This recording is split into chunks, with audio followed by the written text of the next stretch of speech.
results? 25 past 6 come on.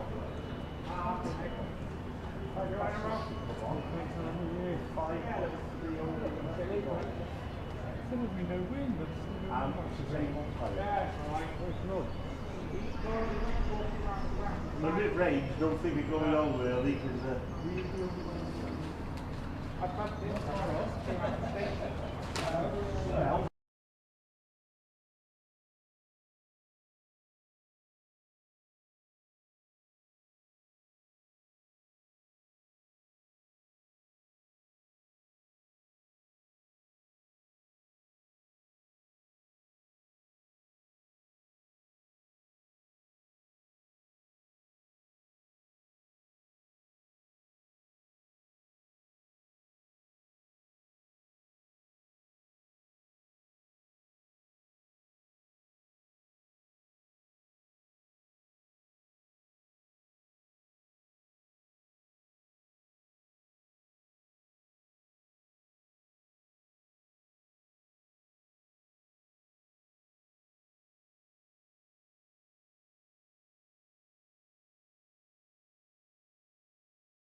And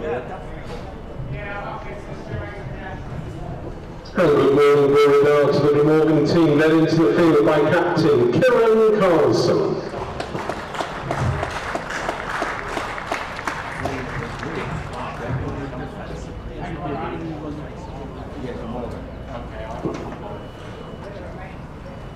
And good morning, very well to the two opening batters from Somerset, Josh Thomas and James Rue.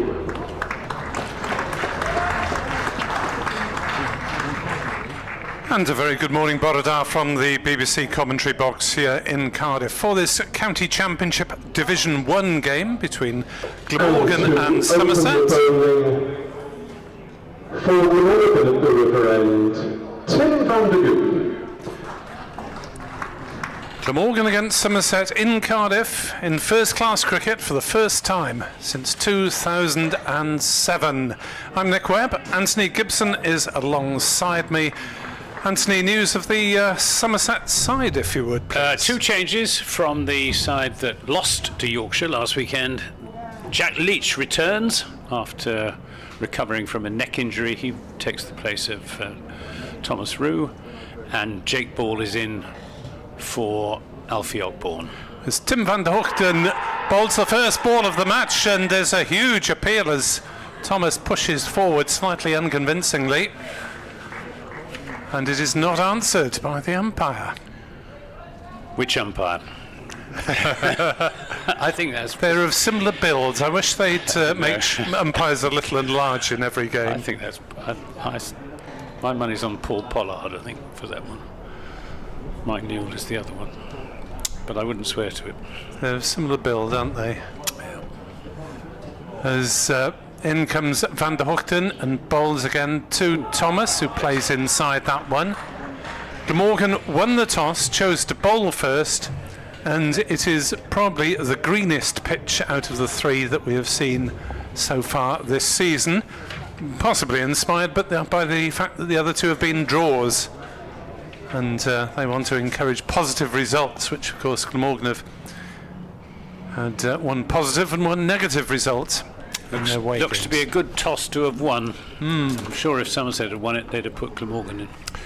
Three slips, Van der Hoogten to Thomas, and he's pushing forward, and the ball trickles out on the offside, and there is no run.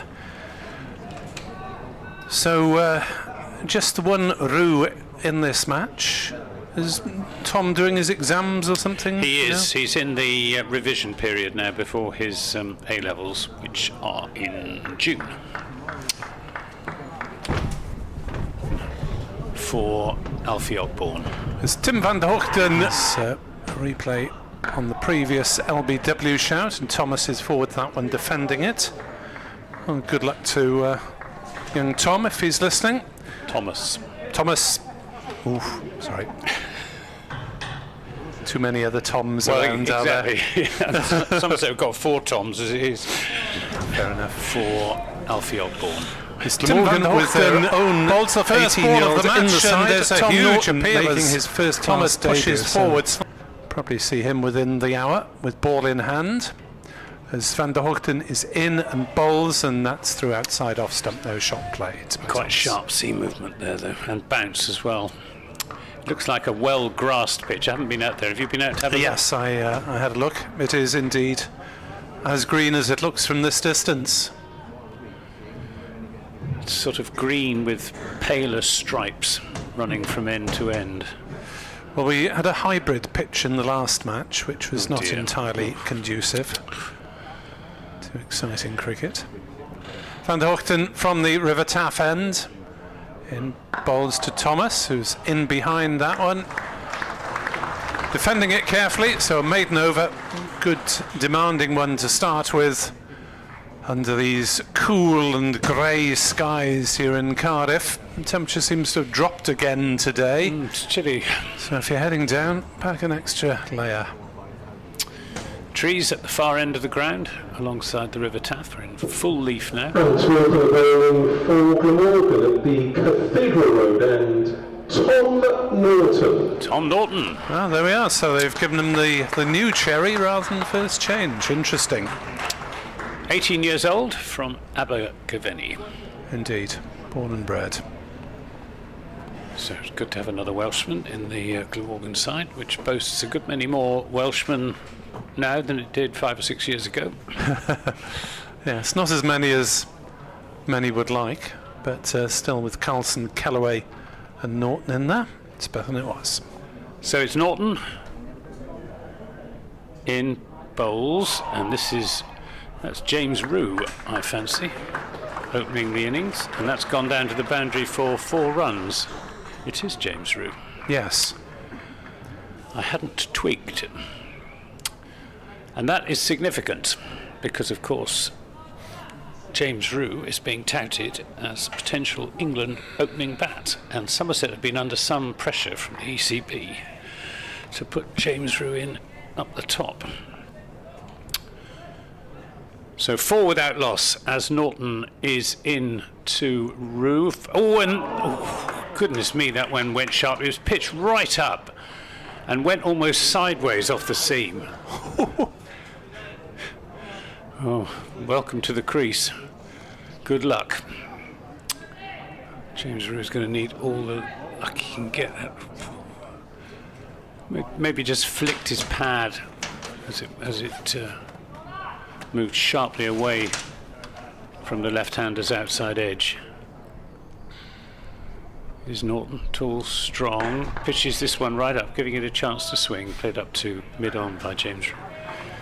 Yes, none other than some occasional colleague, Steve James, was in the Times this week, was saying that of the various candidates to open the England innings alongside Duckett, he favours James Rue.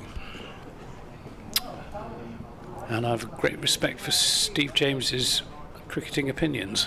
Norton in bowls. This is shorter and just runs off the pad. They won't take a leg by because James Rue wasn't playing a shot.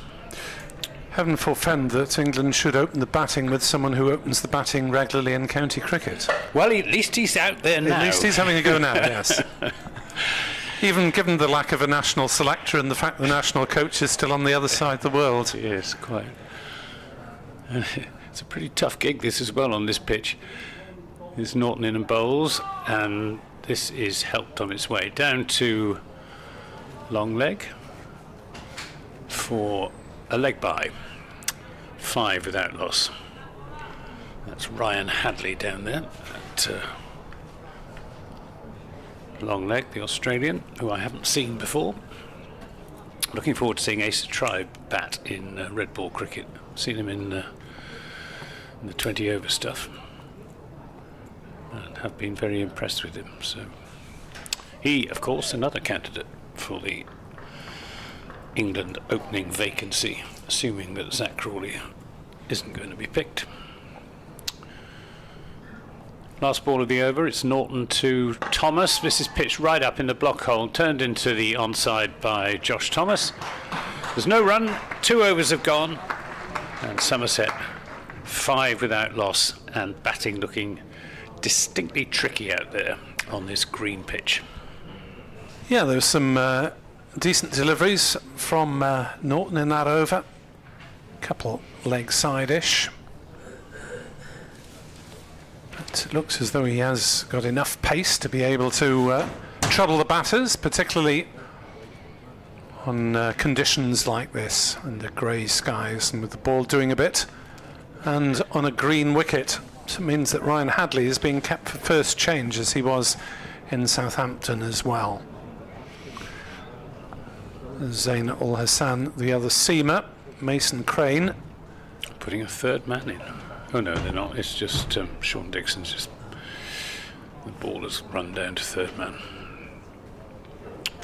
Retrieving a spare ball, I think, possibly.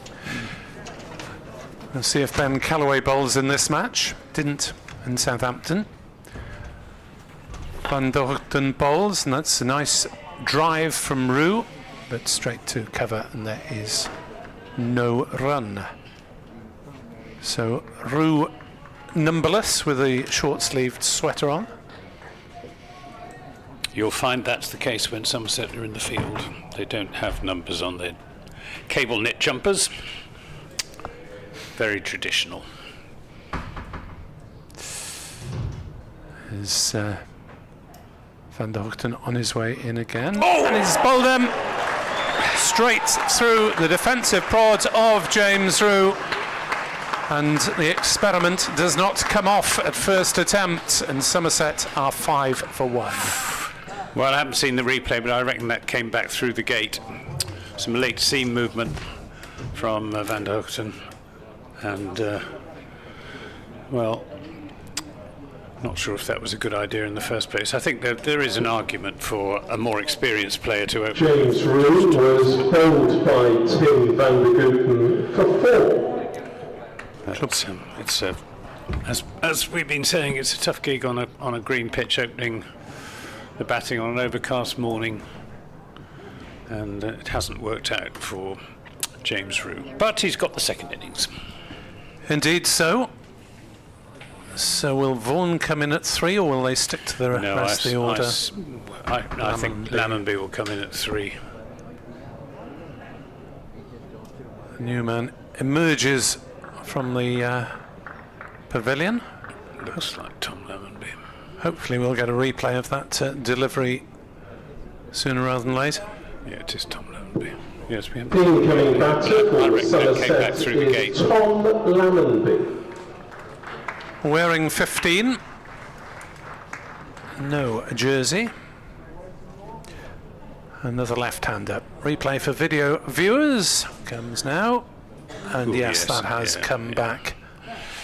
Come back a long way. Clip the top of off stump. That is a fine delivery from Van der Hoogten, It's to be rather fair a loose to shot as well from James Rew, I think. Well, there shouldn't be a gap there, but on the other hand, it would have got out a lot of batters, whether they're experienced openers or not. So Van der Hoogten celebrates. Had a good game down in Southampton generally. And Van der Hoogten is in to Lammonby, who pushes forward on the leg side. There's a strangled shout, but it sounded like inside edge onto pad. Tom Lammonby's having a tough time of it with the bat this season. Just the one decent innings in the second innings against Notts, when Somerset were chasing quick runs, and he made 69. Apart from that 69, he's only scored another 37 runs in 6 further innings. So something to prove for Mr. Lammonby as he faces up to Van der Hoogten, driven back to the bowler, no run. He's been a bit tentative. He's also carrying some sort of what his head coach Jason Kerr called a niggle. Right. Which is obviously some sort of injury.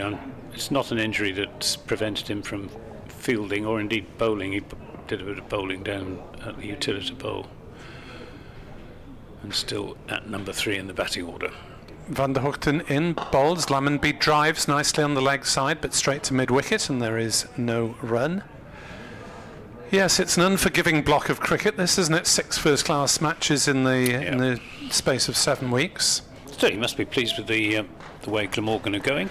Absolutely. If they have a 50% playing record at the end of the season, I should be delighted. Somerset were going very well, but the defeat to Yorkshire was a bit of a reality check. Game that Somerset really could and should have won. Van der Hoogten to Lammonby, who drives through the offside. Will get runs here with a very pleasant shot up to wide mid-off. And Callaway gives chase but can't get to it. And it is a boundary. Somerset second, 9 for 1 after 3 overs here on BBC Sport Online.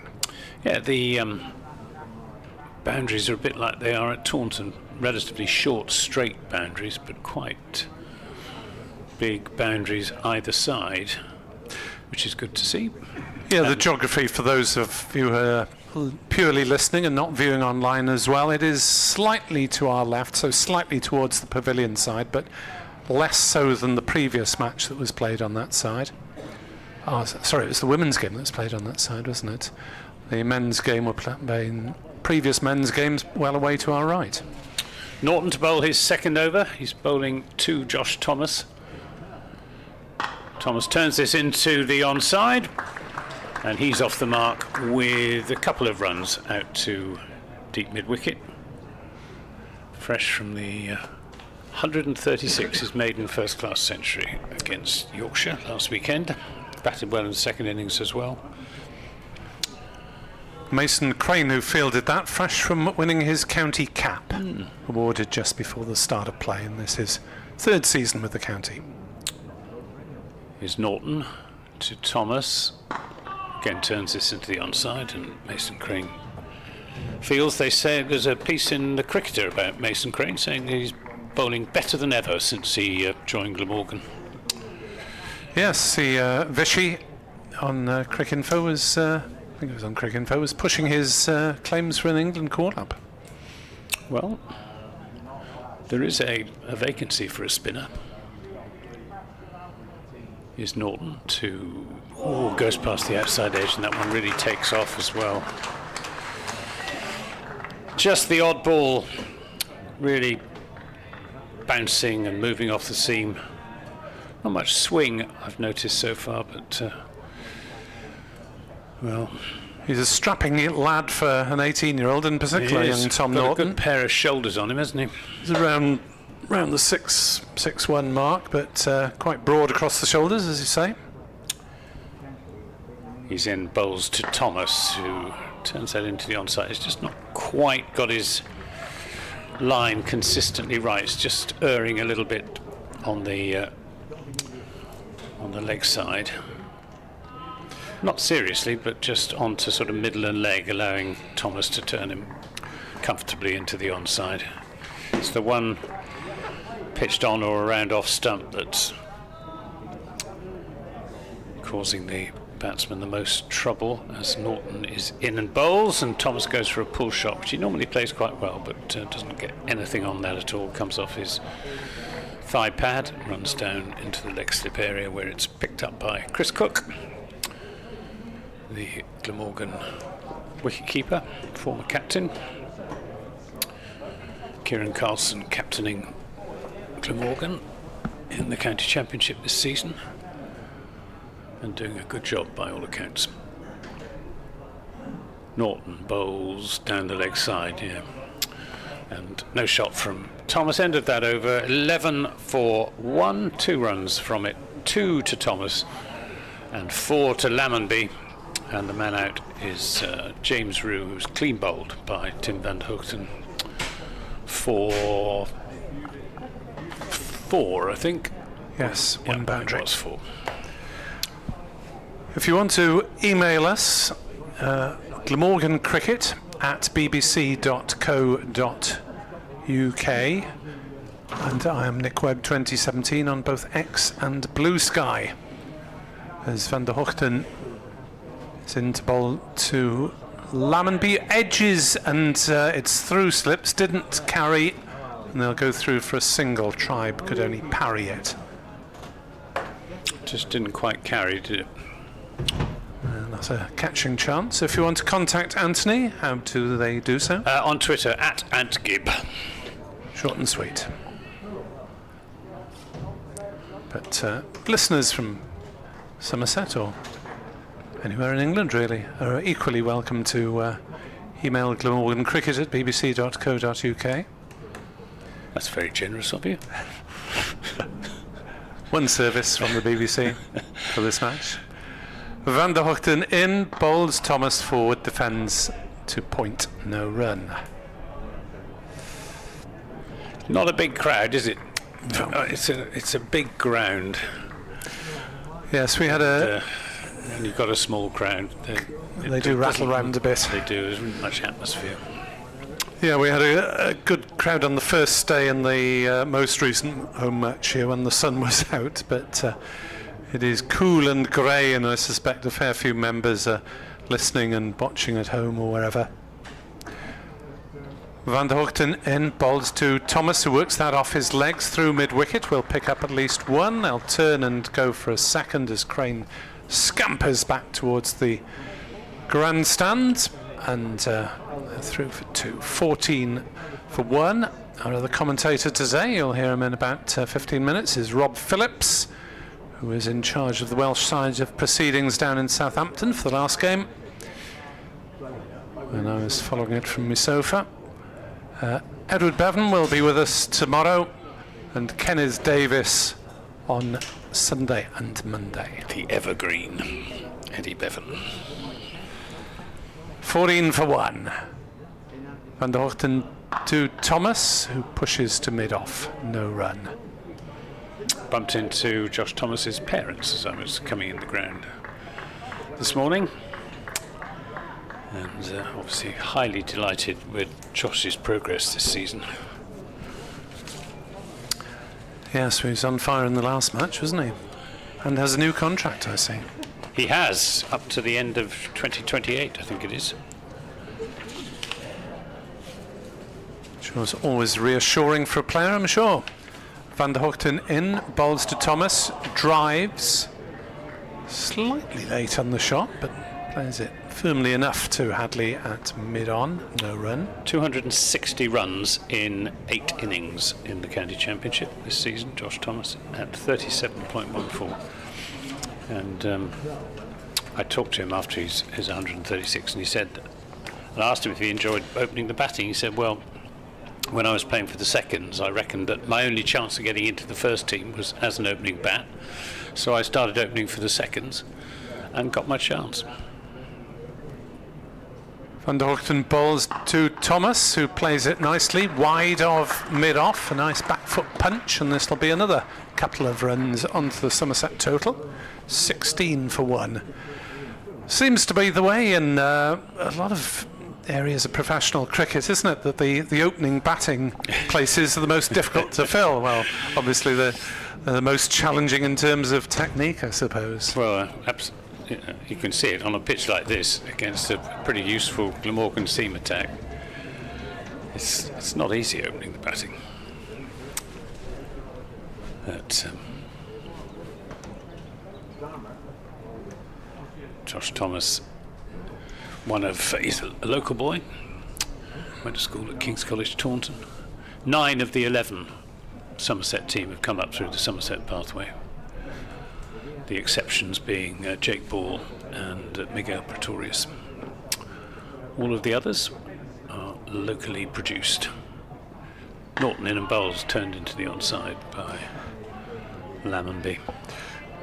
Somerset, of course, do have that little advantage of the school system in the area. Well, we do, yeah. I mean, with Millfield and Kings and Queen's Taunton and Taunton School and so on, and Sherburn as well, not far away. But it's quite a few of them have come up from Devon. Lewis Gregory, Tom Lammonby, Craig Overton, of course. As Norton is in and bowls a full-length delivery, which is driven without timing by Lammonby. He'll pick up a single. But yeah, Somerset's big advantage really is having the whole of the southwest peninsula to draw upon, Devon and Cornwall in particular. But they have got an exceptionally good pathway, and of course have produced 2 cricketers from that pathway for Glamorgan. Indeed. This is driven up to mid-off, and there's no run. Eddie Byram, he's another King's College boy, and Ned Leonard, who went to Millfield. Yes, and the good news about Ned Leonard is that he is possibly at this moment playing his first cricket of the season after a back injury. So that's a welcome return in terms of T20 in particular. 17 for 1 then, as Thomas is in bowl, as Norton rather is in and bowls to Thomas, and that's a no ball. So 2 runs go on the Somerset score, 19 for 1. The umpire just goes and gives a cursory look at where that Norton foot landed. He's bowling over the wicket to the left-handers. He's in bowls, and this is turned into the onside nicely, but straight to mid-wicket by Josh Thomas, Mason Crane doing the fielding. Good morning to the Reverend Gareth Hill, who's in block 38, surrounded by Somerset supporters, he says today. Good morning, Well, I Gareth. expect there'll be quite a few come across. It's not very far, particularly from North Somerset. Norton bowls. Oh, and that's just short of backward point stroke gully.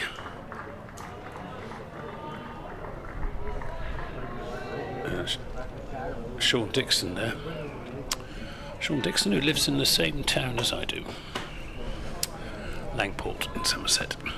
Yes, I believe he was very keen to maintain his family in the area rather well, than shoving them around the country. Absolutely.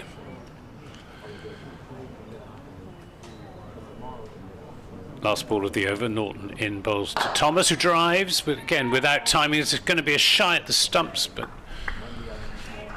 safely home. Single is taken, 9-20 for one at the end of that over. Ben Kellaway with the shy at the stumps, but missing, and I think Thomas would have been home in any case. He has 7, and Lammonby at the other end 6. The man out, James Rue, who was clean bowled by Tim van Hoogten for 4. Very good morning to Colin and Diana, and thank you to them for providing us with homemade pasties today. They sent a tray of Welsh cakes up in the last match, and it's pasties today. I'm assured by one who has partaken that they are excellent. They are. Thank you very much indeed. And good morning to Jason in Accrington, if he's listening as well, as Van der Hoogten bowls, and Thomas turns on the leg side. Good scrambling stop by Crane at mid-wicket. Andrew Frampton from West Dorset is not impressed with James Rue opening the batting. Somerset are messing with the cricketing gods. He doesn't open, so don't put him there. He's plenty of time to make the England team, and should do so in his strongest suit, i.e. middle order batsman. Good luck with that. Well, exactly, that's the problem. Who are you going to drop in the middle order? Can't see any of them being dropped in the near future. Van der Hoogten in to bowl to Josh Thomas. That one nearly got through, jabbed down slightly late on it, and trickled out on the onside. Well, of course, after England's resounding triumph in the Ashes series, why need to change anything? England won on the only day I was there, so I presume they won the rest of it. Yes, it wasn't great, was it? No. And, well, hubris strikes again. Preparation wasn't there. Selection was odd as usual. Van der Hoogten is in to bowl. Thomas drives nicely, but back to the bowler, who fields well in his follow-through, or parries it anyway. And there's no run, 20 for 1. Who'd be your pick then to open up with Zach Crawley? Well, on county with Zach Crawley. Sorry, with Ben Duckett, I beg your pardon. Well, Ben Emilio Duckett, Gay seems to be top of the run charts at the moment in Do you terms think of he's good potential. You must have seen a fair I've bit. seen a reasonable amount of him. He's certainly impressed in Division 2, but as Thomas is forward defending. Tribe obviously is in the mix and has a couple of reasonable scores to his credit this season. Whether he just needs another season or two playing First Division bowling, but he's got a good aggressive game and the sort of vibe that the selectors like. I don't know how good he is on the golf course, but It's probably quite useful. Van der Hoogten is in to bowl, clipped off his legs, down to backwards square, fielded by Norton, and just the single on this occasion, 21 for 1. First time that Tim van der Hoogten has erred down the leg side. He's been bowling a very tight off-stump line. Which is what you need. Bowling around the wicket to the left-handers who make up the Somerset top 3. There's Van der Hoogten on his way, and this time it's defensive action from Lammonby to finish the over. 21 for 1. Thomas has 8, Lammonby has 6. The man out, James Rue, bowled by Van der Hoogten for 4. And good morning to Steve West, a regular listener who missed the last match because of health reasons. So I hope you're fighting fit and able to listen to this one with some enjoyment, Steve. Last time these two counties played each other in first-class cricket was in the COVID year, in the Bob Willis. First match of the campaign, I think. Yeah, it could have If I been. remember correctly, at Taunton. And Somerset won relatively comfortably. Century by Tom Abel. And I'll come back to that after this delivery from Norton to Thomas, who pulls this away over the top of mid-on. It's running down to the boundary for 4 runs. Not entirely convincing. It's a shot he plays well, but just didn't quite get all of it. No, Norton, you have the feeling, is a bowler who does benefit from banging the odd one in, but that one didn't get up as much as you would have Cleared hoped. Tim van der Hoogten at mid-on fairly comfortably. 25 for 1, 4 runs to Thomas. This is pitched right up and driven up to Ben Kellaway at mid-on. Interesting thing that 4, well, it would have been 4 if Thomas Rue was playing. 4 of these two sides played for England Lions in the game against Australia A. Kellaway and Tribe for Glamorgan and the Rue brothers for Somerset. Norton in and bowls. This is turned nicely away through the onside. It's going out towards the boundary. It's going to be cut off just inside the boundary rope by Mason Crane, and they will come back for 3 runs. It's just running away from Crane a bit faster than quite he a quick outfield, isn't it? expected, yeah. 28 for 1. Thomas on to 15. And one other player who played in that match, England Lions against Australia A, was Ryan Hadley, the Glamorgan fast bowler who played for I Australia. didn't realise that, yeah. Which is where Richard Dawson was impressed by him. Here's Norton coming around the wicket, this time to Lammonby, who lets that go. And he was out in the second innings against Yorkshire, shouldering arms to, I think it was George Hill.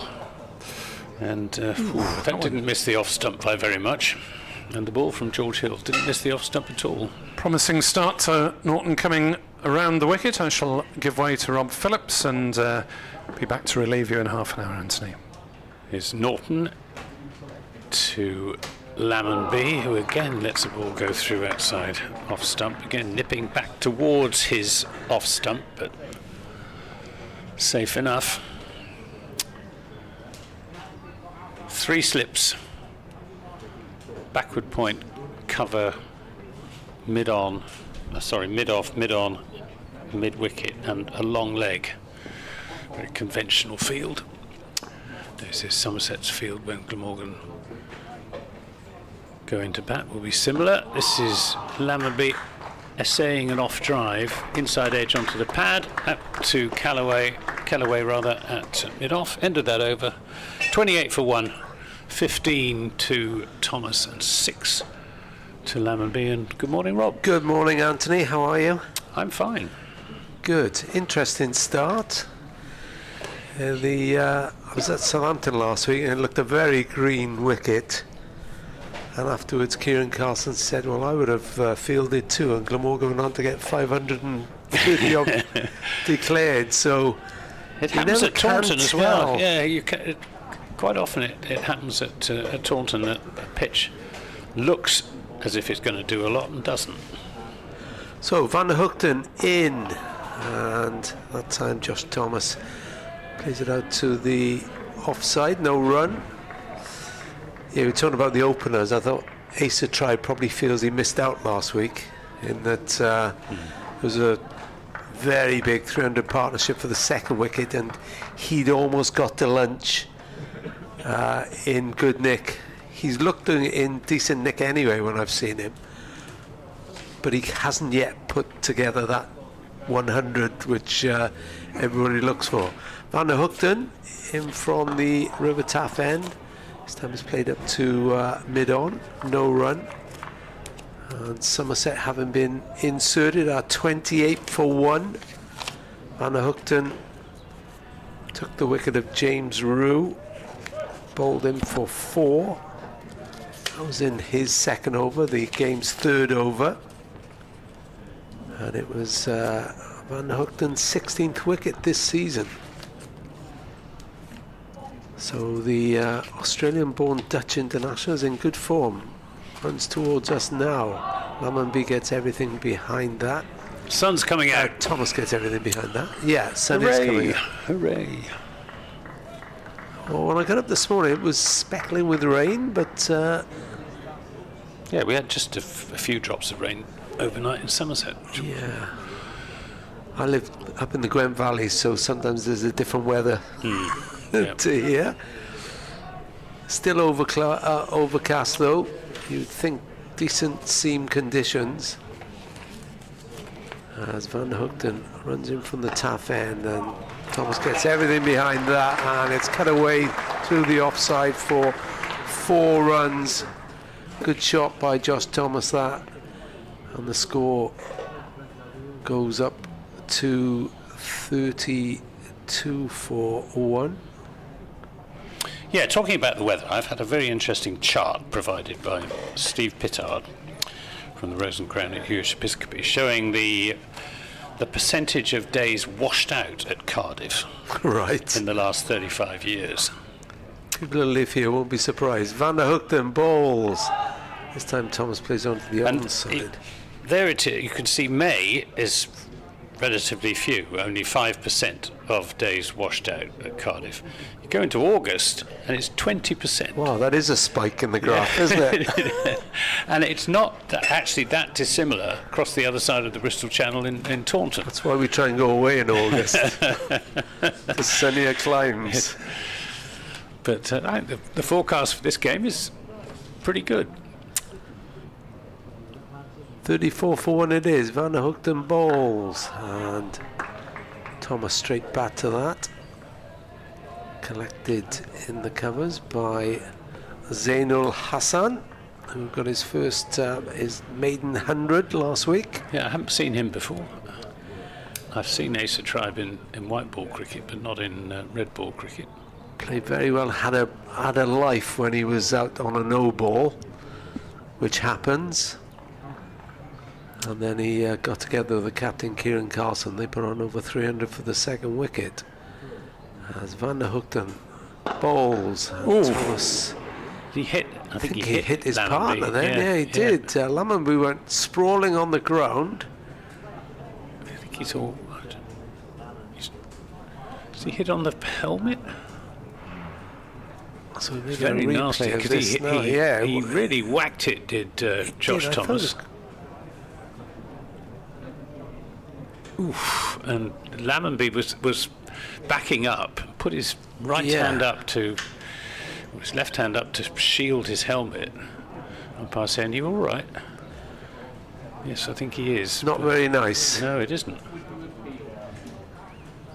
Yeah, I think it I did hit think it his did helmet. hit Or may his have put his arm up Yeah. just to before it got there. Well, he's on strike now against Norton. Oh, and it gets a good one that takes off, bounces, leaves him outside the off stump through to Chris Cook. He's a big lad, Norton, isn't he? He's well built, shall we say? Back row forward, You I made would the think. point, Anthony. His shoulders are. Yeah. Blindside flanker. Yeah, quite. Here he comes.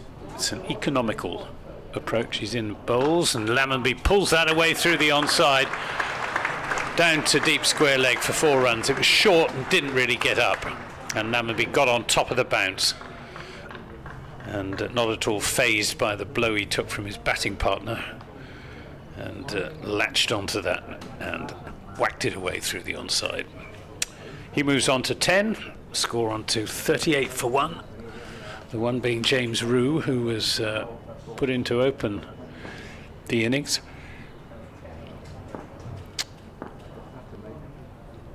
Norton to Lammonby. Lammonby will pick up a single, just backward of the square leg umpire.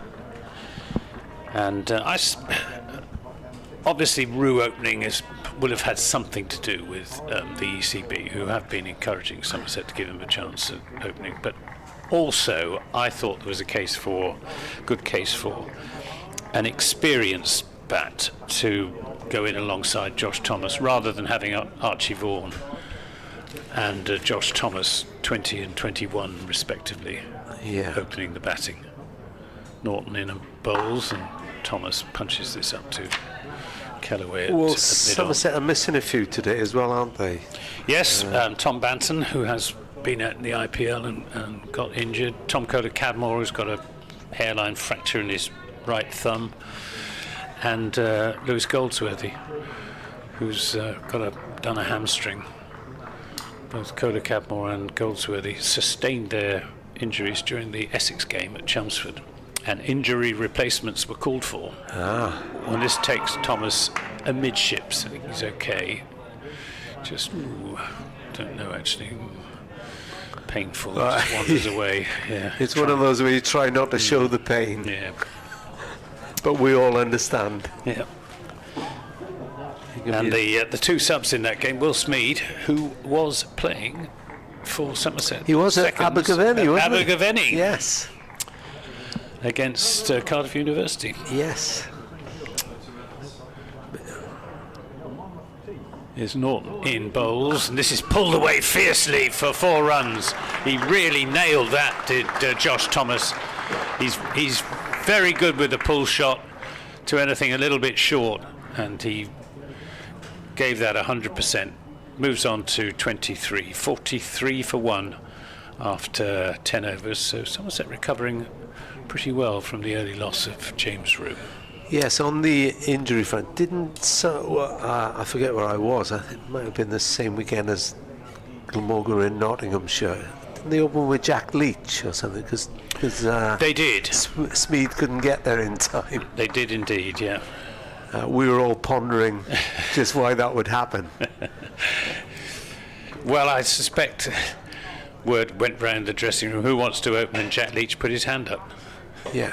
Van der Hoogten in again, wicket under his belt, and that's clipped away nicely through the onside. And go for 4. And it is going for 4. The boundary rope is in, 20 yards from the stand, the open stand on that side. Last week at Hampshire, it's quite a quick outfield though, isn't it? Well, last week at Hampshire, the one boundary was only 50 yards, the absolute minimum. Yes, yeah. It can make a bit of a mockery of it. But then, grounds, particularly the big grounds like this, the groundsmen are under pressure in terms of the number of pitches. Van der Hoogten in again, and that flew past the diving Ace of Tribe at third slip. And Lammonby will not worry about that too much. Did come off the outside edge. It wasn't meant by any means. And that's the 50 up for Somerset. They're 51 for 1. Lammonby goes to 19. Thomas is on 23. Well, it's good to see him going for his shots, but that was a little bit loose from Lammonby. If it had been a fourth slip, he would have gobbled it up. Van der Hoogten tries again from the taff end. Head up towards mid-on. And fielded by Ryan Hadley, who has a little practice, the Australian. He's another big lad, isn't he? He is, yeah. And he's just quick enough to make it uncomfortable on times. But doesn't like to open, apparently. Likes to come on first change if possible. And the games I've seen, he's been better in his second spells.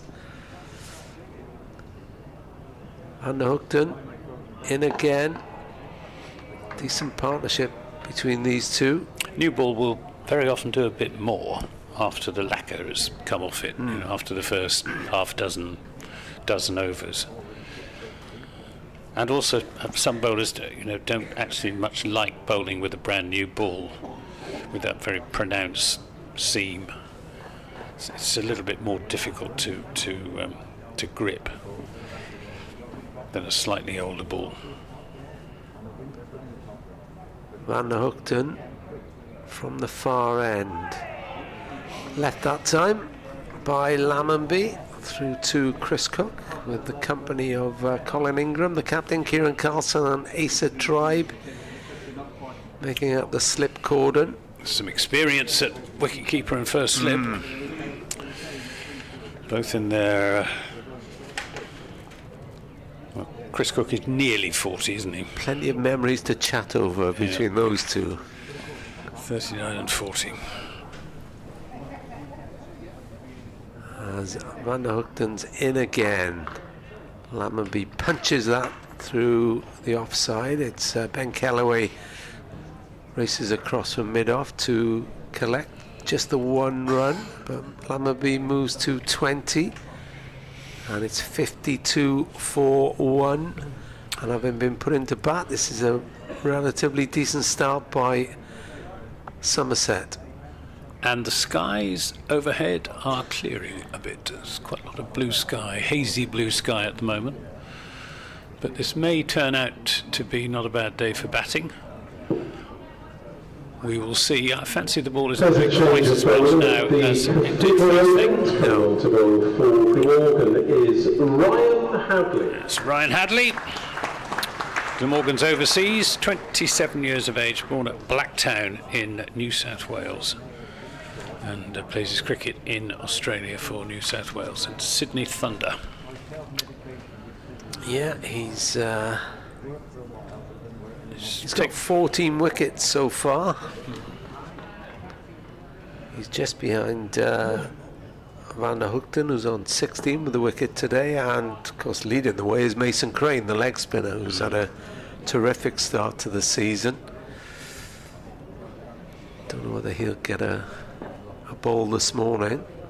Here comes Hadley then, bowling around the wicket outside the off stump, and just goes straight through to Chris Cook. The players beginning to cast shadows. Still got the three slips.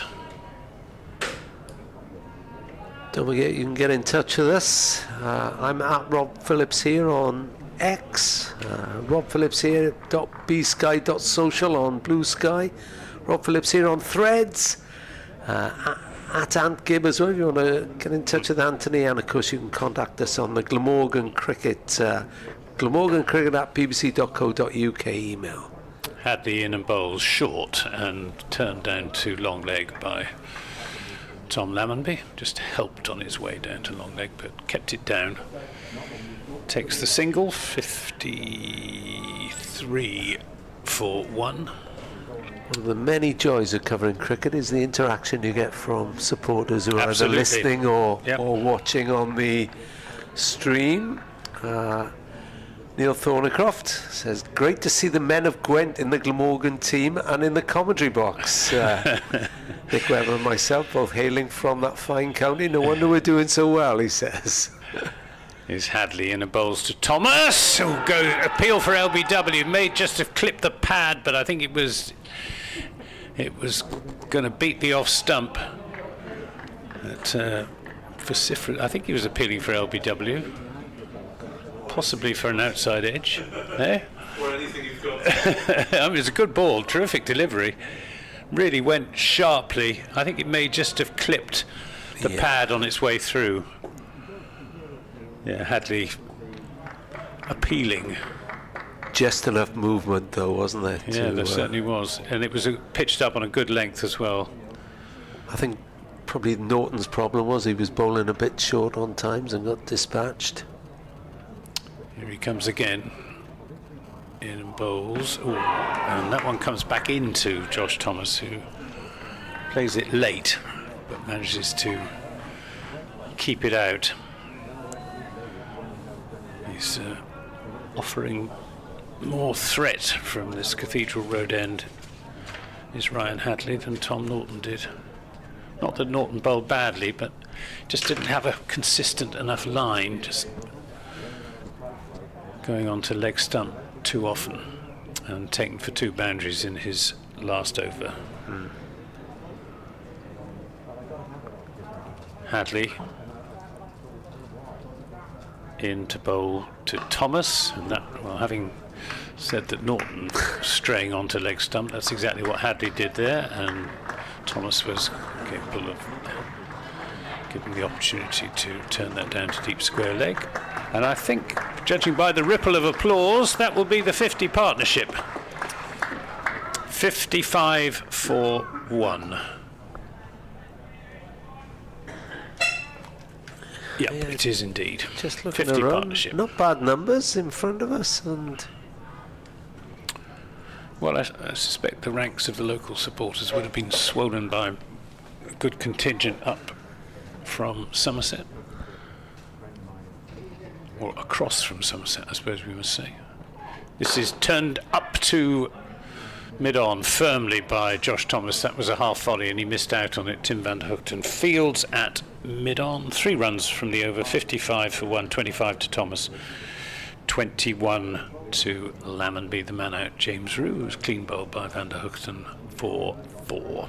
well, yeah, and I know from last weekend that the Glamorgan fans travelled down to Southampton, enjoyed themselves there, including I think it was a couple who would, you know, at Southampton you can stay in the hotel. Oh, and yeah, have a- indeed. Gentlemen bowling as well at the river end. Coming on to bowl for Glamorgan is Zain Ul Hassan.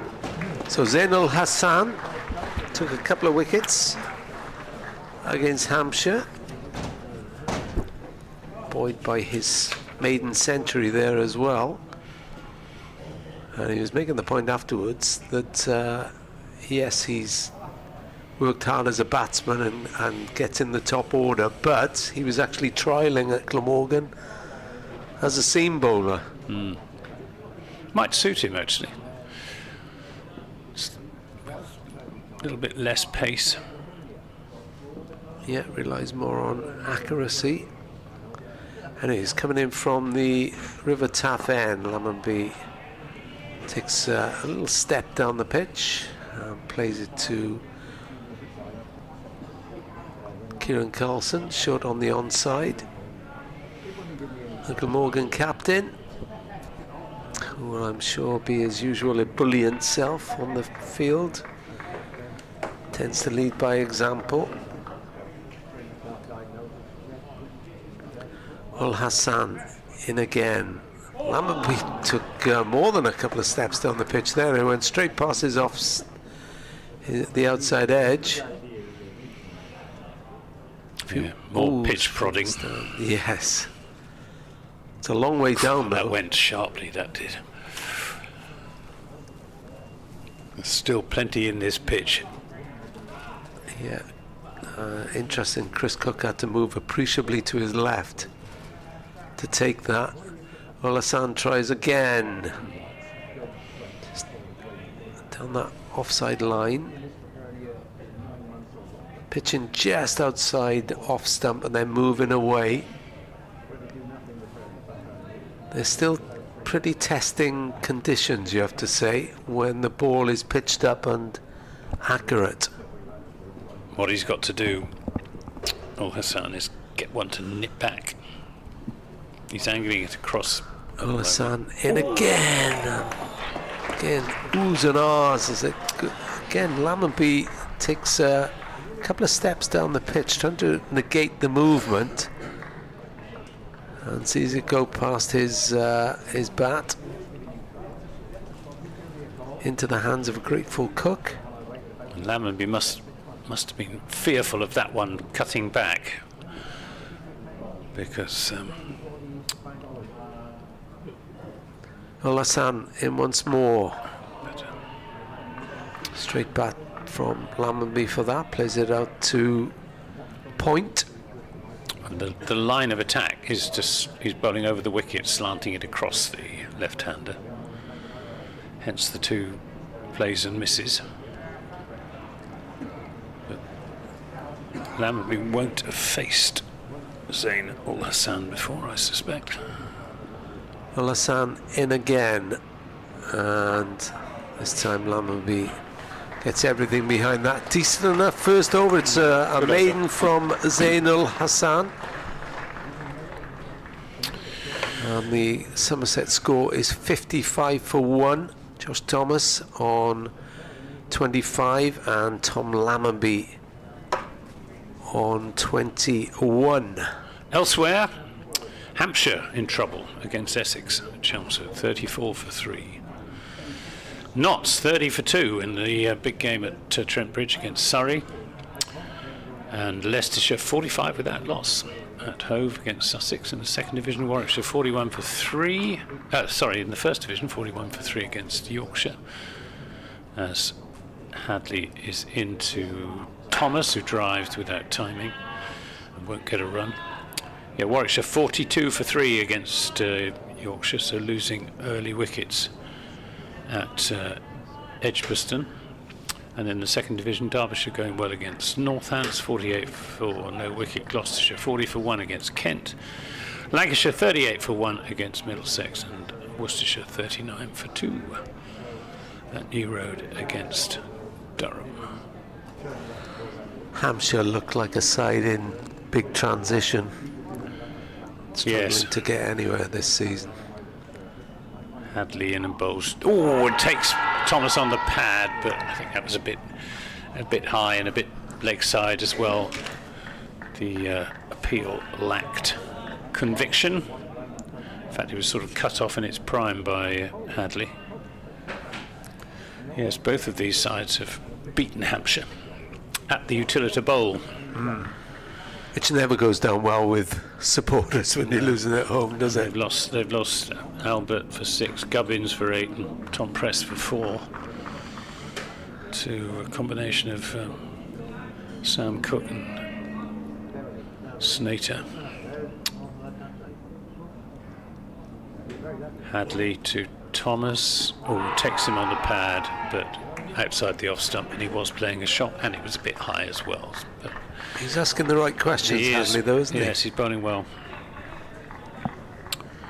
I've said it before, that Glamorgan, when he arrived, said that he would ruffle a few feathers. He's not and express he's not pace. I was just about to say he's not express, but he's quick enough to hurry you, isn't he? And he's. I think he's bowling at around about 79, 80 miles an hour, something like that. Takes a long enough run up. Well, he's a big unit, so probably needs it to get going, build momentum. Yes. He's in now and bowls, and Thomas comes off a thick inside edge out to the square leg out towards the square leg umpire. Throw comes in and well run, well judged too. Thomas called for the second run. 57 for 1 in the 14th over. Thomas on 27 and Lammonby on 21.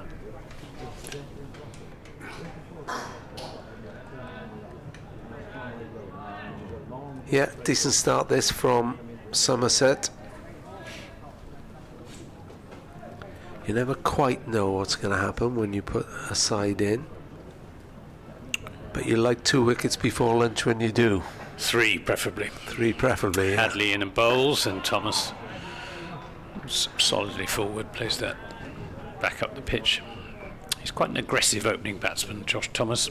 Likes to, he told me he plays every ball on its merits. If it's a good ball, he'll keep it out. If there's an opportunity to score runs, he'll take it. And he signed a deal straight after his maiden ton. He did. He did. Well, he's done. He came into the side. His first game was an injury replacement, and he didn't bat in that first game. But he was put down to open against Essex at Chelmsford at the end of last season. As Hadley bowls to him, and he won't get a run here as he turns that to mid wicket. And Chelmsford against Porter and Cook is quite a challenge. And he got 86 first time up, and he got he top score 86 in the first innings, 39 in the second, and really impressed. And he got a very important 40 in the first game of this season against Notts, when batting was really difficult at Taunton. And Somerset could easily have been 5 or 6 down at lunchtime on the first morning after being put in, but he managed to grind out 40. Then a couple of poor games, and then 136 last weekend against Yorkshire. Well, Hassan for his second over from the Taff end. Yeah, do you say he battled through against Nottinghamshire? Yeah. They've got a formidable They had, pace attack, you know, haven't they? it was Dylan Pennington and Ollie Pennington, Stone, yeah, you know, yeah. and they asked a lot of questions, and Yeah. he had a bit of luck. I mean, he wasn't dropped, but he played missed a fair few times, but he stuck it out. That's the game, is it, when you're an opener? Well, Hassan bowling to Lammonby. Straight back to the bowler. Just throws down an arm to stop the ball, half stop the ball. Van der Hoogten comes in from mid-off to pick up. I still think it's a good toss for Glamorgan to have won this, because I'm sure if Somerset had won it, they'd have put Glamorgan probably into would have bat, done the same. and I think Craig Overton and Lewis Gregory would be a real handful on this pitch. Jake Ball as well, probably. Well, Hassan runs towards us. Lammonby touches that down to point. No run. Will the pitch take spin towards the end of the game on day 4? The way Mason Crane has been bowling, he doesn't particularly need favourable conditions. He was in the wickets from the first game, took a 5-4 in the opening game against Yorkshire, and has just been thriving. They weren't particularly conducive at Hampshire, but he took wickets there as well. As Hassan delivers that past the outside edge. Lammonby that time lifted his bat over it. No, needs one to swing in, does Zainul Hassan. Yeah. Not yet achieved that. Yeah, he needs to do it just to sort of put Tom Lammonby on alert. Bit of doubt into the mind of the so that he batsman. can't just leave everything outside the off stump. Yeah. We shall see whether it happens here. 3 slips waiting. As Al Hassan bowls straight drive by Lammonby up to mid-on that time. No run. Somerset 57 for 1. Close to an hour's play now. Yeah, just coming up to the hour. Nick Webb will take over from me at the end of this over. And it's an hour that started very worryingly for Somerset. So far, touch wood, hasn't worked out too badly. Yeah, they've warmed up nicely as the sun has come out. Al Hassan in again to Lammonby, and again second successive maiden over from Zain Ul Hassan. So at the very least, he's holding up one end quite effectively, and he's troubled the left-handers outside their off stump, but has yet to get one to come back in.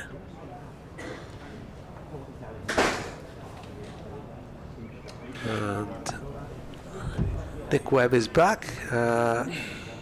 Player Pompey on X says, great to hear Nick Webb has passed a vigorous late fitness test to commentate on Glamorgan against Somerset. He goes on to say it'd be harsh to drop me. Oh, well, not dropped. But I'm not dropped. You went too early there, Player Pompey. Yeah, exactly.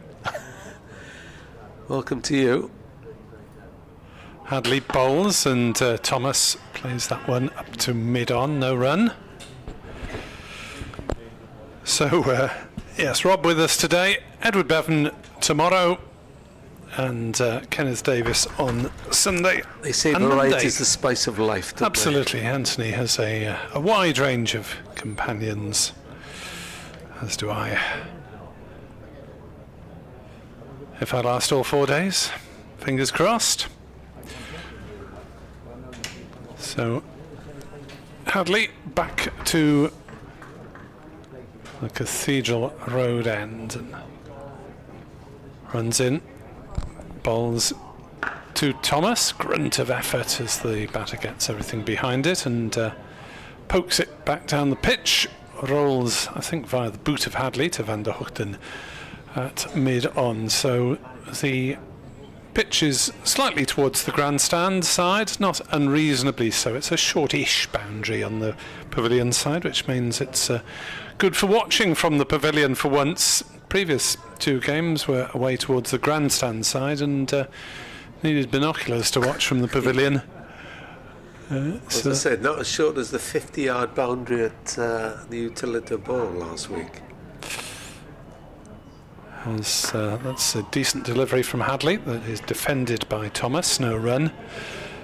Yeah, it's unusual that for this point of the season. I think most counties tend to start on the extremes of the square and then drift towards the middle. Obviously the centre pitches are usually kept here for international duties and the franchise stuff, which is all televised. Yeah.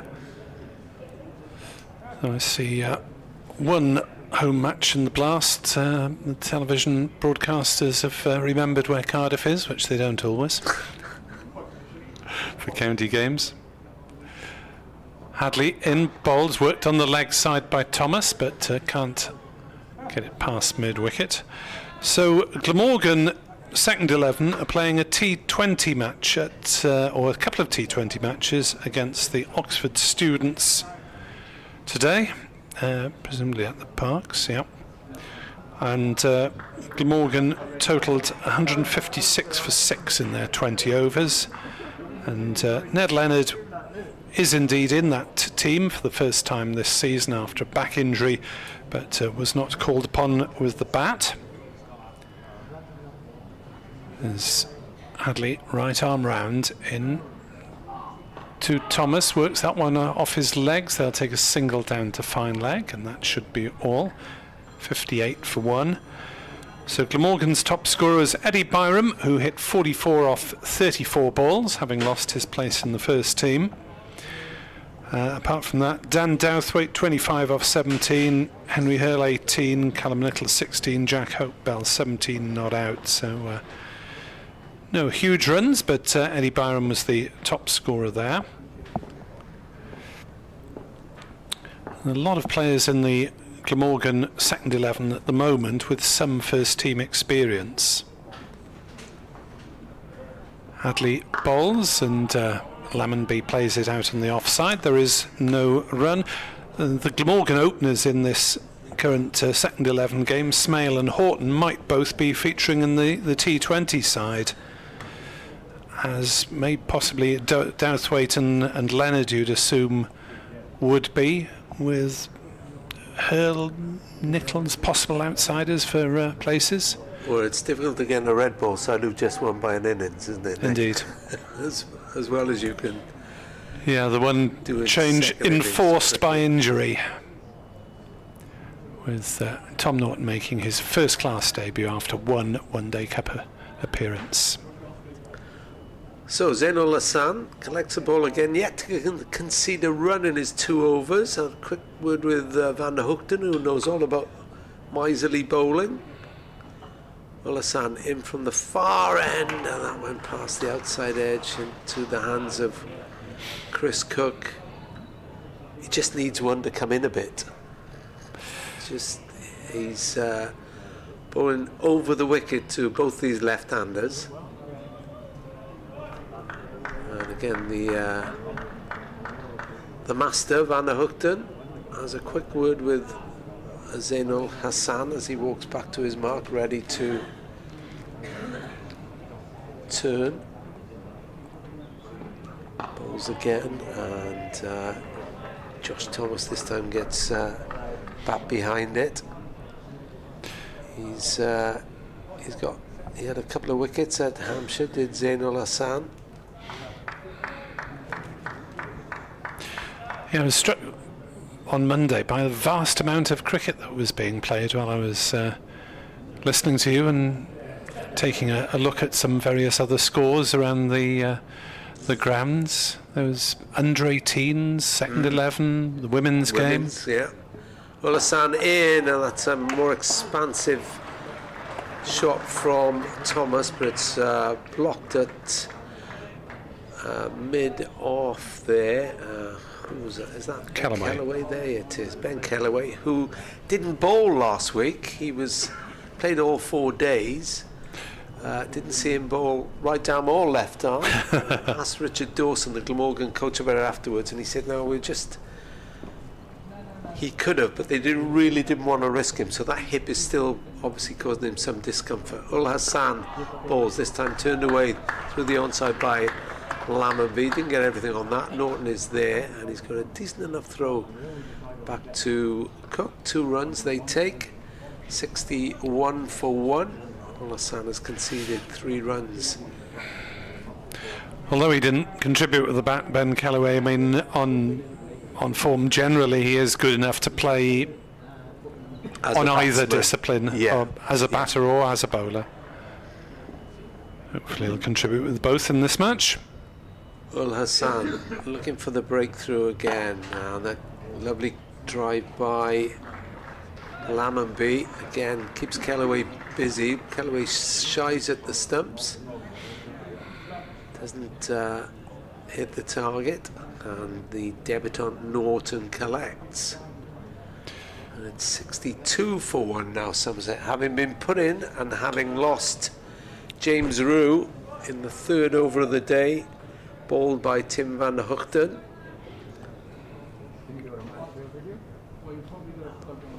Ul Hassan, steady run. Again, goes past the outside edge of Josh Thomas. I'll give him the credit that he probably withdrew from that. Yeah, Glamorgan women this weekend are playing on Sunday away to Kent at Beckenham in a 50-over game. Glamorgan unbeaten so far in Tier 2, of course. They're up among the top tier next season when they will have the pleasure of facing Somerset, of course, and a real test of the Glamorgan women, who will allowed to start handing out contracts from June onwards, and will be full-time work for them from November onwards. Hadley then, from the Cathedral Road end in hazy sunshine now, is into bowl, and that one's gone past the outside edge of Lammonby, who wasn't quite set for that delivery, and that he seemed to be on the walk when he played it. I think he's walked down the pitch a few times already.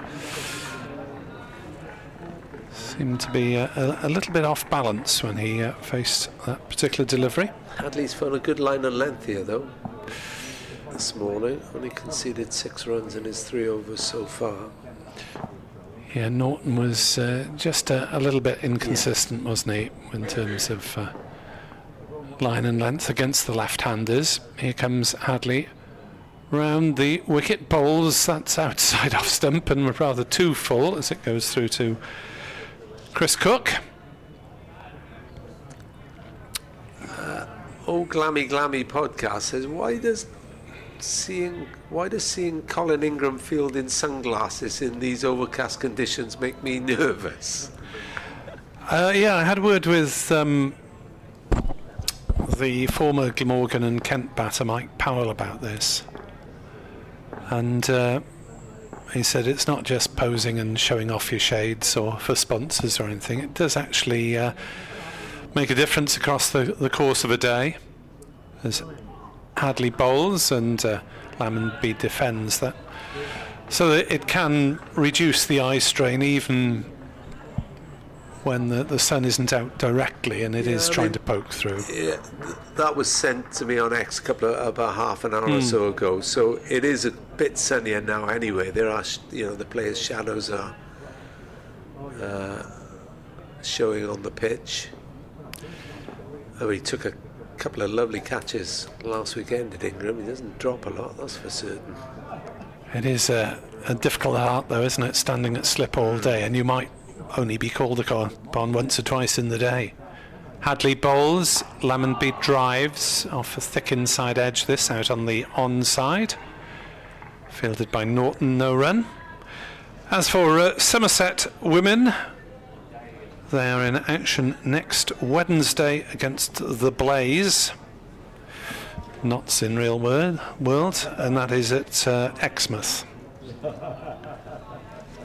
And Glamorgan women will have the delights of midweek fixtures next year. Play nearly all at weekends and bank holidays at the moment. Occasional Friday match maybe.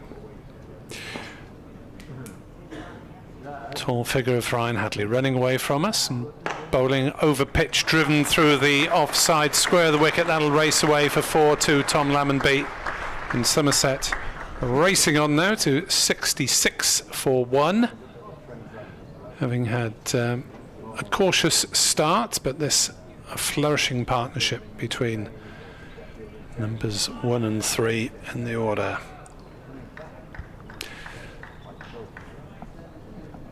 So a few surprised when Kieran Carlson chose to bowl first, but You're out there. Did he say immediately? Yeah, he knew. There's, to be honest, they don't often hum and ha at the toss. Hadley bowls outside off, no shot played by Lammonby. Even if they're sort of umming and ahhing in the dressing room, they try and hide that out in the middle. Is that the first toss he's won this season? Did he win the toss against Leicestershire? Can't remember. Yeah. I have to read my reports back. Yeah. But, oh no! Don't trouble yourself, Nick. when you've been on the county circuit for 12 years or whatever, things do tend to blur, and I have trouble to recollect what happened last week, let alone several weeks ago.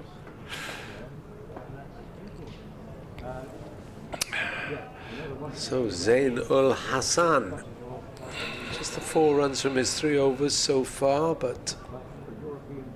and has sent the ball past the outside edge a couple of times. Lammonby faces, Thomas faces. Josh Thomas.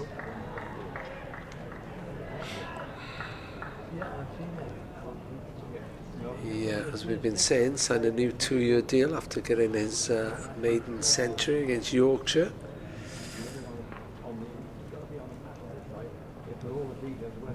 And he's looked pretty comfortable here. He's on 29, Lammonby on 28. Hassan in. Straight bat, forward defence. Had an email from Brian Astley. It said, during the game against Leicestershire, Richard Ray referred to drawings of some former Glamorgan players on a wall and he didn't recognise one. Did you find out who it was? Says Brian, watching in Quaker's yard. Yes, it's Steve Watkin, who doesn't really look anything like Jimmy Tarbuck, who Richard claimed the cartoon did, but then, hey, that's cartoons for you. It's a sort of cartoon type drawing of various Glamorgan greats. Hassan in, and that one, they're claiming a touch on that. Yeah, Chris Cook didn't go up as much as the others. Kieran Carlson, as ever, got very overexcited. Look again, wasn't much in it, and actually Thomas did look back with some concern, but there was clearly no touch, as they always say. Have a look in the paper tomorrow, you'll see it was not out. It's a bit out of date, that saying, really, isn't Yeah, it? it is, right. Have a look on the website now. Yeah. It's a dot ball. Hassan bowls. That's a bit further outside off stump, and Thomas has nothing to do with that. 66 for 1, Somerset. At Chelmsford, Hampshire, 58 for 3. A couple of early ones to Sam Cook, who knows, might be in the England reckoning at some point, but hey, he's a consistent county performer, so. Hassan in again, and straight back from Thomas. Well, they will soon have Marcus North on the part of their selection board. It's only taken 4 months since Luke Wright's stepping down was announced. Yeah. Formerly of these parts, of course. Marcus North, yeah, one of 6 counties that he played in the UK. Durham Director of Cricket. Joined us on commentary last time I was up there, I think. Thomas waits for Hassan, clips it to short on the onside. Norton collects, no run. Another maiden from Zain-ul-Hassan, so 3 of his 4 overs have been maidens. Tidy 4 overs, 3 maidens, none for 4. Hadley 4 overs, no maidens, none for 10. But they really could do with another wicket, could Glamorgan. Yeah, it looks very serene up on the Somerset balcony at the moment. Several players still in shorts or tracksuit bottoms. 66 for 1. Few alarms, just the odd one past the edge since the dismissal of James Rue early doors.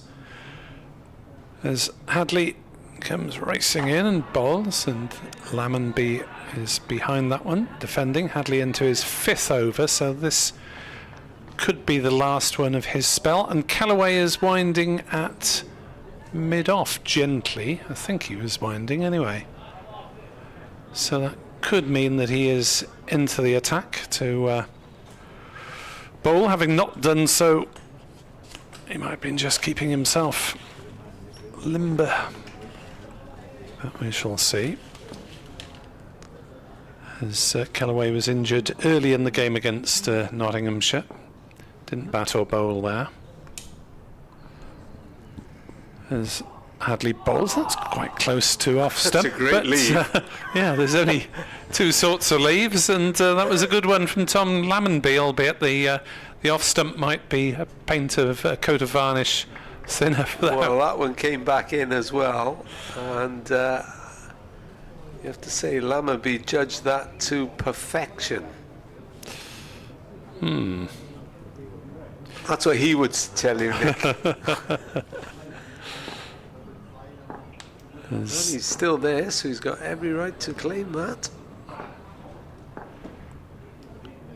As Hadley is into Lammonby in this gentle sunshine. That's a little bit short, and it's pulled away nicely, dispatched through the leg side for 4 runs up to the pavilion boundary. And Somerset move on to 70 for 1 in this 20th over. And even though Hadley is got a reasonable amount of pace about him, that one sat up rather nicely. Well, I think Well Norton played. went for had the same treatment when he tried to drop one in short. So I think the idea is to just keep it up there. Hadley's got a bit more height, probably 4 or so inches taller than Norton. As Hadley bowls, that's a better directed delivery and is defended on the offside. Lammonby's moved into 30s with that boundary, 32 off 47 deliveries. At Trent Bridge, Nottinghamshire lost a couple early to Dan Worrell for Surrey, 54 for 2 in that game between 2 of the championship contenders. Leicestershire making a bright start, 82 for 0 at Hove against Sussex. Rishi Patel on 41. Hadley in bowls. Again, that's come back a little bit, but not enough to rattle the timbers. Warwickshire are the batting side mostly in trouble. They are 61 for 4 at home to Yorkshire. Sam Hain is 35 not out. No one else has got into double figures. 2 wickets for Jack White. 1 apiece to Cliff and Hill there at Edgbaston, where Glamorgan are next week, weekend, which yes. Rob and I will be sharing the duties between us. First 4-dayer in Warwickshire for a while. I think the previous one was in the Bob Willis Trophy season. As that's again through outside off stump. Again, Lammonby knows where his off stick is, and it remains firmly rooted. Yeah, he's done well there, Lammonby, hasn't he? He's judged the line to perfection, as Callaway does go through a couple of steps this end then, Nick, before he goes back to his fielding place. But Lammonby judged the line to perfection and then dispatched the short ball. Well, it's a much more varied bowling attack with Callaway in it as a frontline off spinner. Well, though, Kieran Carlson's bowled on the odd occasion, 4 wickets at 30. Zainul Hassan continues from the taff end, straight drive, and Callaway Goes across to his right to collect that from Josh Thomas. All along the deck, that one. Thomas is on 29. Lammonby 32, 70 for 1. When Somerset lost James Roux for 4 in the third over of the day, they were 5 for 1. They've progressed really nicely since then. Well, Hassan trying to block that progress now, and that didn't go far away from the outside of Thomas's bat. Did it move or did he play down? When it went across him, and he just played at that one, I think, prodded at that. Was grateful he didn't get a touch. The 3 slips look more and more interested now. More the angle, I think, than any movement on that delivery. This maybe came a bit wider, Al Hassan. Keep saying it. Needs to bring one back in if he can. And that one went outside off stump as well. He's bowling well, Zainul Hassan, you have to say. He's not giving much away, and he's asking a little bit of the batsman. But for Kieran Carlson standing at second slip, it's not close enough at the moment. Well, he tends to have a smile on his face no matter what in those circumstances, doesn't he? Well, you're playing cricket for a living, doesn't he? Yeah, he just loves it. You really do feel he relishes it. Well, Hassan in again, and once more past the outside edge. Oh, gosh. Yes, Thomas groping around a bit in this over. He is rather. He's really being tested. You do feel how patient he will be. Do wonder. But he's still there. On 29 not out. And Al Hassan thinks to himself, what am I going to do to get one to touch? Again. Is he playing down the inside the line, I wonder? And he's making us get excited about not very much at all. Because the 4 deliveries there have had similar trajectory. Now Kieran Carlson has brought in a gully now, a sort of widest 4th slip, and he's put a man back on the offside boundary. So Al Hassan tries again, and that one went past. That was a really good over by Zain Al Hassan, another maiden, and that was his best over yet. And Josh Thomas, well, we'll give him the benefit of the doubt that he's seen the ball. Oh no, he definitely played at the last one and just didn't get a touch. But he remains there. And we are There's a change about of to bowling at see the Cathedral for the end. first time, and Ben Calloway, first time since got injured against Nottinghamshire. The ambidextrous spinner. Doesn't bowl much left arm, does he? Not in the Championship, no. Unless nothing else has been working for some time. And the limited overs stuff tends to swap it over a little more often. And It is a talent, mate. it's, I've seen him once or twice get wicket with the first ball that he switched with. Anyway, right arm around, bowls, Lammonby forward, defending. Yeah, self-taught during COVID, when people had relatively little to do. Well, taught himself how to bowl left arm spin. Right. Obviously had a reasonable sized back garden or something to play in. Callaway bowls, oh, that's a full toss. It's driven up to mid on. Lammonby's missed out slightly there because that was well over pitched and probably deserved to be dispatched, but just got the single for it. 71 for 1. Here on BBC Sport Online, Glamorgan Cricket at bbc.co.uk. If you wish to email us, supporters of either side. Next ball from Callaway is played nicely through the offside by Josh Thomas for a single. 72 for 1.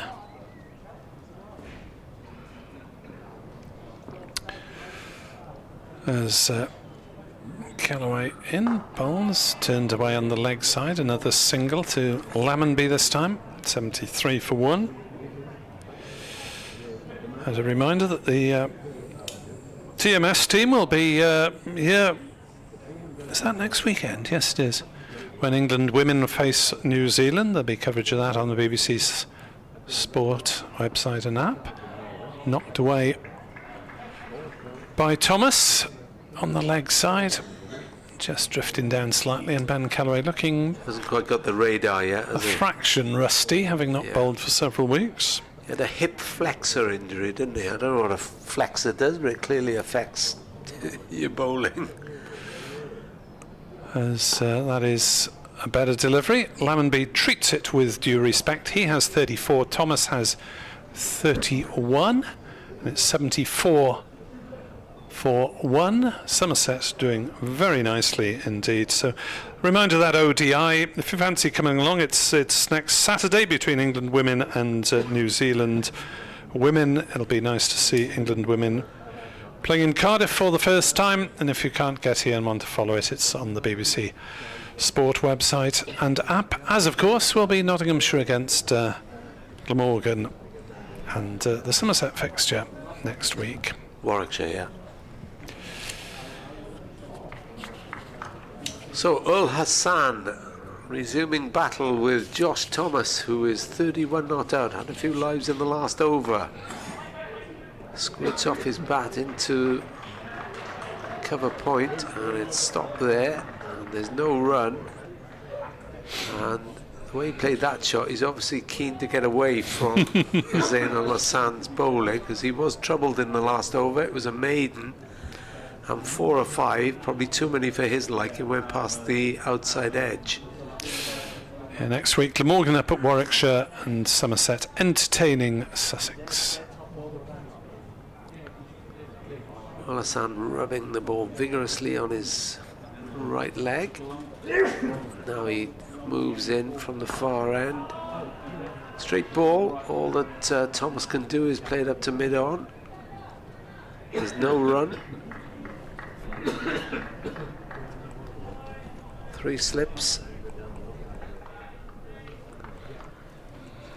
Wait to see if they'll be in business, as they thought they might be in the last over of the Islamabad-born Zain Al Hassan.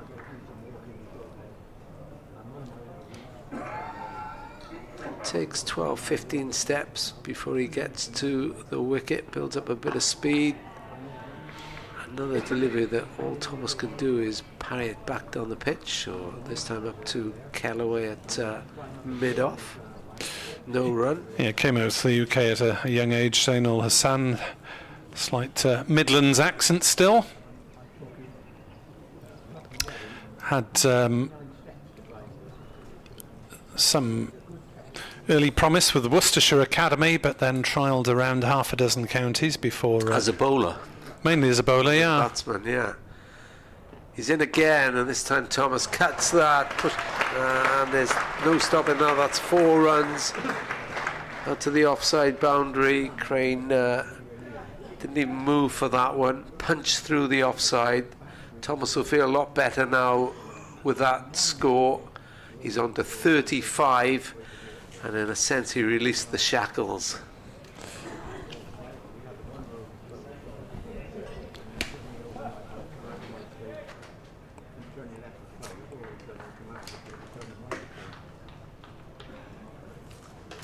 So I think he's going to come around the wicket now, Zain Al Hassan, having been dispatched to the boundary for the first time. He does. Josh Thomas waits, and that's cut away, same place, another 4 runs. And having been troubled by Zain Al Hassan, he's now well at ease in the comfort zone. 39 he moves to, score for 82 for 1. Zain Al Hassan will feel that there's no justice. Quite. He won't be doing the lottery tonight, will he? So the last ball of this over has gone for 8, which is double what his other overs went for, and Thomas punched that drive up to mid-off. Kellaway half stops it, and then does, and there's no run, so Somerset 82 for 1. Yeah, useful partnership this between Josh Thomas and Tom Lammonby. They came together when James Roux was out with just 5 runs on the board. So they've added, 77 for the second wicket. On a pitch that looks as if it would do more than it actually has done. First couple of overs looked very, very tricky. The ball that accounted for James Roux cut back sharply from outside his off stump through the gate, clipping the off stump, and 1 or 2 from Norton at this end, 2 veered away very sharply off the seam. But these 2 have batted sensibly. As Kellaway starts a new over, and the sweep shot comes out, and Lammonby has nailed that one. He's got a couple of runs down towards fine leg. Ul Hassan chased it down. He's a very proficient sweeper, is Tom Lammonby. Yes, after 54 deliveries, probably thinks he's got his eye in. Going nicely, as is this partnership. As Kellaway bowls again, knocked away on the leg side and out towards deep square, just the single. And it's a rather defensive field, isn't it? With you've got deep square leg out and a cover sweeper as well. Yes, it's not what Kieran Carlson would have had in mind when he asked Somerset to bat this morning. 6 saving the single and 1 slip as down the pitch it comes, and it's half stopped by Norton at mid on, and they'll go through for a couple of runs again as Thomas moves into the 40s, 41, back ahead of Lammonby, who overtook him at one point. Good stop that. Saved a couple. He did. Tom Norton throwing himself around. Kellaway in to bowl, and that's noodled down towards backward point. No run for Josh Thomas there. So nice to see some younger talent coming into this Glamorgan side that some years has had a rather senior look. Thomas pushing forward. Well, you've had 1 or 2 pretty useful senior bowlers, Michael Hogan, yes. for example, Yes. who had Marcus Trescothick's number in white ball cricket, that was, mostly. As that is pushed away on the offside by Thomas. If I can get a little plug in, I've just written a piece on Michael Hogan for the Cricketer, which hopefully will appear at some point in the next couple of months. He was a sort of classic late developer, wasn't he? Yeah, first class debut age 28. Yes, yeah. And played into his early 40s, and over a decade here. Yeah. 87 for 1 though. Glamorgan would do with some inspiration from anyone at the moment, having not succeeded since the 3rd. Returning to bowl at the river end. Another late developer who you will have seen is Jack White, who formerly of Northants, now of Yorkshire. He bowled very well for Yorkshire against Somerset last weekend. He has improved, because I saw him for Northants and wasn't hugely impressed at the time. He was a bit something and nothing, but has now got into a bit of a threat, as you say. So we got Tim van der Hoogten coming back into the attack from the River Taff end. He's bowling to Tom Lammonby and takes him on the pad. That unconvincing appeal for LBW as Lammonby looked to work him into the onside. Lammonby on 37 from 56 deliveries, Thomas on 41 from 84. So Lammonby marginally the more fluent of the 2 left-handers. Still the 3 slips. as Van der Hoogten is in and bowls, and defensive shot from Lammonby. Colin Ingram at first slip, Kieran Carlson at second, and Asa Tribe at third. Sean Dixon there at backward point.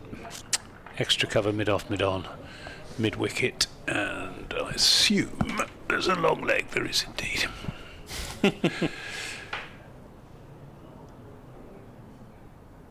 Van der Hoogten bowls outside the off stump, and good carry through to Chris Cook. The sun is out, clouds are high, it's mostly blue sky, hazy blue sky overhead. Lovely trees all along the river on the far side of the ground. One or two buildings, Cardiff city centre away beyond that. And a decent crowd, including a good contingent up from Somerset. Van der Hoogten in and bowls, and Lammonby lets this go through outside the off stump. Fair to say that Van der Hoogten is the mainstay of this Glamorgan seam attack? Yes, he's sort of stepped up really since the departure of Hogan. I mean, when they had Hogan, Nisa and Van der Hoogten in harmony, that was a very good attack, particularly for the second division. Yes, well, Glamorgan have done well with their Australian imports. Yes, Van der Hoogten in and bowls and gets that one to go away off the seam. Angled in towards the left-hander and then leaving him off the seam, but too wide. Yeah, not had any indication of Marnus Labuschagne making a cameo appearance this season as he did last. I was rather hoping that Somerset might sign another Australian, or re-sign another Australian left-hander, Matt Renshaw, who's had a couple of spells with Somerset and done very well for them. Who's on the verge of the Australian Test team at the moment. Van der Hoogten in and bowls, and good solid-looking defensive shot from Tom Lammonby. Van der Hoogten, he has bowled now 7 overs, 2 maidens, 1 for 25. He's the wicket taker, the wicket of James Rue, who he bowled for just 5 in the third over of the day. 87 for 1 with Thomas on 41, Lammonby on 37. Yeah, so advantage Somerset as things stand. As Ben Callaway will bowl his third over. How come they're bowling Callaway and not Crane? Good question. As Callaway in, and forward comes Thomas. I suppose Callaway as the off spinner is more the man that you'd look to do as a holding job while you rotate the seamers. They might think it's a little bit early in proceedings for Crane. Wouldn't be surprised to see him bowl 1 or 2 before lunch. Mind you, probably be at this end, wouldn't it? As forward comes Thomas and squirts that one out on the offside because Van der Hoogten's only just come back on. I suppose as well that you've got an off spinner bowling two left-handers, so he's turning it away from the bat. Yes, may just wait until there's right-handers and maybe a fraction of rough developing. Callaway fires that one in and it's cut away hard by Thomas. He'll pick up runs here. Van der Hoogten goes sprawling on the deep point boundary and makes an excellent stop and saves a couple of runs as Thomas moves on to 43 in the total, 89 for 1. Real commitment there from Tim Van der Hoogten in the deep.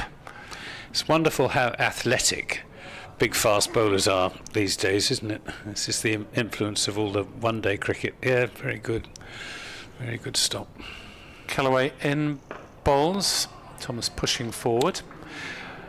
Yeah, 30 years ago that wouldn't have happened. The fast bowler would have waved bye-bye to it and it sailed over the boundary, but T20 has made it compulsory for everyone at least to make a show. He's looking as though he wished he hadn't on that boundary at the moment, Van der Hoogten.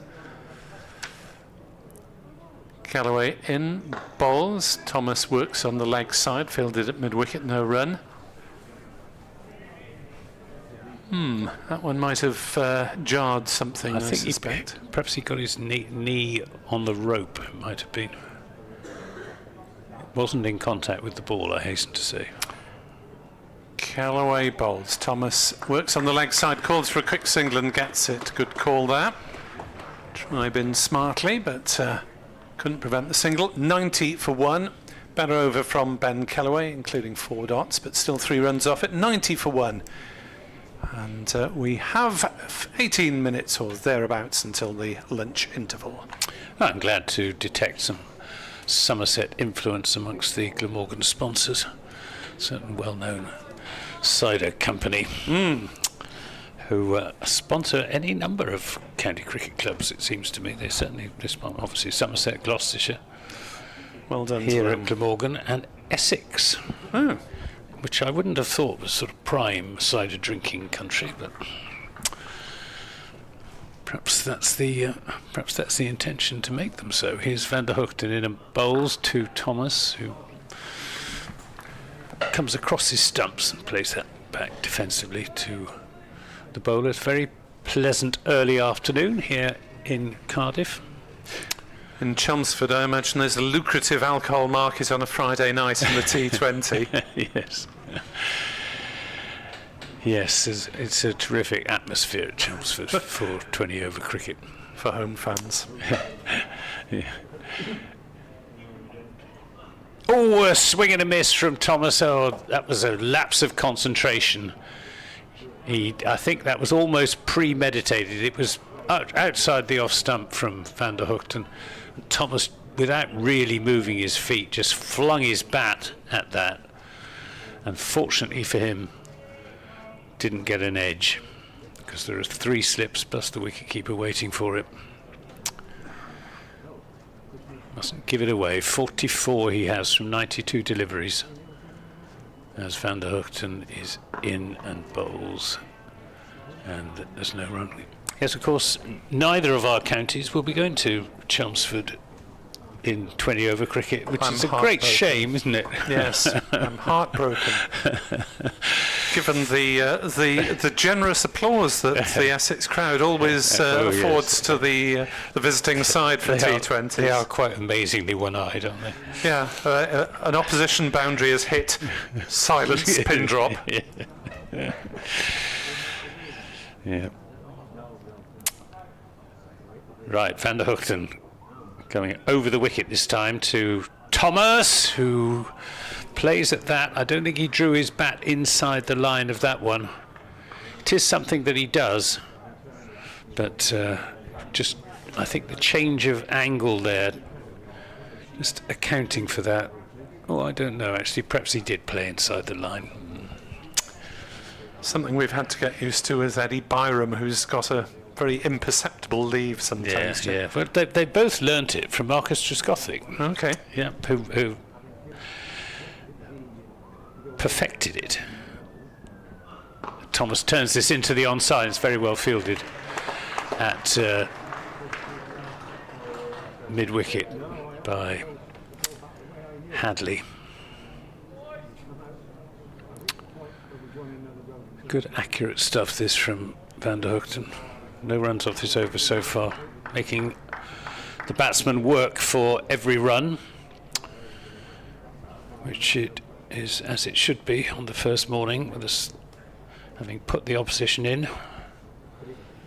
Van der Hoogten in and bowls, and Thomas playing around his front pad, but safety enough. Out to Hadley coming in from mid-wicket. End of that over. 90 for 1, 12:46 is the time, and the focus of these 2 young left-handers will be very firmly on getting through to lunch without any further damage. Good afternoon to Mike O'Hara, who is here for his first championship game of the season, but is also enjoying our coverage. He's in our ears. We're in his ears as well. So good afternoon to you, Mike. Good afternoon to Aled Burkitt, as Callaway is into bowl, defended on the offside by Lammonby, no run, who I saw at Pontier last weekend when I was taking a few snaps for the Machen social media account. As Callaway bowls and forward comes Lammonby and defends. He's bowling a good length, is Callaway, drawing the batsman forward.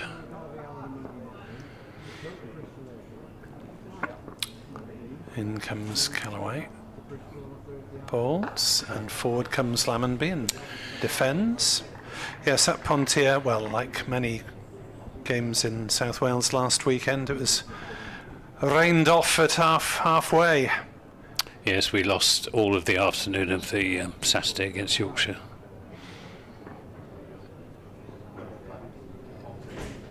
As Callaway in, bowls, played out on the offside, as did Glamorgan down in Hampshire, where Rob Phillips was presented with an unexpected opportunity to watch the magnificent Newport County battle for survival on his stream. Callaway in, bowls, and Lammonby forward, defends, straight out of a textbook, head right over the ball, stretching forward nicely. Good over, well defended so far. Yes, best over he's bowled this. Last ball thereof, at 90 for 1. Callaway bowls slightly shorter and flatter, and it's hammered away on the offside, but this time it's directly to Van der Hoogten, and they just amble through for the single. 91 for 1, Thomas 44. Taken today at 1 o'clock, and Lammonby 38. You're very welcome to go out to. I fancy that the pitch has changed colour even in the space of just under 2 hours. It doesn't look as green as it did at the start. That may be to do with the fact that we're looking at it under sunshine now rather than the overcast skies that prevailed before the start, but it's not looking as green to me, and doesn't seem to be doing as much for the seam bowlers, and the fact that Ben Callaway has bowled 4 overs of spin suggests that it's not a seamer's paradise. Van der Hoogten in and bowls to Lammonby, who turns that into the onside, but straight to Hadley at mid-wicket. Van der Hoogten in his 9th over. Fancy he's going to have quite a lot of bowling to do, but he's the sort of bowler who thrives on a good workload. He's fast medium, sort of 75, 76 miles an hour, something like that. As this is pushed into the offside, they think about a single, it's not there. As Somerset old boy, Sean Dixon, picks up at backward point. Looking forward to seeing Sean Dixon bat. Yes, he had a very nervous first couple of games before coming good. Well, poor chap. He had a pretty rough time in red ball cricket at Somerset. Failed even, never scored a century. This is defended by Lammonby, and became a rather unlikely white ball hero because he was signed originally as a sort of conventional doer opening bat who could score big runs slowly at the top of the order, and he turned himself into a very effective white ball finisher. Remarkable performances in the quarter-final and final, wasn't Absolutely, it? In your triumph. Yep. Van der Hoogten to Lammonby, who lets that go outside the off stump. He started off with Norton 2 here, then was left out of the starting 11 against Notts. It's a phrase we have to sort of get used to in cricket these days. Came in as a sub for Ben Callaway, made Norton 22, but then 90 here against Leicestershire and unbeaten half-century down at Southampton. Yes, I'm very pleased he's doing well. He was very popular at Somerset. Nice guy. Van der Hoogten in bowls, and this comes off a thick edge down towards third man. Tribe is in pursuit, but Sean Dixon beats him to it, and they come back for 2 runs. 93 for 1. Lammonby on to 40. And Ned Leonard, another Somerset old boy, would he be in the team if he was fit? I think he's certainly been in the squad and probably played maybe 2 or 3 championship games in this block, I would imagine. Van der Hoogten in and bowls to Lammonby, who cuts this away, gets on top of the bounce and plays it nicely away through the offside. Didn't try and hit it too hard. It's going to be pulled in by Mason Crane just inside the deep cover boundary, and they'll settle for 2 runs. 95 for 1 at the end of that. Van der Hoogten over 42 to Lammonby and 44 to Thomas. He hasn't been a championship regular, Ned Leonard, but I think he's just been an unlucky bowler for Glamorgan. He has bowled better than his figures suggested in a few championship matches that I've seen. Obviously made his mark in the T20 side, notably at Taunton. He last did indeed, year with a yes. remarkable performance. Yes, yeah. Match-winning performance, wasn't it? 5 for, which are not to be sniffed at in T20. Callaway in to Thomas, who goes for a big shot over long on, and he's nailed that one all the way for 6 to wide long on. First 6 of the match, beautifully struck. And it's his 50. And it's brought up the 100. Delight all round for Somerset. And a stylish shot with which to get to that landmark. It's taken him 97 deliveries to get there. As he faces up again to Callaway, 5 fours and 1 6. Callaway in, Thomas props forward, defends. So he's had a few moments to cause concern, Josh Thomas, but no chances as such, as Callaway is in to bowl, and Thomas pushes forward, defends to shortish cover, no run. You're almost bound to be playing and missing, aren't you, as an opening bat? On the first morning, on a first morning on a green cloud wicket. round, yeah. Oof. That's a drop short, dragged down from Callaway, pulled around to backwards square, but just the single. He does, but he does tend to drag one down every over, Ben Callaway. It was the last ball of the previous over. Maybe a bit of rust, as I say, I haven't bowled for 3 weeks or long more. Callaway in, bowls, that's nicely flighted, pushed by Lammonby on the offside, and there is no run. So Callaway 1 for 62 in the opening game, got injured in the second, didn't play in the third, and didn't bowl in the fourth. So the rust is still coming off Ben Callaway as he lopes in, bowls, and It's better. Lammonby defends on the offside. 7 off the over, 102 for 1. Josh Thomas's 50 came off 97 balls with 5 fours and 1 6. 30 overs bowled, 1 possibly 2 before lunch, depending on how quickly TVDG gets through it. And that was the voice on PA of Andrew Hignall. Yes, nice to hear that his health Former is scorer for Glamorgan.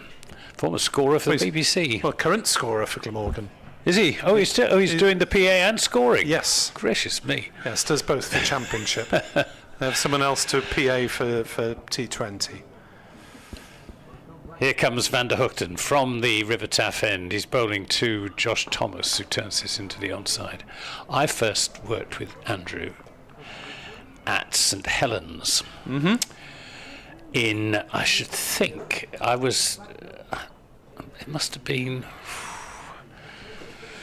Eddie Bevan was commentating for Glamorgan. Almost goes That doesn't without narrow it saying. down a bit. I can't remember. It must have been in the early 1980s, I think. It was the most beautiful day. It was really clear, and you could actually see them haymaking on Exmoor on the other side of the channel. As this is just dabbed down towards third man by Thomas, and they will come back for a second run. Sean Dixon with the fielding. Yeah, that was many years ago. That's when he was teaching at Blundell's. and commuting to do the scoring for BBC Wales. Yes, he was a vital part of the team in the days before the interweb, Yeah, absolutely. when scoring was done with pen and paper rather than on computers. Did it for a good many years myself.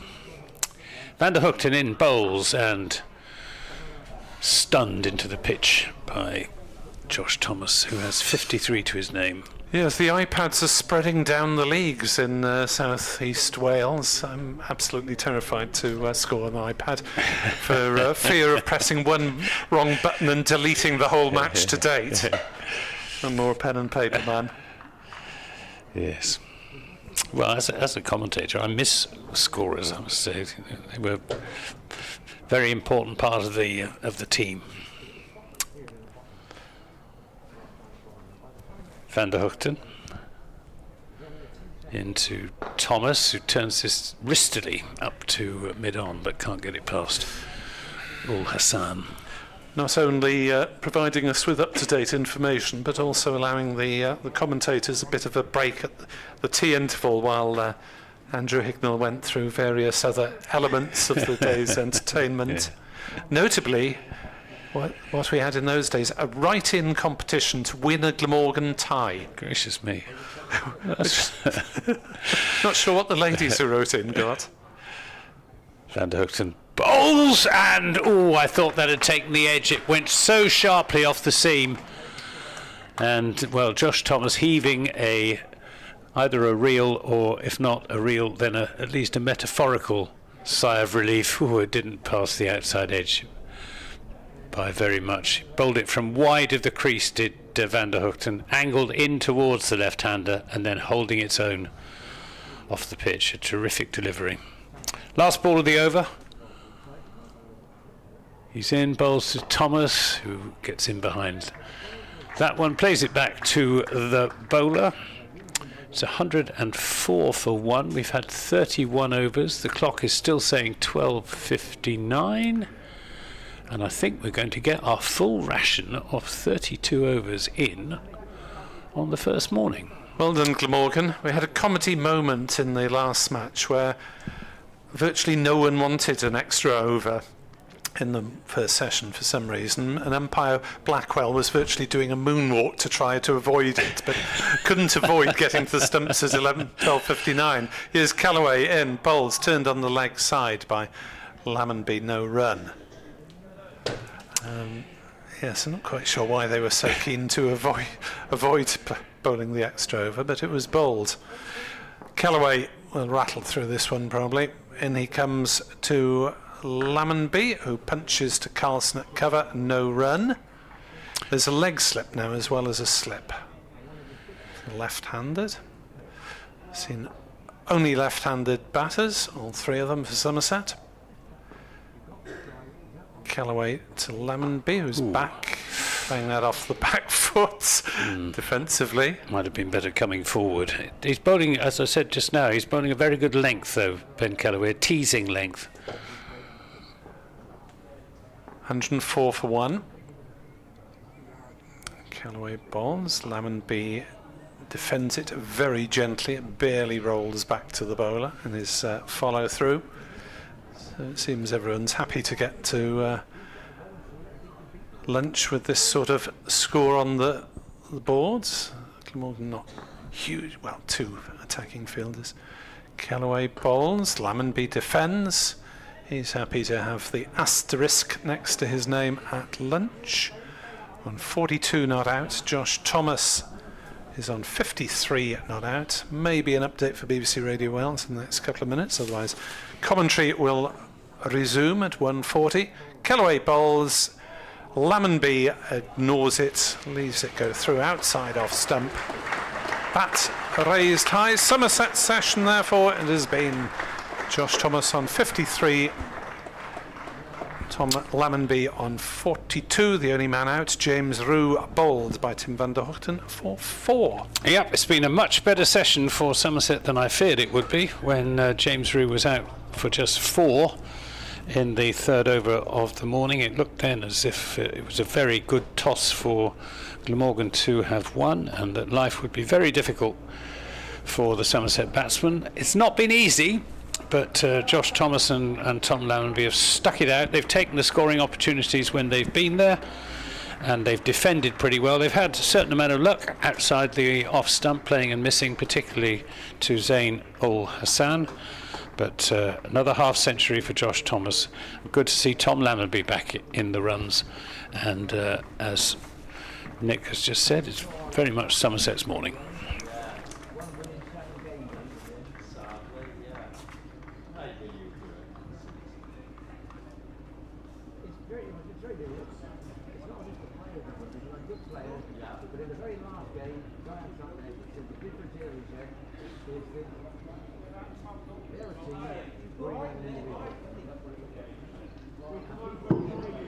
I've got some lunchtime scores from the other games in the Rothesay County Championship, as well as news from the parks in Oxford, where Glamorgan's second 11 are involved in the T20 contest against the students. But we'll start first of all in the County Championship at Edgbaston, where Warwickshire are 80 for 5.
Kieran Carlson, the Glamorgan captain, because last week he was put in on a wicket which had a distinct green tinge, just like the one we're using today, the Somerset first and made hay, and then admitted afterwards he probably would have done the same. In fact, he definitely would have done the same as the Hampshire captain by fielding. Well, he's put in Somerset today to limited effect so far, despite a few scares. These two have done really well since losing James Rue with 5 on the board. 99-run partnership.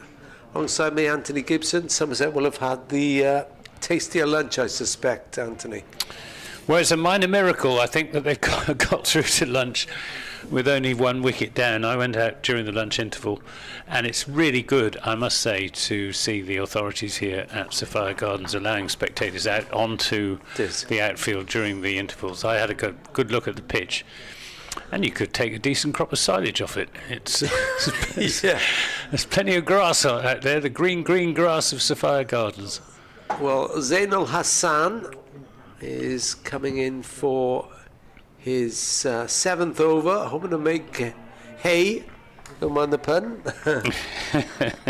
Well, the green is still there. First ball is played away into the onside by Josh Thomas. But it's and early on, I mean, the ball was moving sideways. A couple of early deliveries. The one that got James Rue nipping back. There was one that Norton bowled in his first over that went almost sideways past Josh Thomas's outside edge. Well, Hassan again from the taff end, and that one caught Josh Thomas in his stomach that time, I think. Just seeing it on the replay. Yeah, definitely, that's a painful one. But he's still there. Yeah, I mean, both of them had a bit of luck, plenty of luck, but you need luck to survive. Yeah, absolutely. Against good bowling on a pitch like this on the first morning of a 4-day game. Well, Hassan definitely troubled Thomas in one particular over. Trying to do the same here to the left-hander, but he gets his first runs of the afternoon, and it's a comfortable boundary, clipped off his legs through deep square, and Somerset are underway again. Thomas moves to 57, the score to 108 for 1. Lovely shot, that.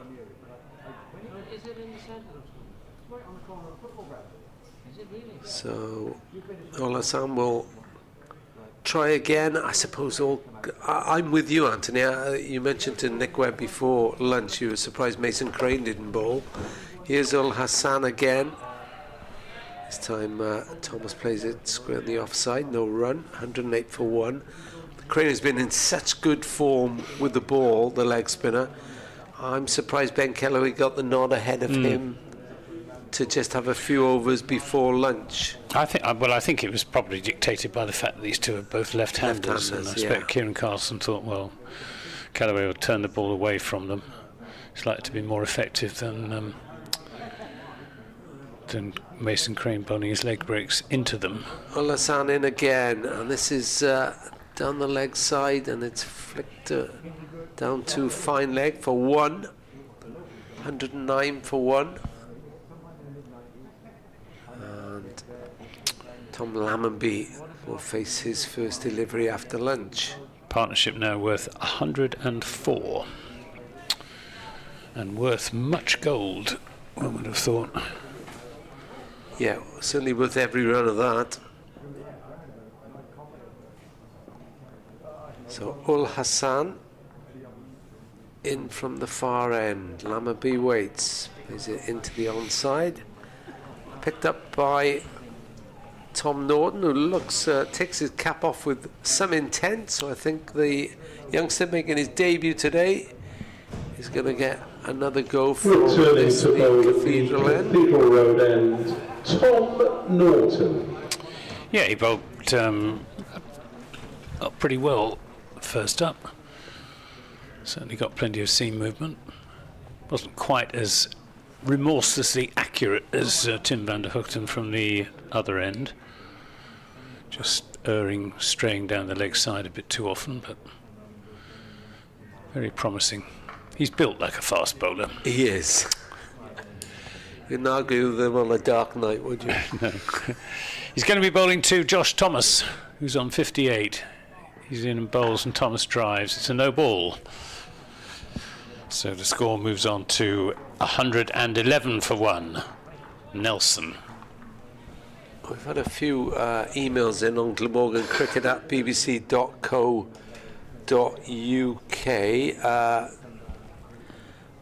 This was from Mark Morley. It's for you, actually, Anthony. Here's Norton in and bowls, and this is swung away for 4 runs down to deep backward square leg. It was short from Tom Norton and got the treatment from Josh Thomas. Well, Mark's thoroughly enjoying the commentary. He lives in Doha, Qatar, and in the Gulf states in the weekends, Friday and Saturday. The Gulf state weekends are Friday and Saturday. So he said, so glad to hear that the Somerset pathway, come back to that. Here's Norton in and bowls, half volley, driven on the bounce, back to the bowler. The Somerset pathway you were talking about earlier, Anthony, is so strong these days. I didn't attend an elite school, but opened the bowling for Somerset under 15s and under 17s in the late 1980s. Aftab Habib, brackets Millfield, captained the side and went on to England honours. Yes, well, that was when the Somerset pathway was just being developed. This is a defensive shot. It was Brian Rose, really, who captained Somerset during the glory years of the late 1970s, early 80s, who was responsible for it. And he was very keen to develop good young cricketers, because after the departure of Ian Botham and Vivian Richards and Joel Garner and all of that, Somerset had to import players from all around the country to put a reasonable 11 into the field. This is turned into the onside, won't be a run. It's a good stop at mid-wicket. And it was Brian really who had the initiative to set up the indoor cricket school, and from that followed the Somerset pathway, and it's been going strong ever since. It's produced any number of really good cricketers. Yeah, absolutely. He also says, I live in Doha, get together with a few Somerset fans who enjoy the commentary. Thank you for such good stuff. Well, it's a pleasure, as this is defended by Thomas out into the offside. 115 for 1. And he also says, does Mark, my Somerset home is Martock. Oh, just down the road from where I live. And I went to Sexy's Bruton. Yep, very good school. EY apostrophe S. Yeah, that's right. Yeah. I did read it twice. There are 2 schools in Bruton, Sexy's and King's School, Bruton. Is Norton in a bowls, and that's a good one. Well, yeah, that's what I mean about this pitch. There's plenty of grass out there, and there's plenty in it for the seam bowlers. And I should imagine with so much grass that spinners ought to get a bit of purchase as well. It's a good sporting pitch, I would say. Well, he nailed that, Tom Norton, that one, didn't he? It certainly did. Bang on off stump and went through Thomas, who's had a couple of lives, but is still there.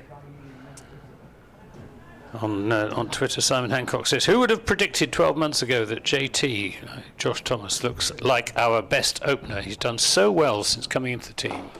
And his partner Lammonby has driven that to mid-off, first ball of Zainul Hassan's new over. He has. He's done extremely well, and all credit to him.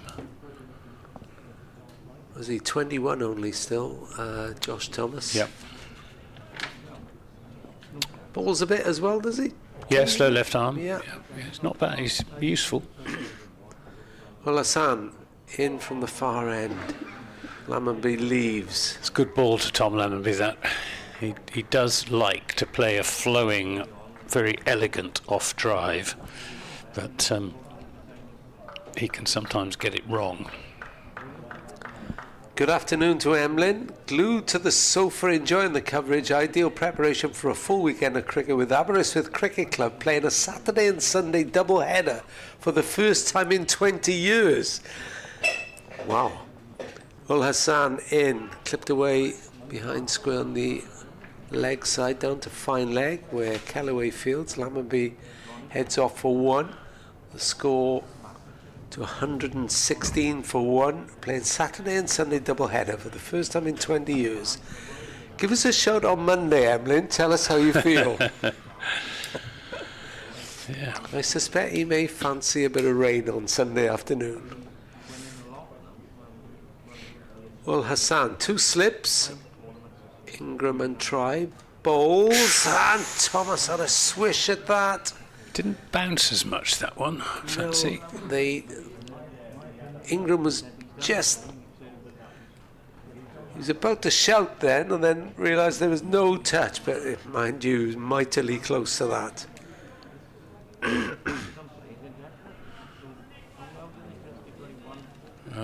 It was there for the shot. Maybe he just didn't bounce quite as much as Josh Thomas was expecting. It was short of a length. More hope for the bowler. Ul Hassan bowls. This time Thomas is right behind that. Drops down at his feet. Killed everything with that. Did Joshua Thomas.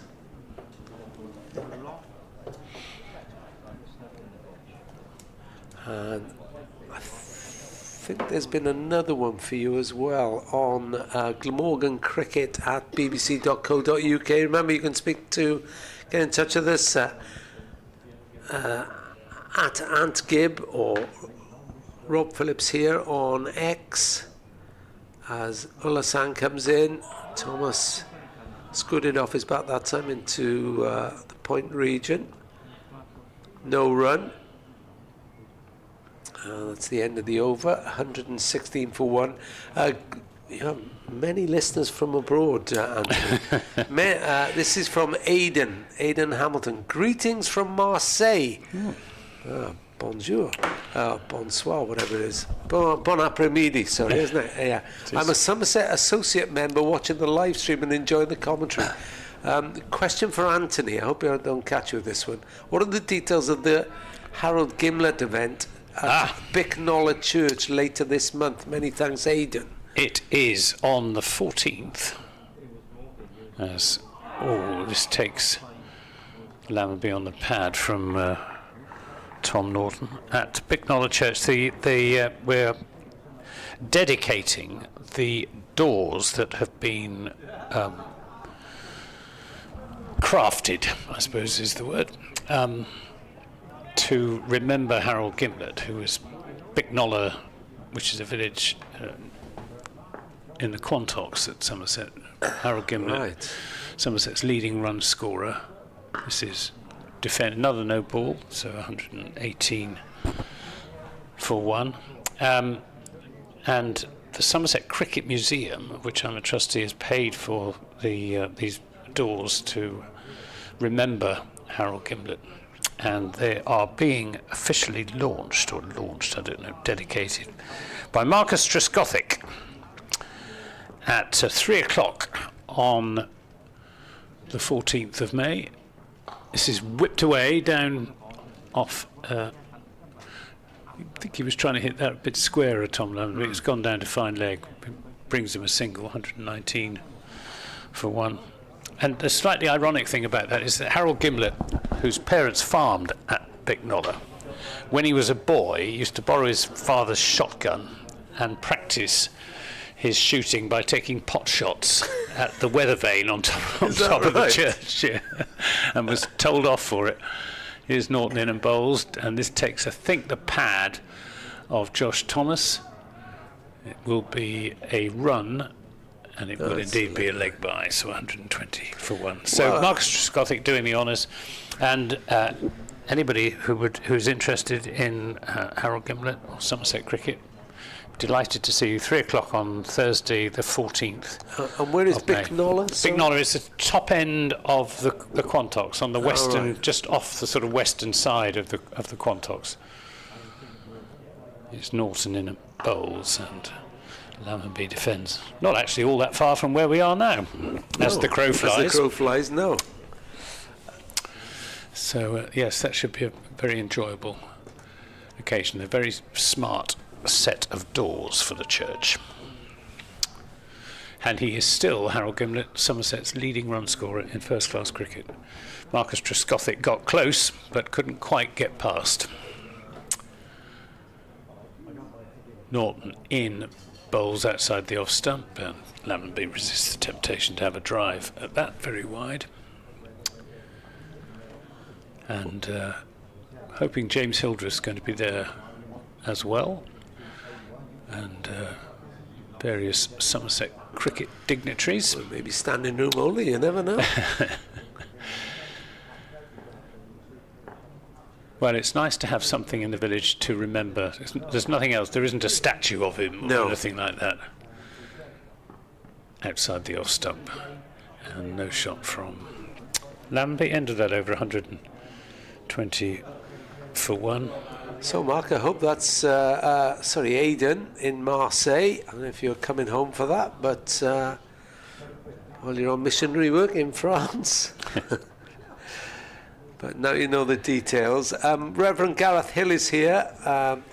No balcony for us this week. He was the gentleman and his better half who was on the balcony watching from their hotel room in Southampton last week when Glamorgan were there. But safely settled in our usual seats, especially after a pleasant lasagna lunch. Oh, well, glad. I know it's obvious, but we need a wicket soon, says Gareth. Ul Hassan trying to get that now, and it's pulled by Thomas. Should be stopped out on the boundary by the athletic Tom Norton, who hauls it back in, 122 for 1.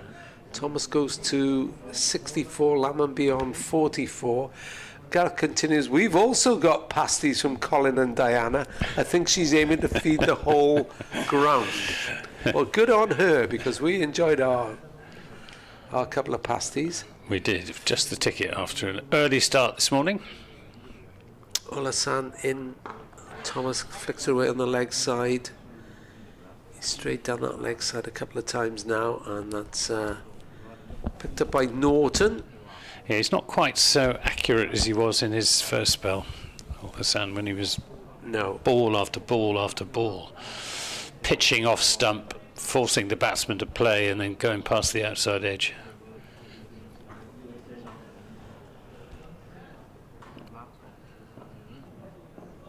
Lammonby waits, 2 slips, Ul Hassan in, shot on the leg side this time, and Kieran Carlson, the Glamorgan captain, is there. Matthew Burgess says, good to hear you behind the mic at Glamorgan.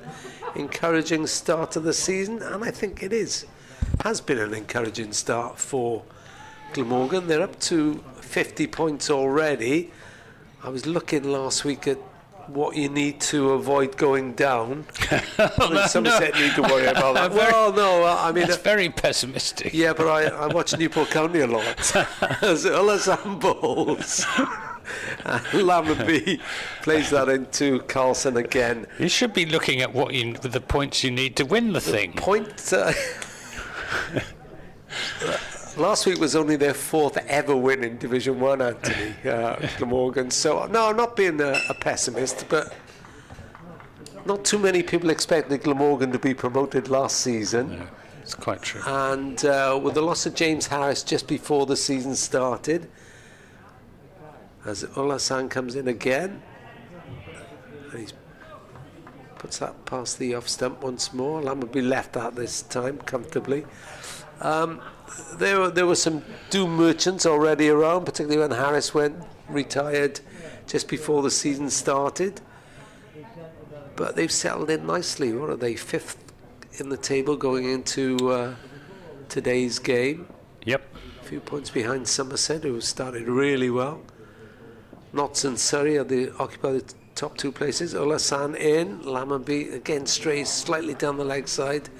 Lammonby takes advantage and goes through for 1, and the score is 124 for 1. This after Somerset were put in. So I basically did my homework, and it was Hampshire as well. So maybe I was. So how many points do you reckon you need to stay at 120, something like Well, in 2025, Hampshire finished 8th to finish just above the relegation zone with 145. 145, yeah.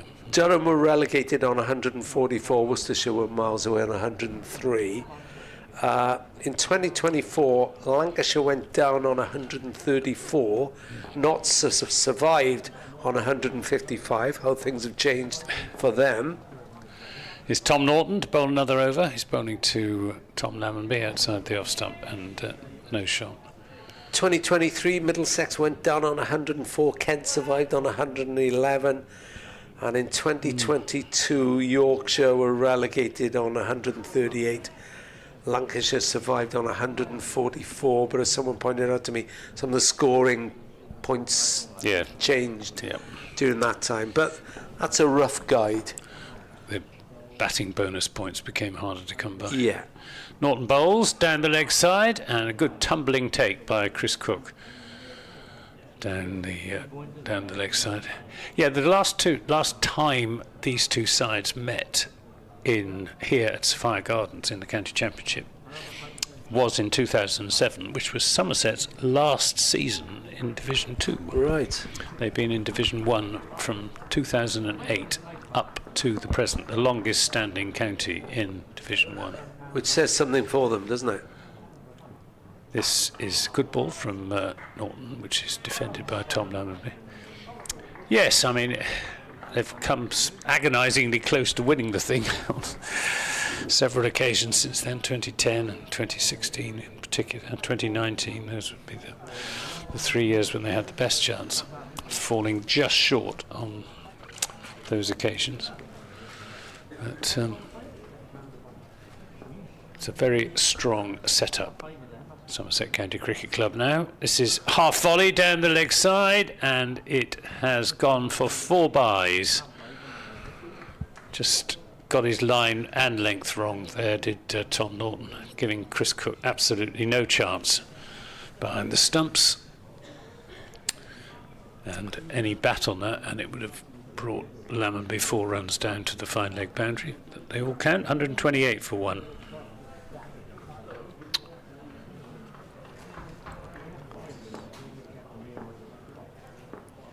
I'll ask you in a moment how they feel their prospects are for this season. Not in and bowls, and Lammonby goes for a sort of push drive to a ball well outside the off stump that he didn't need to play at all. It was floated up there temptingly. He went for it. Fortunately, didn't get anything on it.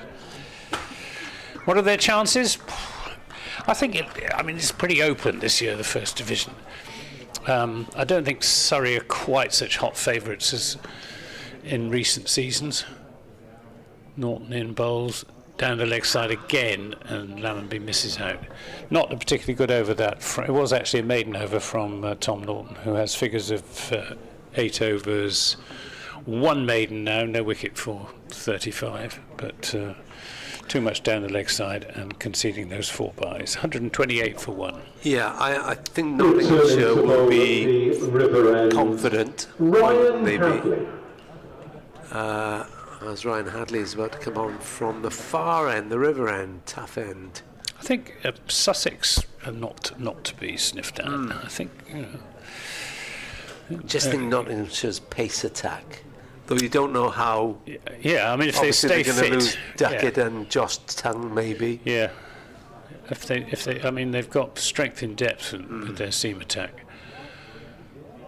But they're going 124 for 3 against Surrey today. Warwickshire in trouble against Yorkshire, 86 for 5.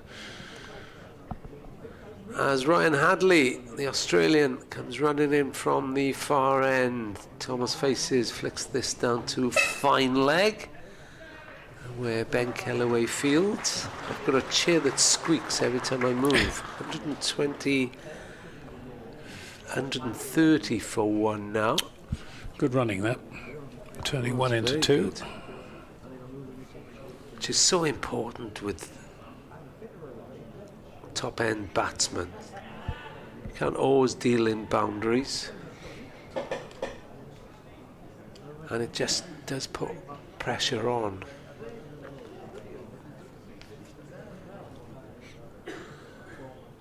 As Hadley comes in again.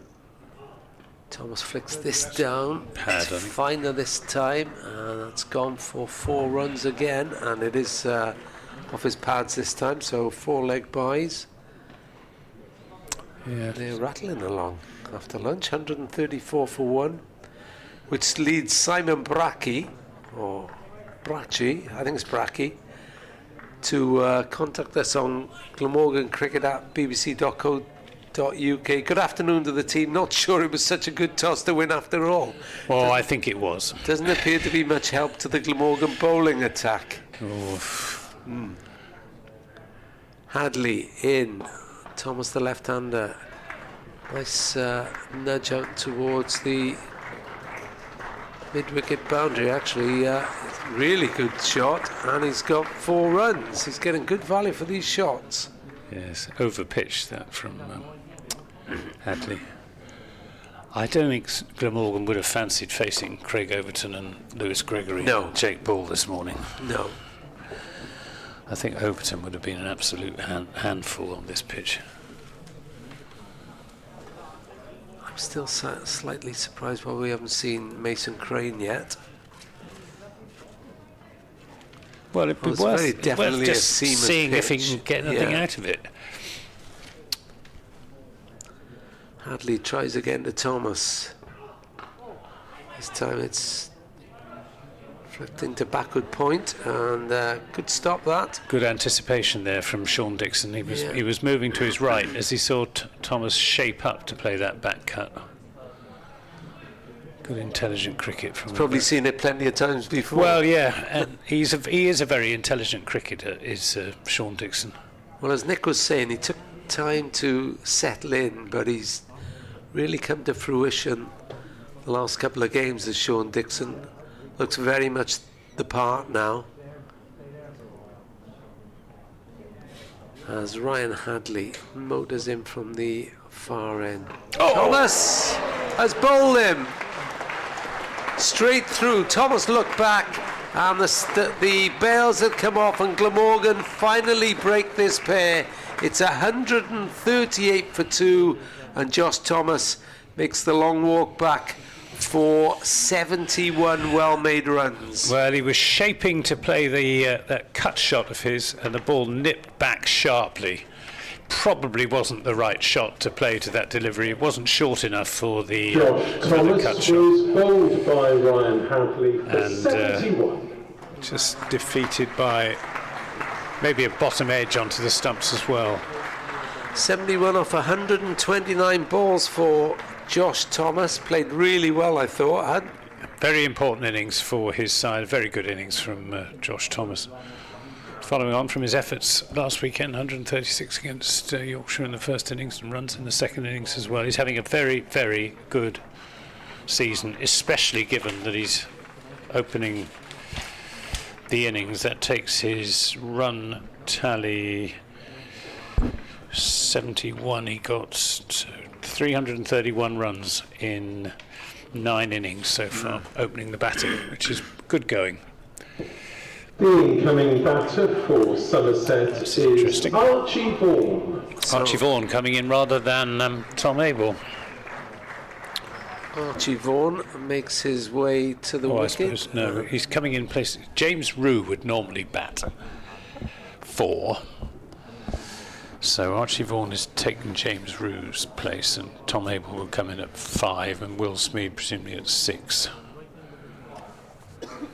So I think Glamorgan captain Kieran Carlson will be very relieved to see another wicket go down. Terrific partnership though, 133 those two put on for the second wicket. So Vaughan, Archie Vaughan, England Lion, son of Michael, of course. Michael Vaughan, who needs no introduction. And if he is successful, anything like as successful as his dad, no pressure. Oh, he's a very, very good prospect, Archie Vaughan. He's facing Ryan Hadley, the first right-hander, as he pulls that to short on the leg side and short mid-wicket, and Ryan Hadley takes his cap and will be very satisfied with that. He's taken his 15th wicket this season, his first today. 6 overs, 1 for 20. He's looking more and more useful as well, Ryan Hadley. And Somerset 138 for 2. Yeah, Hadley in a 6-match spell here, and quite often it takes Australian bowlers to get used to British conditions, but he's done reasonably well, reasonably quickly. 3 wickets in each innings in the first match as Tom Norton starts a new over, still looking for his first success, and bowls outside off stump, Lammonby, shoulders, arms. So Simon Brackey reading out his email saying not sure it was a good toss to win after all. Doesn't appear to be much help to the Glamorgan bowling attack. Looks like it proved a bit of a commentator's curse. Always welcome.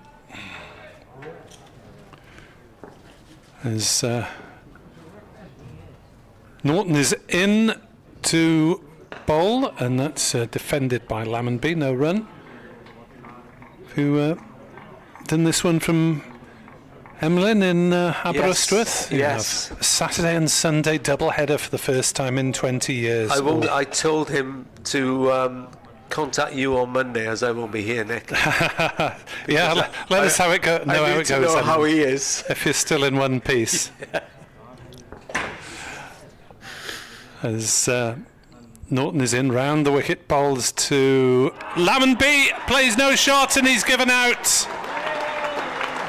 First county wicket for Tom Norton, and the team embrace the young man. Well bowled to Tom Norton. Tom Lammonby goes for 45. Glamorgan have their first bonus point, and the game is looking very different to 10 minutes ago. It was a little bit on the high side. He was playing no shot. It was outside off stump, but the umpire ruling that Tom Lammonby it was hitting the top of off. To Tom Norton for The next 45. replay. Well, that's the perils of playing no shot. And that's how quickly cricket can change. Bang bang, as they say in the cliches. Yeah, one sometimes brings 2. And within a few balls of each other, the heroes of that Somerset second wicket stand are back watching the action from the hutch.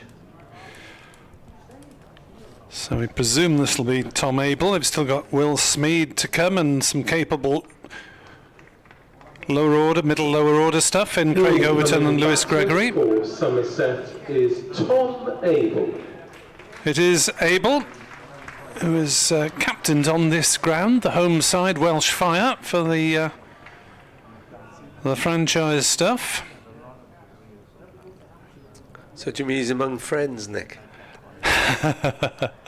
I'm not quite sure how much crossover there is in audience terms between County Championship and the 100. No. Very little, I would suspect. Oh, what a great moment for Tom Norton, though. Yeah, absolute delight. And yeah, it was his 9th over, so hasn't had to wait too long. His first spell was not quite on the money, but doing better this time round as he's in and bowls, and a very strange shot for Abel, who looked to be playing through mid-on with one hand off the bat. And the ball squirted out on the offside, certainly not where he intended. Yes, I had to play a Saturday and Sunday about 5 years ago. I wasn't due to play on the Sunday, but I turned up to watch for a bit and got drafted in, as is the way of friendlies. As that's through outside off stump from Norton. Abel playing no shot. A bad idea or what? Well, I'd kept wicket on the Saturday, which made things worse, and then I was sort of creaking very gently in the outfield on the Sunday, trying to avoid the ball. But Which yeah. in turn becomes a magnet to you, doesn't it? Yeah, absolutely. When you're trying to avoid it, the ball just won't stop coming to you. Norton in, bowls through outside off stump. Abel again shoulders, arms. So a first successful over in Glamorgan first team colours for the 18-year-old Tom Norton. Gets another round of applause to mark that, and a couple of handshakes from teammates on the way through as he retreats to his fielding position, and he will feel 10 feet tall on the back of that one. He will, and Kieran Carlson has a bit of a much more of a jaunty step now as he made his way back down to this end to take his place at second slip in the cordon. Probably about even Stevens now in terms of the overall game position. It's probably where Glamorgan would have, wicket-wise, where they would have liked to have been at lunch. Yeah, 3 before lunch if you insert the opposition as the standard bar. Hadley in from the far end, that's full, and Archie Vaughan stabs it back down on that. Collected by Mason Crane at point.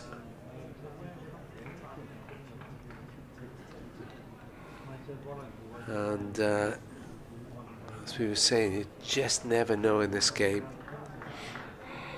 You can be toiling all morning after an early success, and then, like the buses, they come in twos. Tribe is agitated at third slip as Hadley comes in, and Vaughan swished at that one, went past his outside edge. Bit of bounce there. That one got up on him. You expect Hadley to be getting a bit of bounce now and again from his height, 6'5". We done the email from the gentleman from Doha. So, Yes. Yeah, you've caught up. Yeah, Pay fine. attention, Nick. I was having a little bit of fresh air and No, I don't blame you. an exercise and wandering around and. I found at Hampshire it was colder in the press box than it was outside. All right. Work that one out. Obviously getting no sun, I assume. But lovely in here as I'm watching Hadley bowl, and Vaughan plays that down behind square, and that will be a 1 run. How did your eyesight cope with the balcony, which is miles in the air at Not too Southampton? bad. Well, the replays helped, don't they? Yes. The replays Try helped. doing a game without a video monitor at Southampton. You're struggling at the far end of the ground to see who's who. 139 for 3. You want to try doing football games without a replay as well. Well, once you're used to the back of the stand at Rodney Parade. Yes. Yeah. And Hadley is looking for his second wicket. Again, that's a full ball from the Australian. He's back down the pitch by Tom Abel, yet to get off the mark. Reminder of that email, glamorgancricket@bbc.co.uk. Yeah, at Nick Webb 2017 on X, at Rob Phillips here, at Ant Gibb. Yep, and Rob and I are on Blue Sky as well with the same... And Threads. You on Threads? No. No. Should do, it's quite entertaining. Hadley trying to entertain the Glamorgan crowd with another wicket. This time it goes past the off stump. Oohs and ahs as ever. I get myself confused enough trying to run a couple of X and Blue Sky accounts for my club side as well as my personal one, as well as, of course, posting on the BBC Sport Wales X account. Tried to persuade BBC Sport Wales to get onto Blue Sky as well, but they haven't so far. No, there are more and more sporting organisations on there. But not as many as you might think. It's a bit more pleasant on Blue Sky sometimes as Hadley bowls and Abel. Forward defensive, no run, just the 1 run off Ryan Hadley's over, and he's got very tidy figures of 7 overs, 1 for 21.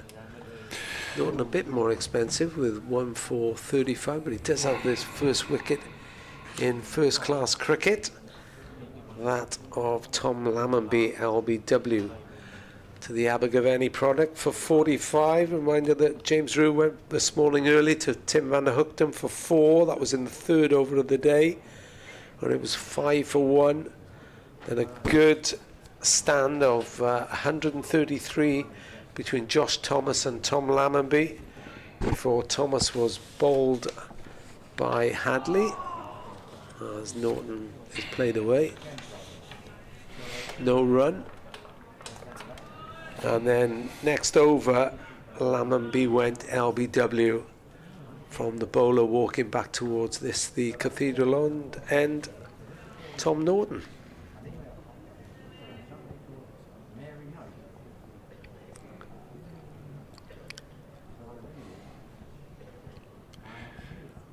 Norton bowls, played out towards mid-off, and Tim van der Hoogten walks across to collect.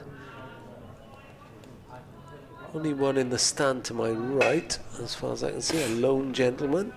Yeah, it's not a great vantage point for this particular game, the grandstand. It's miles away. But plenty of others scattered around, I'm sure many from Somerset as well. Norton bowls, played at that one.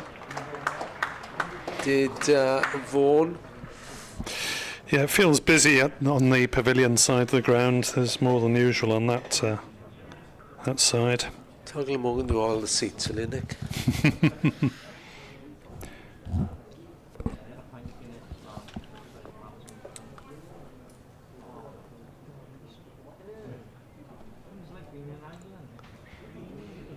As Norton runs away from us.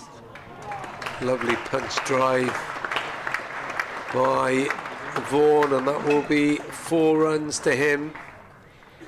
His dad would have been proud of that. Afternoon, gents, says Jason. Hopefully this is the correct email for the commentary team. Yes, it is, Jace. First time I've tried to contact you this way. I'm Jason, the guy watching from Accrington, whose mum, Diane, with Colin, has been sending you homemade stuff. Welsh Cakes last match, pasties today. I'm pleased you enjoyed. I was the one who tipped her off about your penchant for nibbles in the commentary box, as I've heard you discussing the culinary delights. Hold on, we're going to discuss Tom Norton bowling first. That's pulled away to cow corner, really, and Vaughan is getting in the mood now. That's second boundary for him. He moves to 9, the score to 147 for 3. Jason continues. You're discussing the culinary delights people send up for you, and the one who suggested she send up some of her Welsh cakes. Going forward, if you have any requests for homemade in particular, let me know and I'll order it to you. Well, I do like bread pudding. So if you go to Warwickshire Sunday and Monday next week, Norton bowls. Fields off his own bowling as well. And no run, 147 for 3. Archie Vaughan is 9 and Tom Abel is 0. I do occasionally have a pie bought for me at Cardiff City, Nick. But one of the many good things about covering cricket is that I had Welsh Cakes brought up to me in Nottingham, I think it was. Yes, where Dave Brace-Girdle, the local cricket man, thoroughly enjoyed his nibbles. Yeah, it's something we try and encourage, but I can't do too much at the moment because of various dietary requirements. Well, you know where to send them then, since I have no such worries, but even though I should have. Here comes Hadley then from the River Taff end through outside off stump. Abel plays no shot. So the Glamorgan second 11 won their first game against the Oxford students by just 7 runs. Glamorgan won 56 for 7 in 20 overs. Eddie Byram made 44, Dan Douthwaite 25, the leading contributors there. In reply, the students 149 for 7. Dan Douthwaite 2 for 28. Ben Morris 2 for 23 in a couple of overs.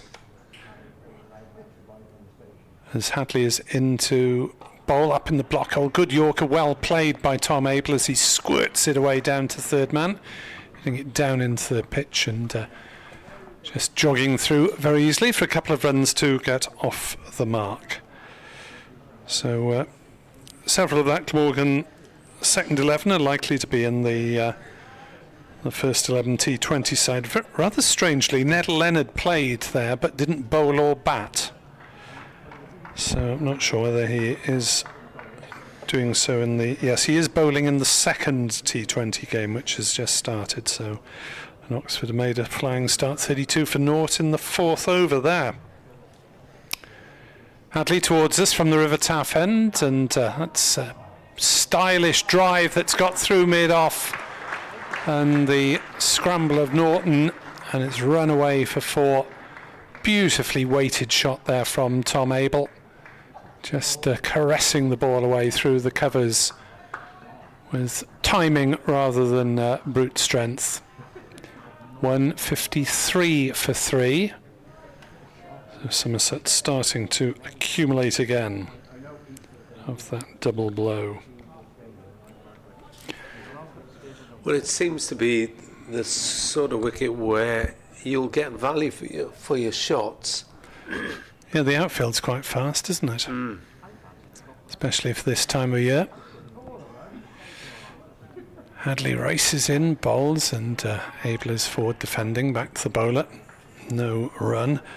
The weather forecast, there's a possibility of a shower later today, but it's about 30% chance in any given hour, last time I checked the BBC app.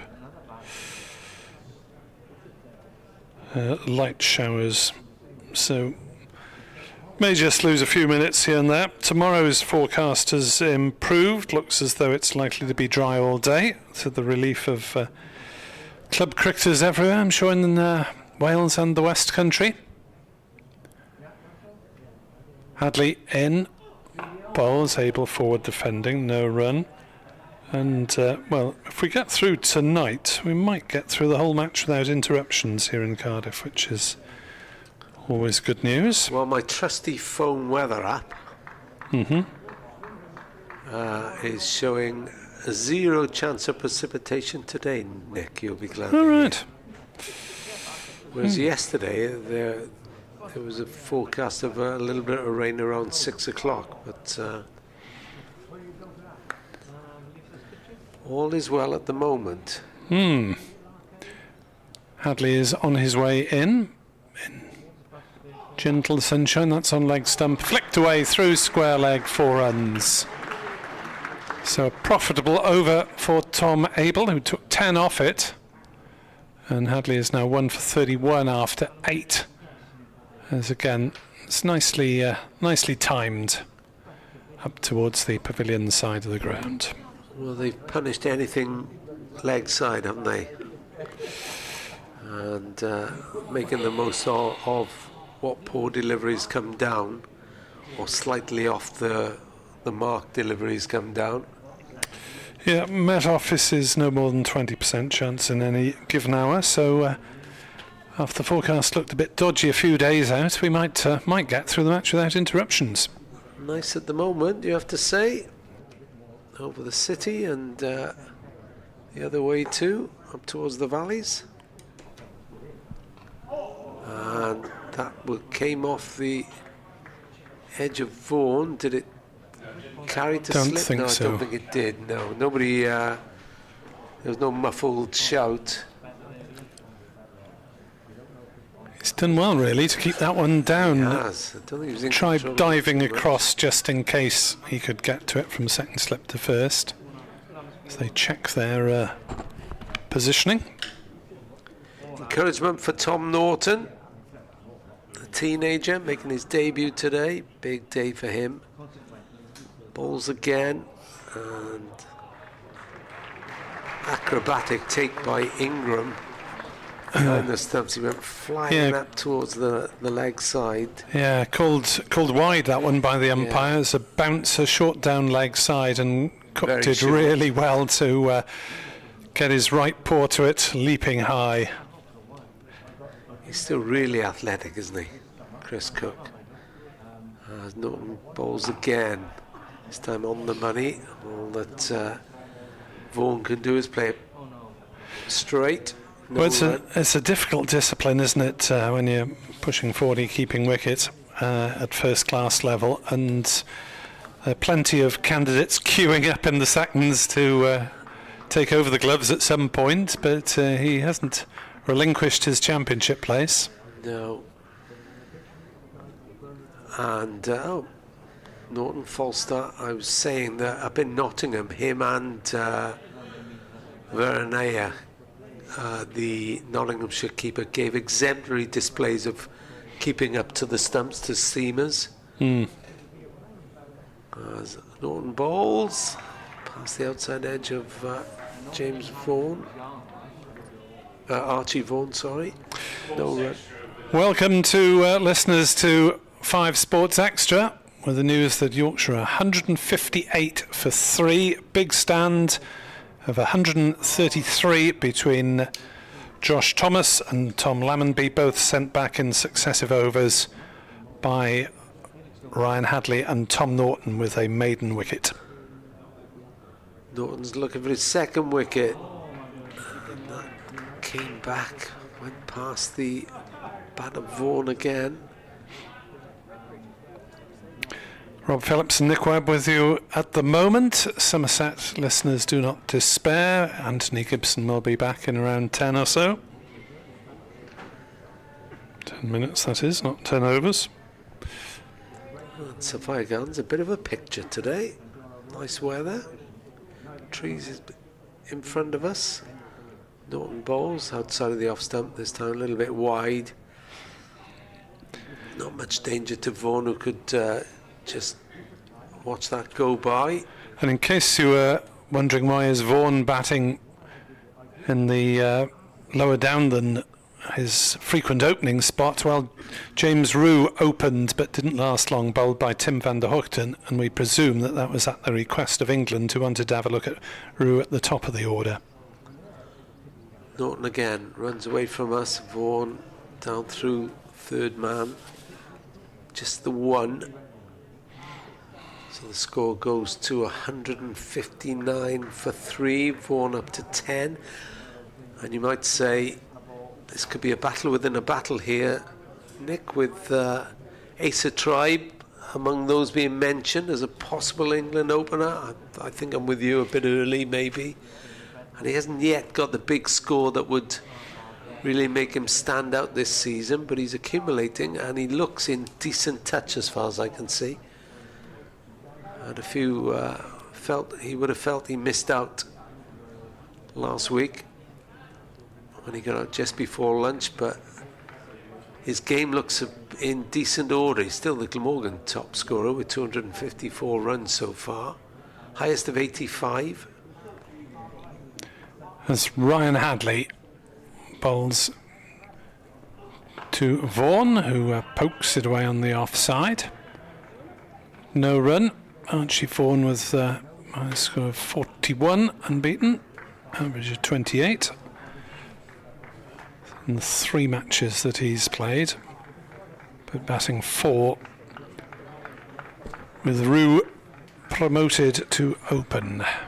He was dismissed though in the 3rd over. Glamorgan winning the toss, choosing to bowl. The pitch is greenish. The overheads were cool and grey to start with sun coming through now.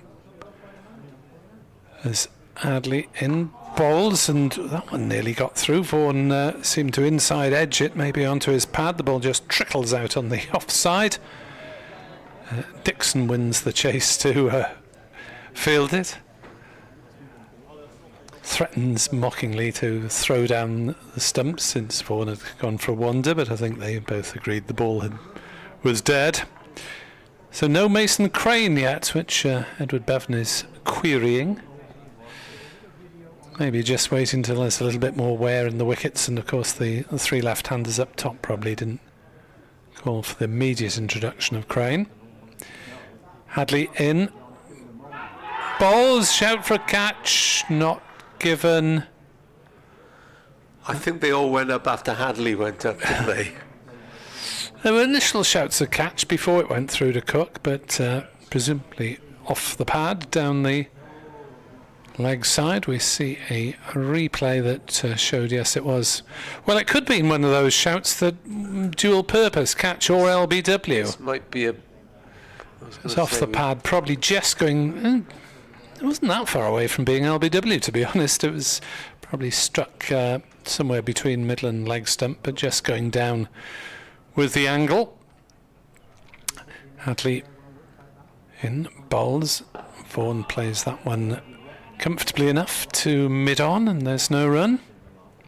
So batting to come, Smead, Overton, Gregory, Pretorius, Leach and Ball. The two left out of the Somerset 13 were Shaw and Ogborne.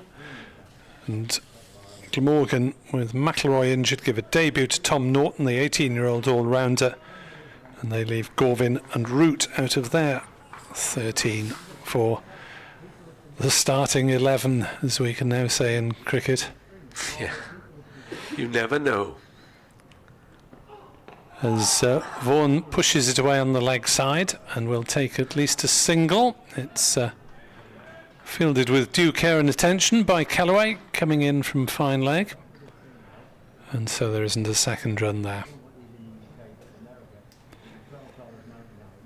So Somerset putting together the beginnings of a partnership of 22 and 160 for 3, being 5 for 1, and lost second and third wickets within the space of a few balls on 138. As Hadley, the tall New South Wales seamer, races in past umpire Pollard with a grunt of effort, and Abel defends it comfortably. Single off the over, 160 for 3. Vaughan has 11 and Abel has 12. Decent enough over that from Hadley. Had the one shout, which the umpire wasn't interested in, probably because it did look as if it came off the pad. And so it'll be the teenager Tom Norton again. 1 for 45 from his 11 so far, 2 maidens in that. Hadley has 1 for 32 from 9. As Norton moves into Archie Vaughan. Fuller delivery, Vaughan plays it back along the ground to the bowler. No run, 160 for 3. Still 50.5 overs remaining today. The scoreboard on the grandstand side is a lot easier to read than the scoreboard on the far side there. It's just the angle of the sun, I think. Yeah. So Norton bowls again. This time he's touched down to the third man. A chase for Asa try, but it's going to beat him. Well played by Vaughan. It's another boundary. And Somerset moved to 164 for 3. Just angled the bat down past Asa Tribe, who's the second of the 2 slips. Soon gave up the chase when he could see the ball was almost to the boundary line, or the boundary ropes. And Norton will try again from this end, the Cathedral Road end. Vaughan shoulders arms to that. Goes straight through to Cook. No run. 164 for 3. Anthony Gibson will be back shortly to join me as we celebrate the first championship meeting of these two sides here since 2007. I saw somewhere it's the longest gap between championship matches for Somerset and any other county. As Norton bowls, and that was oohs and ahs again as it went past the outside edge of Archie Vaughan's bat. I'm slowly collecting my belongings. That's where, if we had music, we could play musical chairs here now, couldn't we? Still doing plenty, isn't it? It is, and probably buoyed as well by the 2 wickets in quick succession after lunch. The Glamorgan bowlers. Norton with 2 more deliveries in this over. Straight down the leg side again. Vaughan punishes it. It's going to be 1, it's going to be 2 as Crane fields. They settle for the 2. 166 for 3. Last ball of Tom Norton's 12th over coming up. It's just past the 50 mark in runs conceded. But he's shown enough there, enough promise to think he'll be of value. Norton bowls now. And he's caught behind. Tom Norton gets his 2nd wicket. Archie Vaughan makes his way to the dressing room. Caught by Cook off Tom Norton. 2nd wicket for the teenager. He goes for 17 as Vaughan. And Glamorgan have their 4th wicket. It's 166 for 4. Yeah, terrific delivery from Norton that Vaughan had to play at, and it just did enough to take the outside edge.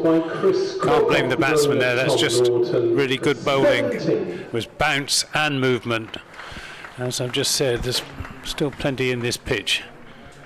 166 for 4 now, disappointing for Archie Vaughan. And, well, the experiment of swapping him and James Rue around so that Rue's opened and Vaughan's coming in at number 4 has not exactly worked out particularly well. Whether it was inspired or insisted upon by the ECB remains to be seen. Various people on social media very critical of the England setup, but maybe that Somerset were quite happy to put James Rue in first. Bit of experience to back up the youthful promise of Josh Thomas. So Will Smead is the new batsman. Yes, it's interesting, isn't it, that obviously it hasn't worked to Somerset's interests in this match, but on the other hand, they want their players to do well. They want them to get international recognition, and if that is the only way into the team for Rue or anyone else at the moment as an opening batter, I suppose you have to give it a shot. Well, Will Smead still has plenty to prove as a red ball batsman. Yes, it's extraordinary, isn't it? A player who's such a well-established white ball player is still a rookie. 128 games of T20 cricket for franchises all around the world. Yes, I remember him taking Glamorgan apart at Taunton. Well, he's done that to quite a few teams over the years. But he's desperately keen to make a success of his red ball career. Well, it's good to hear that as a rookie. Anyway, it is Ryan Hadley to continue, that wicket having fallen with the last ball of the Norton over, and he'll be bowling to Abel on 10 not out, 2 slips, and Abel is forward to defend to mid-off, no run. It's said earlier on, it's a very sporting wicket, this. Ball's coming onto the bat nicely off this thick covering of grass, so that we've seen some nice shots played. It's fast outfield as well, so batsmen are getting full value for their shots. But there is still plenty of seam movement and a little bit of bounce as well for the quicker bowlers. At 166 for 4, we're probably back somewhere towards parity in the game, would you say? I think Somerset probably ahead. Okay. I think it's not going to be easy batting on this. Hadley, to try and demonstrate that point, is in to bowl. Abel works it down towards backward point off an angled bat. Crane does the fielding, and they go through for the single. 167 for 4. Mason Crane so far unused with the ball. It's going to be interesting to see how Will Smead goes about this. He was desperately nervous in his first class appearance up at Essex as an injury replacement. Took him 23 deliveries to get off the mark. It was quite painful to watch. A bit more fluent against Yorkshire last weekend. Hadley is in. Bowls to Smeed down leg side. They're appealing for a caught behind. Glamorgan believe, the umpire does not. Obviously flicked something off. Good take. It was an excellent take from Chris Cook, tumbling low to his left. The replay shows us probably hit the pad, flicked through. Keeper has to ask, he probably doesn't know. Thigh pad, I think it was. 167 for 4, it remains. Won't do the batsman's nerves any good, though. That's for sure. Which is no doubt part of the explanation for the appeal.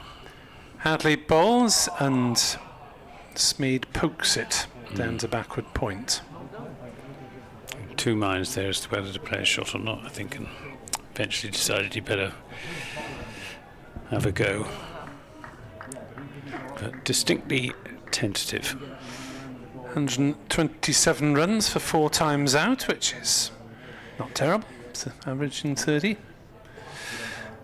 But certainly a newcomer to this form of the game. And credit him for wanting to be a red ball player as well.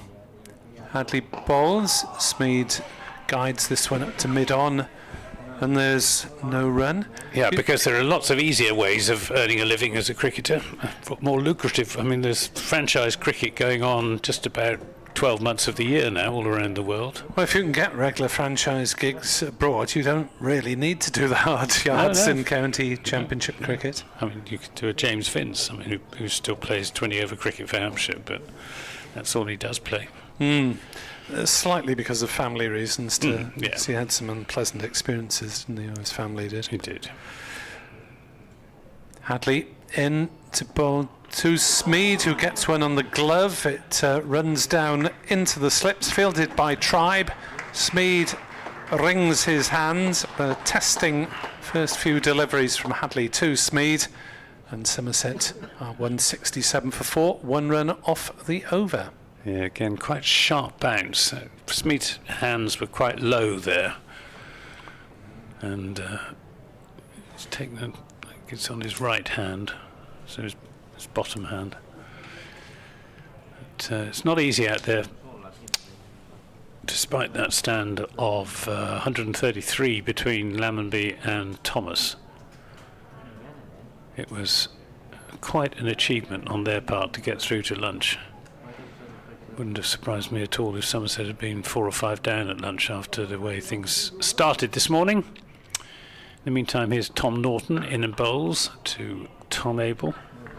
Tom Abel, who's in terrific form. Somerset becoming almost a little bit too reliant on him. 420 runs in 7 innings with 2 centuries so far this season, and he has scored a century in each of his last 6 county championship. No, he hasn't. Did he get a century last week? No, I don't think he did. No, it would have been had he's got 5 out of the last 6. This is pitched up and driven away by Abel through the offside. It's going to be cut off in the deep. Good piece of fielding out there. They come back for 2 runs, 169 for 4. Is that Sean Dixon? It was, yes. He's a very good fielder, is Sean Dixon.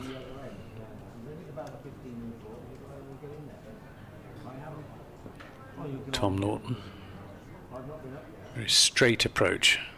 He's in bowls to Abel, who just drops this into the offside and is a well judged single. He moves on to 14, 170 for 4. He had some time in Australia during the winter. Tom Norton, or that was the plan anyway, I presume it happened. He is a full-time cricketer, no college commitments, I understand was the plan, to have a go at it full-time.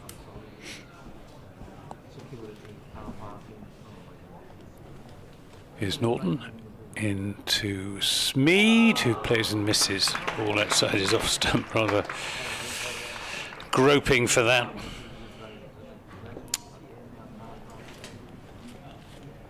Still not off the mark, Will Smeed. Just 5 deliveries so far. 4 slips. Oof. That's astute captaincy by Carlson, isn't it? Putting a Well, bit I of think pressure on and a few more doubts. He reckons that Will Smeed pushes out quite hard at the ball, as white ball cricketers often do. No, they think about a single. It's not there as the Kellaway throw comes in. It misses the stumps. Had it hit, then I think Tom Abel might have been in a spot of bother. Tom Abel, I think, trying to help his batting partner by getting him off the mark, but very nearly disastrous. Yes, if Kellaway had been throwing at the other end, it probably would have been an easier throw for the right-hander in the covers. But he was forced to pivot a little bit and missed. Here's Norton to Smeed. This is driven, and they will get away because there's a slight misfield by Kellaway. I thought for a moment, I thought initially it was going to go for 4, and then a very good half stop by Ben Kellaway, and they decided to take the single. So Will Smeed is off the mark. We'll keep the strike. It's 171 for 4. Yeah, nice to see Chris Cook giving Norton an encouraging pat on the shoulders there and delivering an uplifting message. Has obviously played a reasonable amount of red ball cricket at second 11 level, but everything's a bit more intense in these surroundings. Ingram, Carlson and Tribe are the 3 slips. Carlson alternates between slip and cover or mid-off. Now he's captain. 171 for 4 as Hadley charges in and bowls up in the block hole. Smeed drives to mid-off. Al Hassan fields and polishes. Lobs it on to Van der Hoogten for a bit more polishing from the other direction. Al Hassan warming up, just going through his warm-up exercises at mid-off. I was a bit unlucky not to find the edge somewhere in his morning performances. I agree. Hadley in, bowls, short of a length.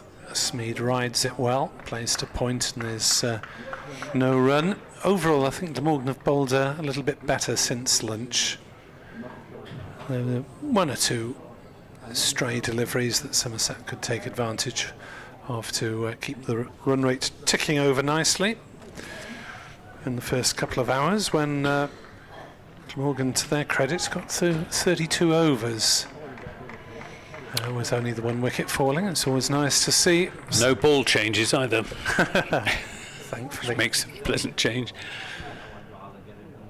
Hadley in. Bowls to Smeed, who drives into covers, no run. So we've got, what, 15 overs to go till tea, which will be round about 10 to 4, therefore. Which isn't too bad. It's when you get tea stretching till 5 past 4 that you start thinking, oh, we're in for a long day here. Not that we should complain talking about cricket for a living. Count our blessings. But the days do stretch on somewhat occasionally. Hadley in, bowls to Smeed, and he's forward, playing more defensive shots already than he would in a month of white ball cricket.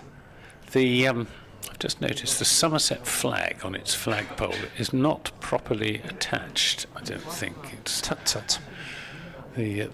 the Welsh national flag and the Glamorgan flag both standing out proudly from their flagpoles, but the Somerset flag is hanging rather sadly and limply, almost as if it's at half mast. Yes. Which it shouldn't be on 171 for 4. Hadley bowls. Smead, I was going to say smashes it through the offside, but he didn't time it. No. Off the bottom of the bat. The opportunity was there. Gap between point and cover, which I thought he'd hit, but instead hit the fielder. Yes, it's sort of hanging off by one corner, the Somerset flag, isn't it? And it's quite a Kevin large Mitchell, flag. the Somerset scorer, will have to give it some. Shimmy up there. They have to do some joking. Haul it down and haul it back up again. Hadley bowls. Smead plays this one into the covers. Dixon fields, no run. Yeah, good tight bowling from Hadley. 171 for 4. That's a maiden from Glamorgan's New South Walian. There, I've got a Steve Pittard stat. Steve, the retired joint landlord of the Rosencrown at Hewish Episcopi, better known as Eli's. This is the 1, 2, 3, 4, 5, 6, 7, 8, 9, 10th game in which Somerset have played a team containing 2 of their former players, and it's actually the 3rd time it's happened against Glamorgan. Back in 1993, in the Glamorgan side were certain Viv Richards and Roland Lefebvre. Rowley is a Welshman. Yeah, and the year before, Viv Richards and Darren Foster. So, and the 2 Somerset ex-players in this game, of course, are Colin Ingram, who played just 1 game for Somerset. Was it only 1? It was only 1. Oh, right. Against Northants back in 2014, I think it was. And, of course, Sean Dixon. So, it's Ul Hassan from the Cathedral Road end in and bowls to Tom Abel.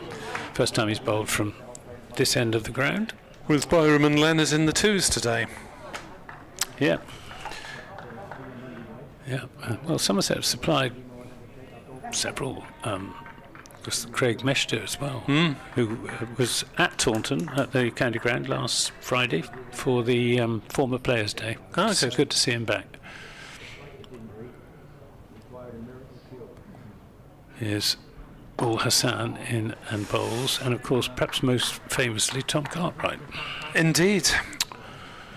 Who Somerset shamefully let go. Yes. Bowled very economically here, as at Oh, he was there. not only a terrific cricketer, he's a wonderful coach. Yes, he'd worked in Wales for many years, I Yeah, think. he did. And of course, it had a lot to do with Ian Botham's success as a bowler. Ul Hassan is in and bowls, and there's an appeal for a catch, but Tom Abel doesn't think it's carried. Oh, the umpires are going to come together. I'm not sure whether it did or not. Tom Abel he's normally a walker. It was Ingram at first slip who took the catch and claimed it.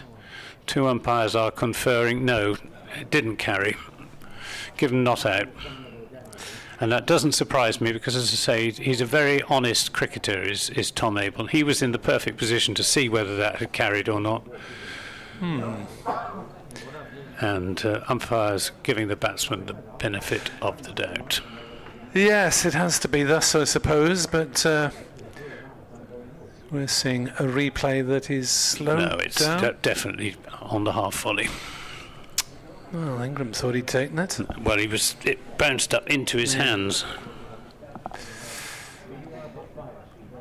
It's very difficult for the fielder to tell. This is outside the off stump through to wicketkeeper Cook. Get another replay on the stream. That's difficult to tell. I thought he might have taken that one cleanly, to be honest, but we're obviously watching proceedings with appropriately tinted glasses. And this goes past the outside edge, and that certainly carries through into the gloves of Chris Cook, but with no contact on the bat en route. It was nicely taken by Colin Ingram, but it almost looked too easy to take, which again tends to be the case if the ball has bounced and bounces up nicely. It's much more difficult to get your fingers right underneath it. And his fingers weren't actually on the ground when the ball. That's how I saw it anyway. And this takes Tom Abel on the pads, and there's a good over that from Rothesay, who has figures of 10 overs, 5 maidens, none for 22. He has been very economical, very accurate, asking all sorts of questions of these Somerset batsmen. It's 171 for 4, and batting still very tricky on this very well grassed pitch. Alan Metcalf, Returning to bowl at the river end. I presume, is watching from Cyprus. Sun in Cyprus and Cadiz. This Norton chap looks a good prospect, says Alan. Well, he has so far looked good with the ball. David Battersby confirms that Norton did spend the winter on the Gold Coast playing for Queen's Cricket Club. So I'm sure that was an education down under in more ways than one. And there's another change of bowling with Tim van der Hoogten replacing Ryan Hadley. Claimed the 1 wicket in that spell. And van der Hoogten bowls and Abel is for Smeed is for defending. Yeah, it's quite a test this for Will Smeed.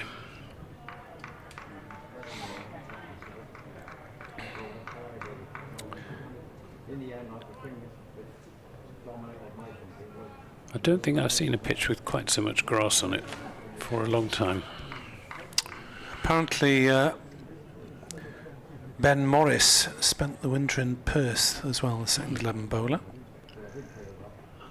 As that is a nice drive down the ground from Smeed, gets his first boundary away up to long on. Tucked into that one as van der Hoogten overpitched slightly. Lots of bottom hand in that, wasn't there? Firmly punched through. Yes, it wasn't an on drive.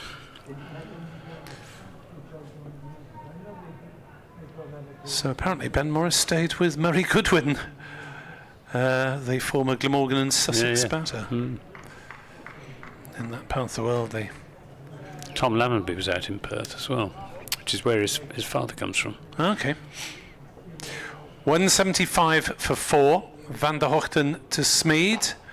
On drives again, and this one to mid-on, no run.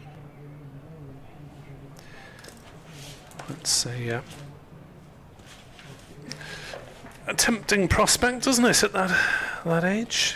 Yeah. To play cricket around the Archie Vaughan was calendar. in Sydney playing grade cricket.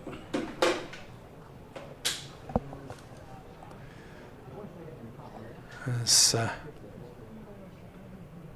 Van der Hoogten bowls, Smeed plays this one into the offside, no run.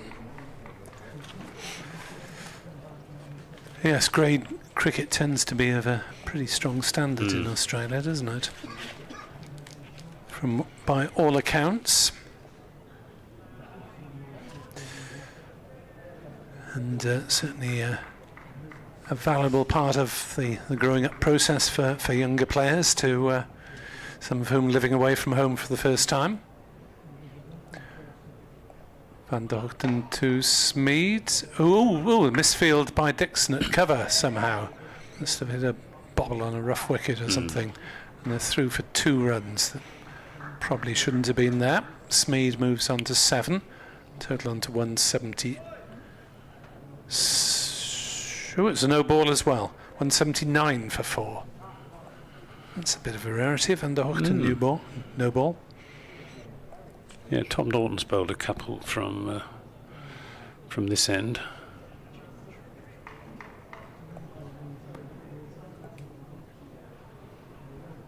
So still 2 balls in the over remaining as Van der Hoogten is in, and Smeed playing on this one on the leg side, no run.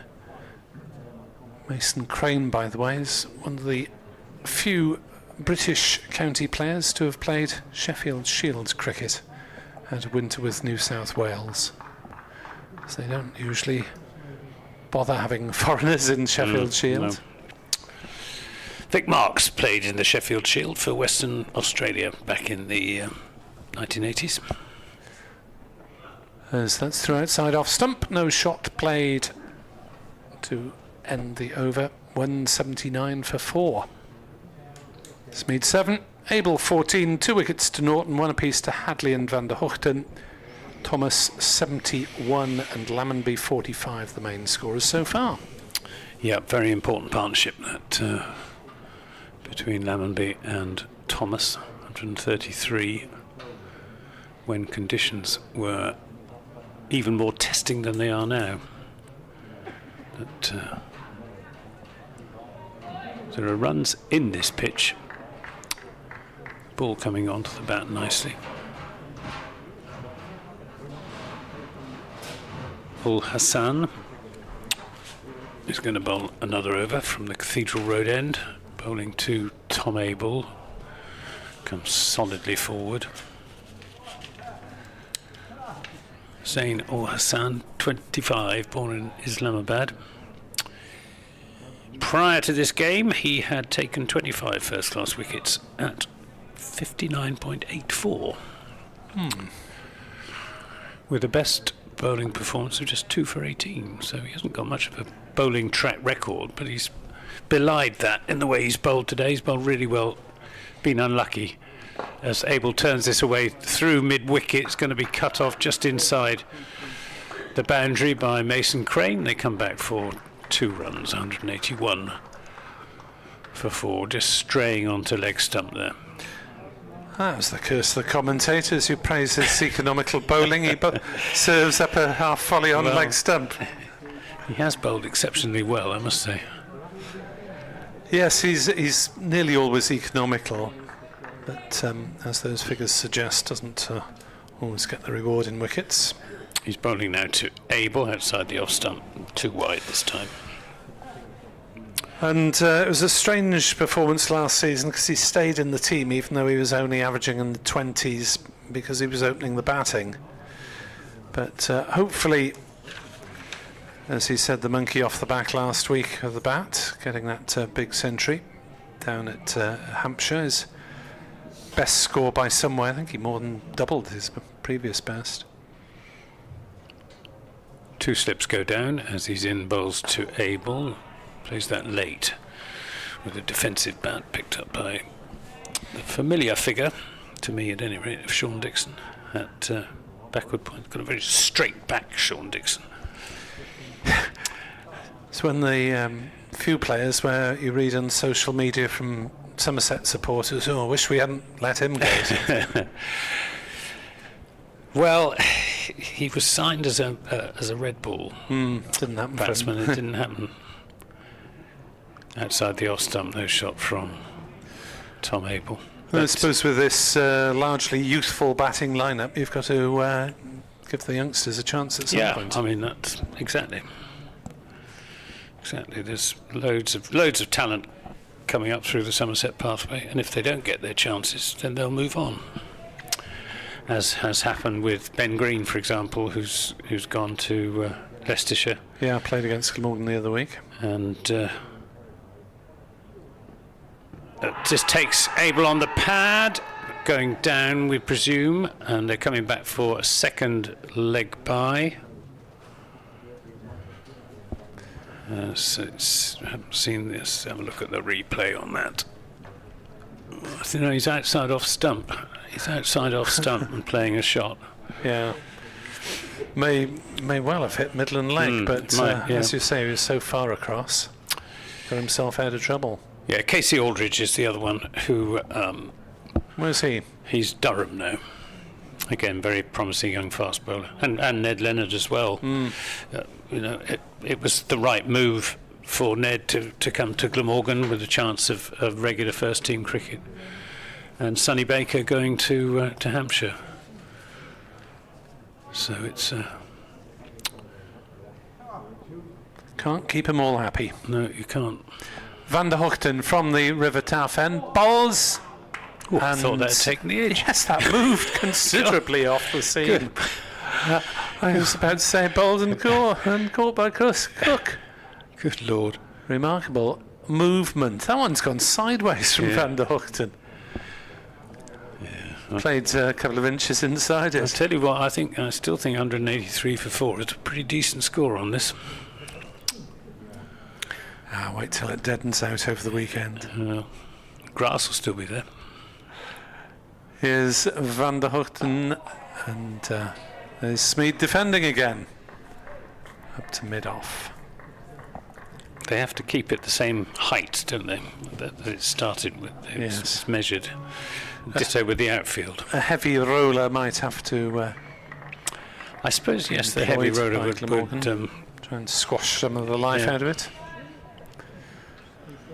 You would assume between innings or whatever, whenever they have that call to make. It's a good cricket wicket, though. Van der Hoogten bowls past the outside edge as Smeed slightly caught in two minds there through to Cook. Not sure whether he actually played at that or. The replay shows us that. Yes, he did. I think he withdrew his bat once the ball was halfway to the keeper. It was a posthumous withdrawal. One of those. So Glamorgan continuing to ask questions.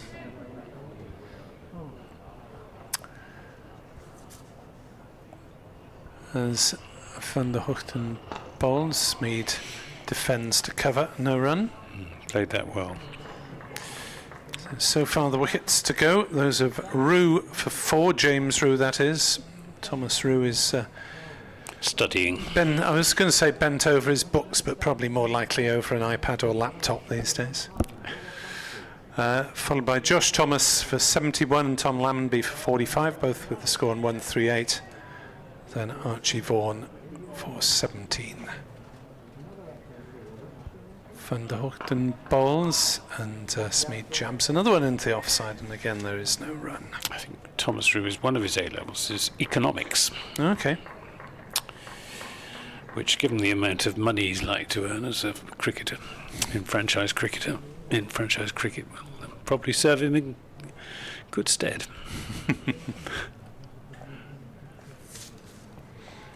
He went in the 100 auction for twice the amount of money of his elder brother, which must have hurt James a bit, I think.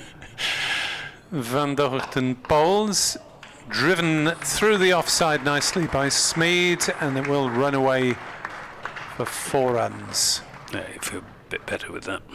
Didn't quite time it as he would have liked to. Just looking at his... Well, he's an immensely strong young man, is Will Smeed. 187 for 4. I wish I could mistime the ball like that. Yeah, exactly. Send it racing 70, 80 yards. He's got a fantastic set of biceps on him. But he's also highly intelligent. Okay. Will Smeed, yeah, he's a really clever chap. He'll make a lot of money in business, I suspect, when his cricket career is over, and he's already making lots of money in his cricket career. Right, another over from Zain ul Hassan, and Tom Abel turns him down to long leg, and there's a comfortable single. Score moves on to 188 for 4. Abel on to 17.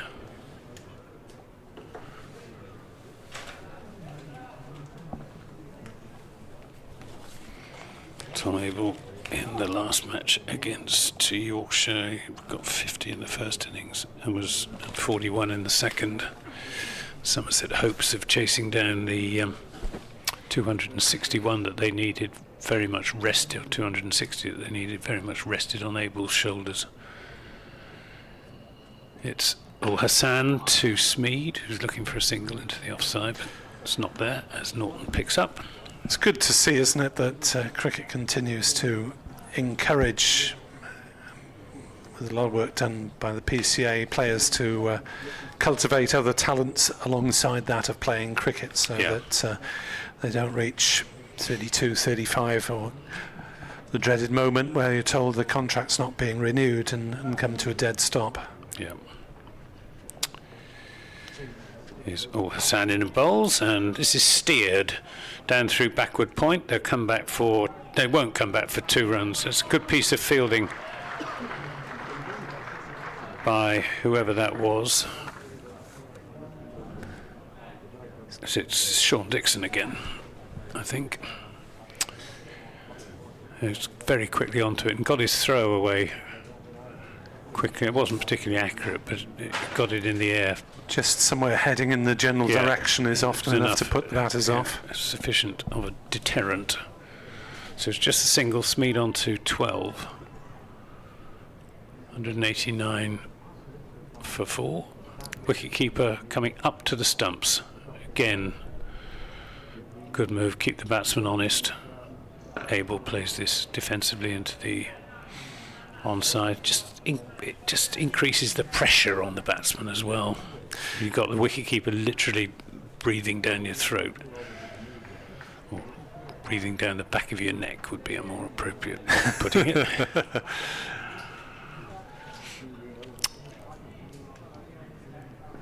Very pleasant afternoon here at Sophia Gardens now. Hardly a breath of wind.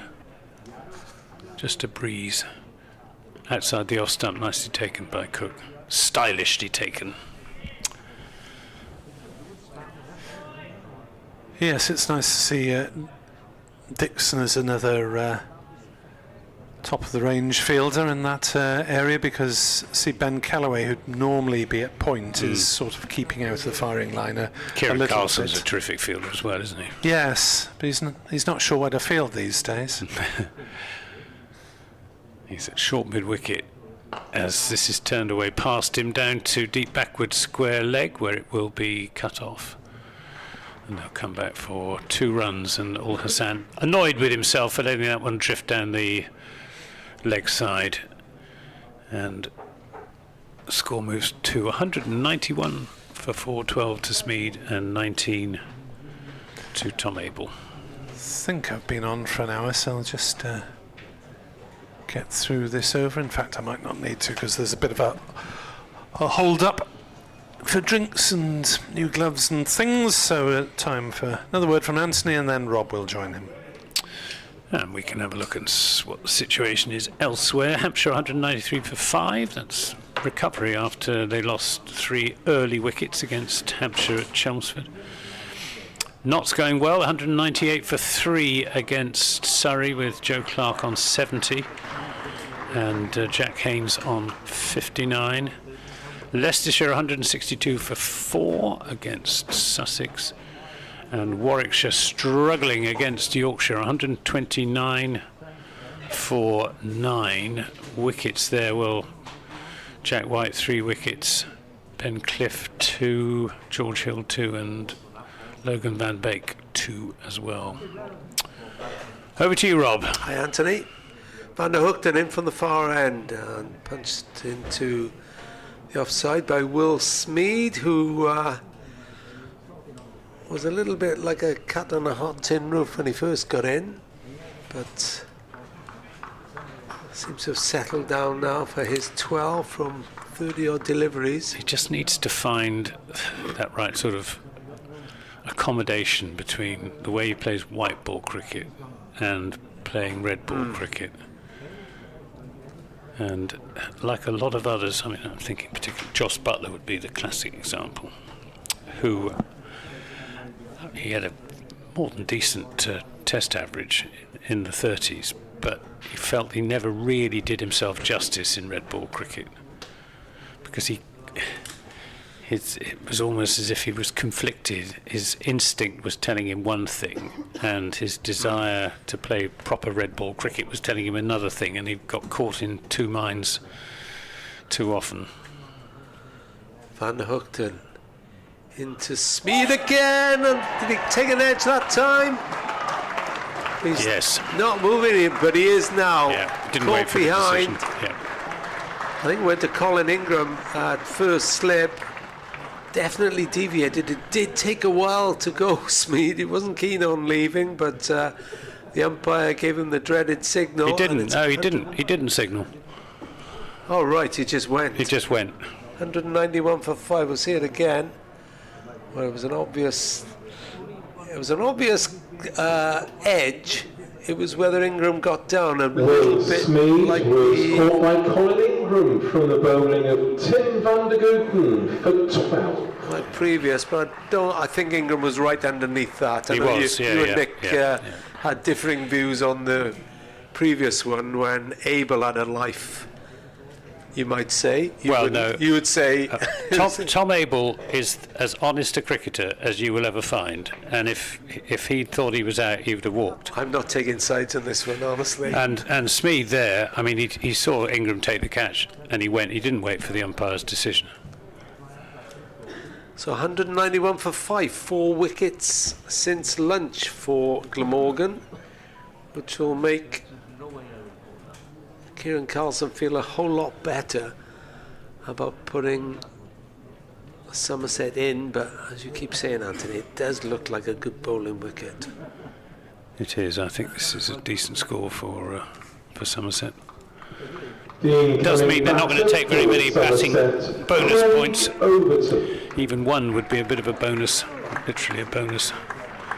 At the moment is Big Craig, who was in very good form until the last couple of games, when he didn't do very well down at got 30 in the first innings down at Hampshire and played a dreadful shot in the second innings, and against Yorkshire 1 in the first innings and 2 in the second, so he's still coming in ahead of his skipper, Lewis Gregory. But, So Van der Hoogten now has 2 wickets, 2 for 43. And Overton takes his guard as Van der Hoogten waits at the far end. 3 slips now. Carlson, as Nick said, doesn't know where to field these days.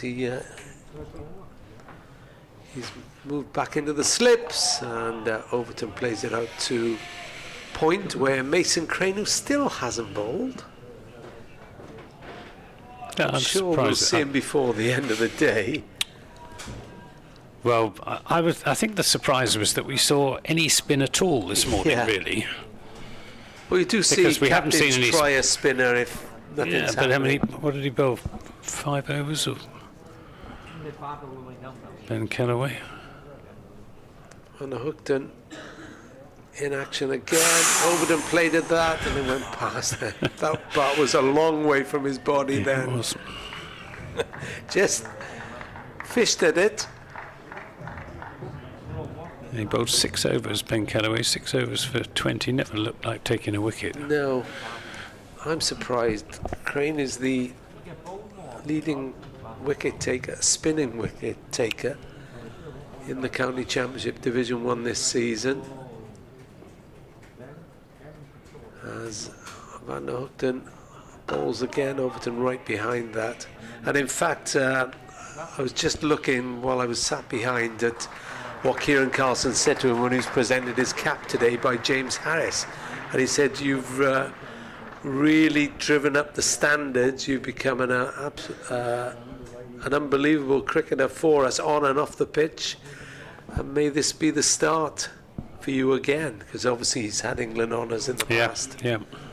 And if he keeps bowling the way he has been, then who knows? He's probably in the conversation again, being talked about. I'd be surprised if he wasn't, because I mean, it isn't as if there's a huge field of spin bowlers beating at the England door at the moment.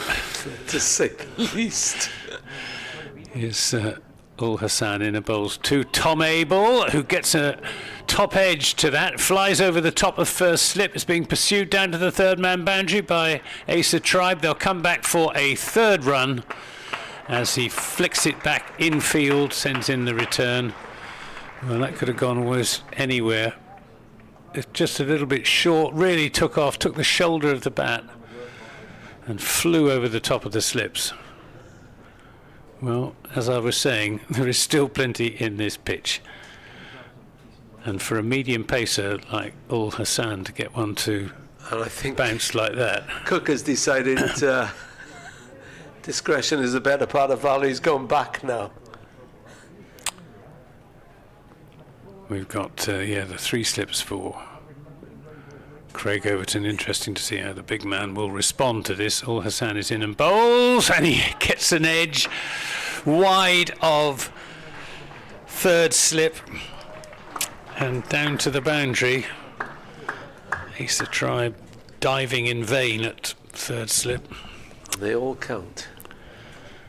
Ball consistently finding the edge at the moment.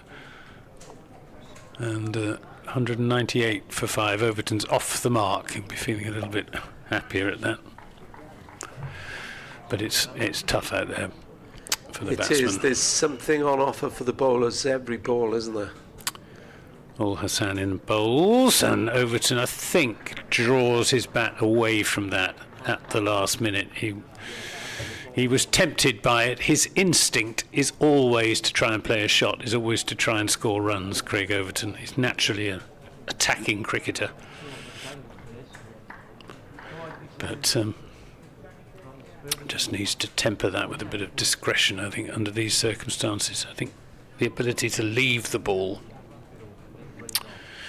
judiciously is going to be very important when Glamorgan's turn comes, as that's played defensively out into the onside.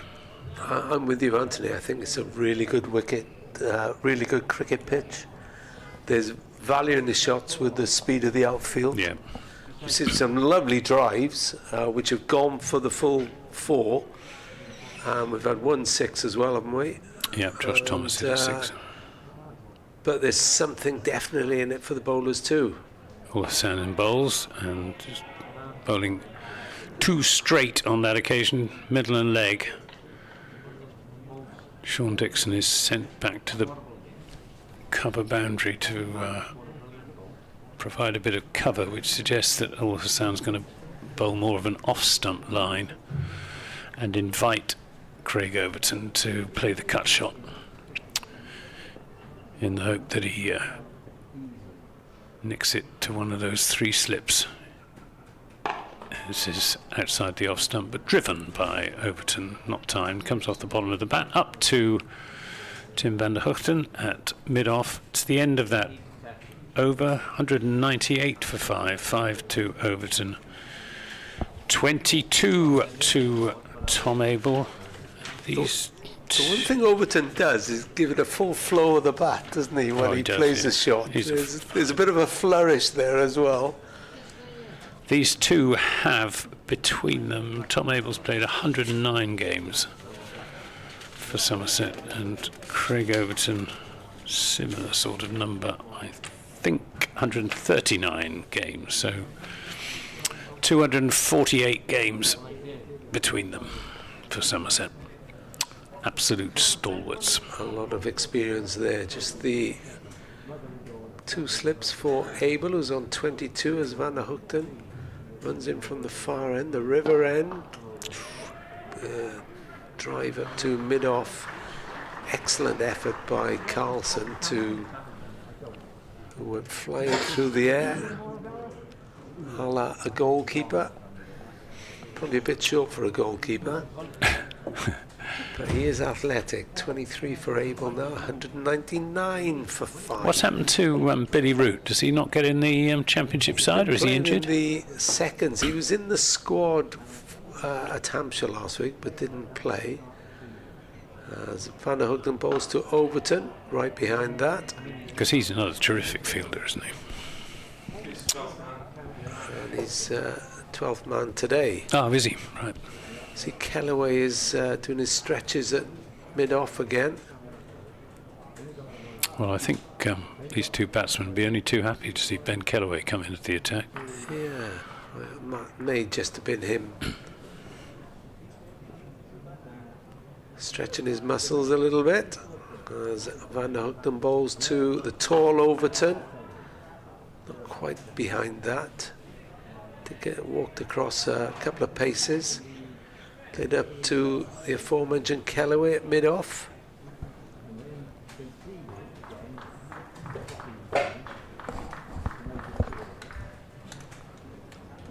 There's a fine leg, there's a mid-wicket, a mid-on, mid-off, 2 in the covers, 3 slips.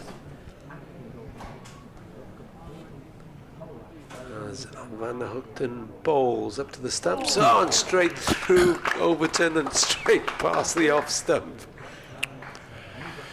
And Yes. Cook, the wicketkeeper, didn't have to move for that. He's just planting his left foot down the pitch at the moment. Is Craig Owen sort of on the line of middle stump, and with the ball moving off the seam.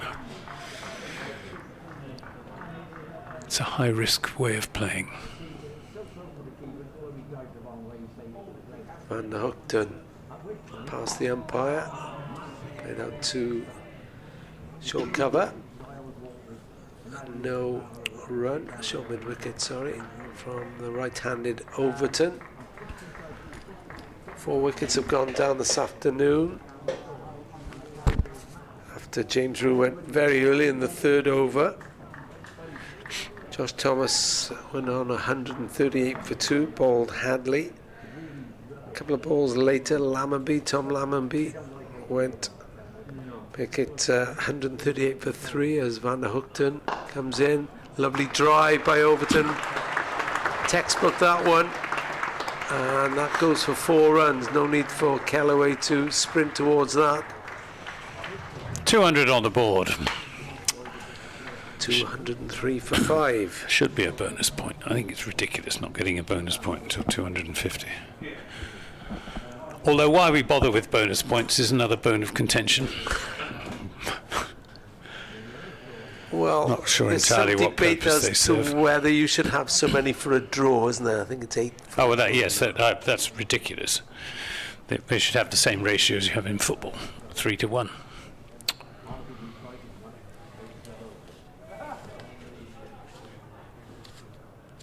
So it's Zain-ul Hassan. Just the 2 slips for Tom Abel. When he goes for an off drive and misses it, it's taken by Chris Cook, and Tom Abel, being the gentlemanly cricketer that he is, helps him put the bails back on.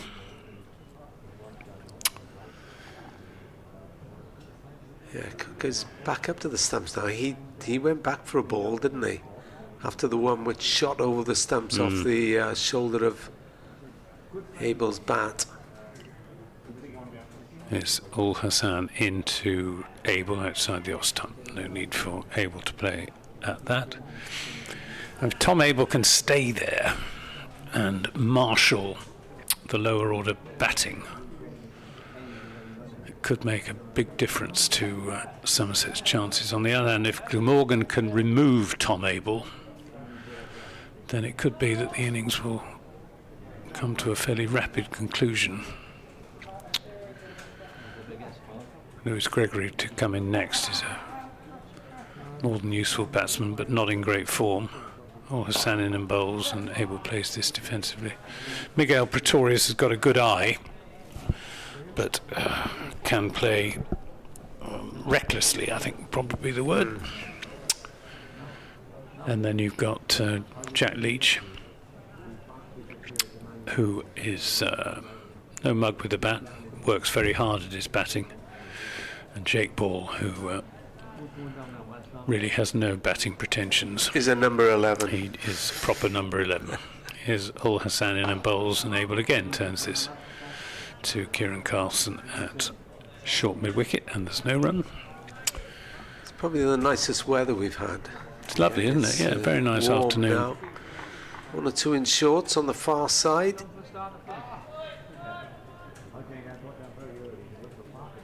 Not a bad crowd either. It's just No. that it's such a big ground, this, that they rather get lost in it. Carlson will field that and shies at the stumps at the non-striker's end. It's backed up by Van der Hoogten, but Tom Abel safely home. Is very quick between the wickets. 204 for 5, Abel on to 24. Somerset's former captain, of course. Somebody's had fun with the markings on the pitch at this end, haven't they? Well, the green spray green. paint. Yeah. What's all that about? Well, that's various bowlers' run-ups. Yeah, but look at the mess. Yeah. Sorry. They've each got their own particular mark. Seems like half the team must bowl then. Yes. Oh, Hassan in bowls, and this is turned into the onside, and it'll be a comfortable single this time. As Kellaway has ground to make from mid-on. 205 for 5. Craig Overton will keep the strike. He's on 9. And Tom Abel on 24. We've had 58 overs, which means that there are 6 overs remaining before the tea interval. Over rate not been quite so brisk this afternoon. We had 32 overs in the first 2 hours, but it's been an undiluted diet of seam since lunch. Yes, and that will continue now with Van der Hoogten from the river end. Watched by those in their shorts behind him. Balls now. Overton played that comfortably up towards mid-on. No run. Just scrapes his mark again by the crease. Goes for a walk. Couple of yards out to the leg side. As Van der Hoogten gathers the ball again. There's a couple more in the grandstand to our right now. Not just that lone gentleman in the red t-shirt and the blue blazer as Van der Hoogten balls, and that's just past the outside edge. Again, he fished at that, Overton. You put it up there, he will be tempted, won't he? He will. Very definitely played at that. He's not a great lever of the cricket ball, Craig Overton. He doesn't look it. He doesn't play the percentage game, does he? No. But he's still The there. ball is there to be hit. Well, it's one way of doing it. As Van der Hoogten balls again, and this time it's clipped off his hip, really. Down towards a wide, fine leg. In off the boundary, really, just for the one for Overton. He goes to 10, 206 for 5. Brings the increasingly confident Tom Abel to the striker's end. Still the 3 slips as they've been for most of the day so far. And Van der Hoogten to the smaller Abel. Past the off stump, no run. He's about 6 foot tall, Tom Abel. Is he? Well, he looks a lot. Well, he looks a lot shorter than Craig Overton, doesn't he? Well, Craig is 6 foot 5. Often enough. When you're my height, they all look quite tall, over about 5'10". So I'm never one. Tom Abel is 5'10", actually. There we are. So 5'10". he's not. I wasn't staggeringly far out, was I? No. Just don't tell him I said that. As Van der Hoogten, who is over 6 foot, bowls. I say it often enough, I'm no good a judge of height, because... But we're not as high up here as at some grounds. Taunton, for example, is quite high up, but... although I suppose actually we're probably about the same as we are at Taunton here. Yeah. It's not as high up as at Headingley, for example, where it really is quite difficult to judge height, the height at which the ball is coming through, as well as the height of players. Van der Hoogten bowls again. Oh, Abel hit on the Inside edge. pad. Yeah, I think it was an inside edge, shy of the stumps as well by Norton. But Nearly went onto his leg stump. Abel scampered through. Ooh, he looks to the... he's just looking up to the heavens, Tom Abel, saying... A reminder that tea will be taken That was a today close when run. 32 overs are remaining. Once again, you are very welcome. We've got to the match referee in the box next to us. Ask you not Jason please, Swift. to walk over the used wickets. and also Australian. not to take any food or drink into the middle. Hasn't had anything to concern himself with that I've noticed so far. Nothing. Do you know, I've been wondering who that was. Glad you told me.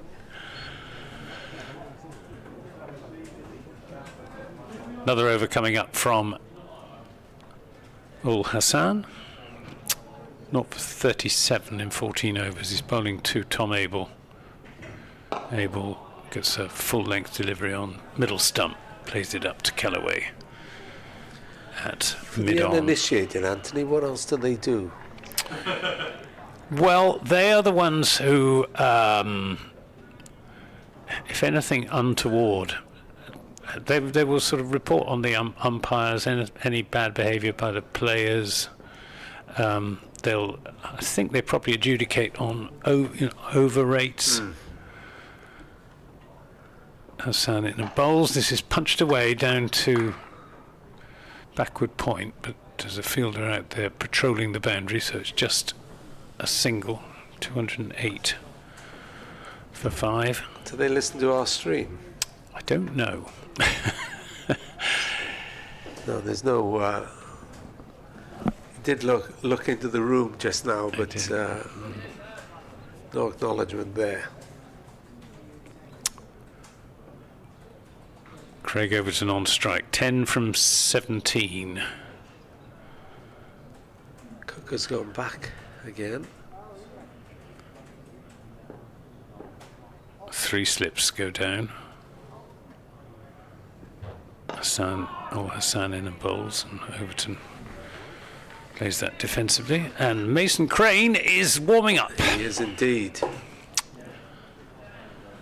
Which will be fun. Especially if Craig Overton's still there. He likes a spotted leg spin, does Craig Overton? Does he? Can it be his downfall as well? It could easily be. I think there are 4 overs left after this one, I think. Oh, Hassan in and bowls, and Overton swings and gets an edge, and it flashes away down to the wide third man boundary. Well, if you're going to slash, then slash hard, and he certainly did on that occasion. That was very wide, wasn't it? It was very wide, and he just went after it, all guns blazing. Did Craig Overton. Brings in 4 runs, 212 for 5. Kind of fielders everywhere. I bet some bit of trepidation went through the hearts of the slips as they saw Craig Overton lining up to hit that. Because if he'd got a fine edge, it would have come like a rocket. Well, any edge probably goes over their heads as well, doesn't it? We shall see. Somebody moving below us.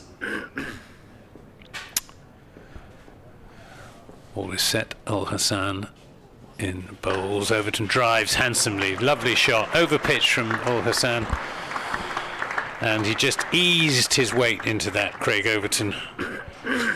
And brings in 4 runs. Takes him on to 18. 216 for 5. Lovely shot.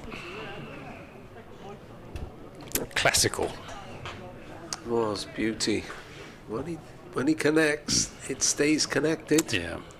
And he stands tall as well when he's playing his shots, which gives him that sort of extra element of stylishness. When he's not trying to hit it too hard, he's a fine player to watch. Ul Hassan in bowls, and he's reaching for that rather outside the off stump, gets the full face of the bat onto it, out into the covers where it's fielded by Tom Norton. That's the end of that over. We've got 4 overs to go before tea, and Mason Crane is going to bowl the first of them. Yeah, he walked across to the umpire with some purpose then, Mason Crane. There's a change of bowling at the river end. Coming on to bowl good is form. Mason Crane. He's being talked about in all the best places. As we've said before, there's probably a vacancy as a spinner in the England side. Was it New Zealand end of next month? Well, I suppose they could always rely on Joe Root to bowl spin. He's a better off spinner than Will Jacks, in my humble opinion. But you never know. You can't second guess. Well, I mean, they might go England back to Sherm hierarchies. Bashir. Well, yeah, quite. I mean, he hasn't, he's hardly bowled since. Nothing wrong. Anyway, Crane into Abel, who clips that off his legs for a comfortable single. Crane and Abel. Yes. 217 for 5. You've got to feel sorry for Bashir. haven't you? Which one is going to murder the other? This is the question. Now, this could be interesting. Overton lines up Mason Crane. Crane, a few steps up to the umpire. Bowls. Overton clips that away off his legs as well. More work in the onside. Just a little bit short. Yeah. Mason Crane. 218 for 5. Ben Callaway's warming up as well, so perhaps we're going to get spin from both ends. Spin twins before tea. Abel waits, Crane bowls. That one squirted out onto the offside. Tribe is at point now, having spent a lot of the time in the slips this morning. Collects. And the one thing Crane does is get through his overs really quickly. No hanging round. In the runs, in the wickets this season. Bowls. A little bit of bounce there. Yeah, he punched that out to Tribe again. I think he might enjoy this pitch, Mason Crane, because there's grass on it, which will give him a little bit of purchase, and it's also quite hard, which will give him a little bit of bounce. Here he comes, the leg spinner, as Abel watches that go by. Into the hands of Chris Cook, who's just got the one slip. Colin Ingram took a couple of lovely catches last week off Crane in Hampshire. As Crane bowls again, Abel steps back into the offside. No run. Tidy enough first over from Mason Crane. Just the 2 runs. Now, will it be Callaway from this end, or is... Yeah. It looks like it is. Returning to bowl at the Cathedral Road end, Ben Callaway. I confess I don't really understand this. Well, he's not afraid to try things, Carlson. And I've heard it said a few times, his fields, even when they were pushing for a win last week, were not over-attacking. He's not one to do that, but then they've been in every game and hasn't really had to set too funky a field to people. Well, it's going to be Callaway to Overton with a slip, backward square leg, or short fine leg on the 45. Callaway in bowls. Overton stretches forward, long reach of his. We've got short extra cover, man out on the deep point boundary. Deep mid wicket and deep square leg and a long on. Callaway bowls, Overton's back on his stumps, turning it into the onside. Should just be a single as Hadley fields from deep square leg. 219 for 5. Tom Abel, a very good player of spin.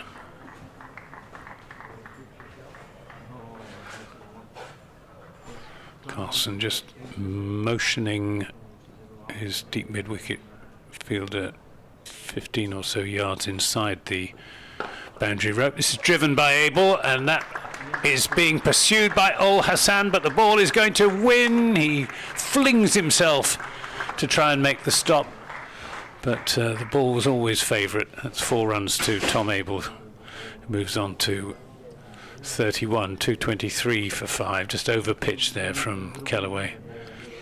Nice juicy half volley, which Abel didn't try and hit too hard. Managed to get it past Sean Dixon at shortish extra cover. And it is a pretty quick outfield, this one. Callaway to Abel, turns it into the onside for a comfortable single. Plenty of room on the onside, turning the ball with the spin. So relatively low risk approach, 224 for 5. Not been too threatening yet, has he, Callaway, in any of his spells so far? I don't know why he's bowling. Just back from injury. Seems to be much more in this pitch for the seam bowlers than for the spinners. Callaway bowls to Overton, short and pulled away. It's going out to the fielder in the deep, Tim van der Hoogten. So it's just a single. He got away with that. Ben Callaway, it was a pie, to use a technical term. And he has been bowling one bad ball and over, one drag down and over. Yard either side of Van der Hoogten, and that was 4 runs. Lived dangerously then. He's in and bowls, tosses this one up to Abel, who drives pleasantly, but there's a sweeper on the cover boundary, so it's just a single.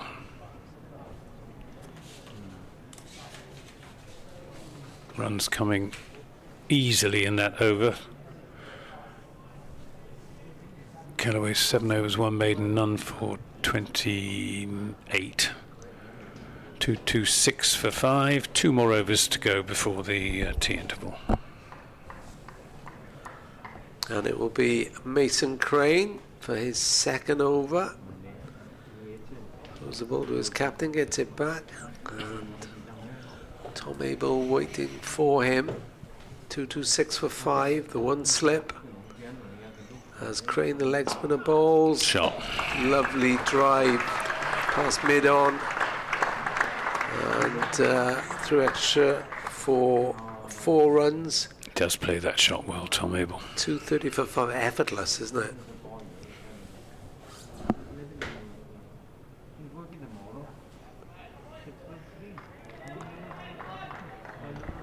So Glamorgan had a couple of wickets go down after lunch, immediately after lunch. But Somerset probably ahead now, 230 for 5. That one, Abel leaves go past his off stump. Bit of bounce there for Mason Crane.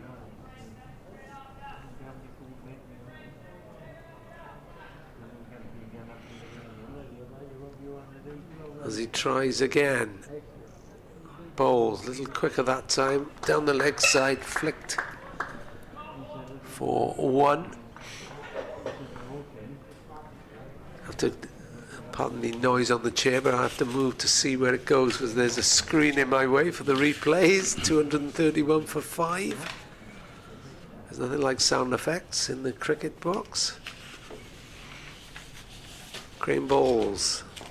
And this time, totally befuddles Overton. Went off an inside edge past his leg stump. That's, yes. Went to drive it through mid-off and ended up behind the stumps. Crane bowls again. This time Overton takes no liberties, just plays it back to the bowler.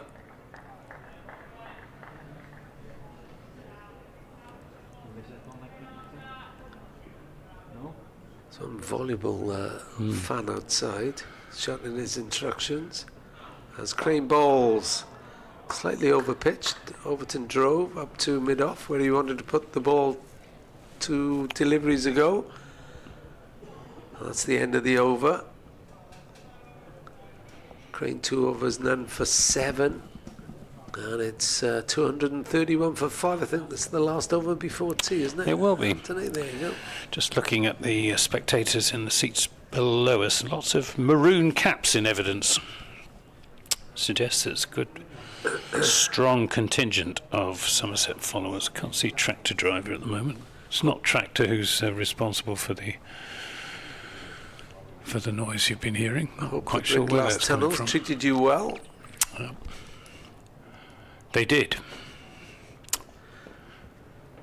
Right, last over before tea. Yeah. Callaway to Abel, who drives, turns it into the onside. Carlson picks up and threatens to throw the stumps down, but Abel hasn't moved from his crease.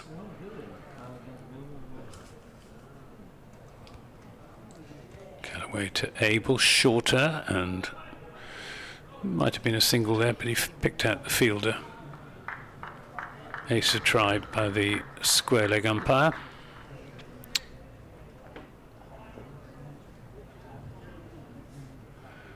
Just the slip as a close catcher. As Callaway bowls to Abel, tosses this one up, and Abel almost chops it onto his stumps. It was a good piece of bowling that by Callaway. Just giving that one a little bit of air, inviting the batsman to drive, and it dipped on Abel, took the bottom edge, and just missed going into the stumps. Callaway bowls. That's another good ball. And Abel stretches forward, plays it defensively.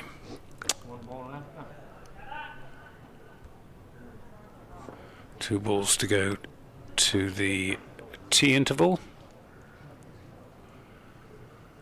Callaway in a bowl short and turned into the onside by Abel. It'd just be the single as Van der Hoogten fields at deep mid-wicket. That was the one short ball for the over from Ben Callaway. He's annoyed with himself. I suppose he's still young, he's learning his trade. Spinners don't mature very early as a rule. So last ball before tea is Callaway to Overton. Overton right forward, killing the spin.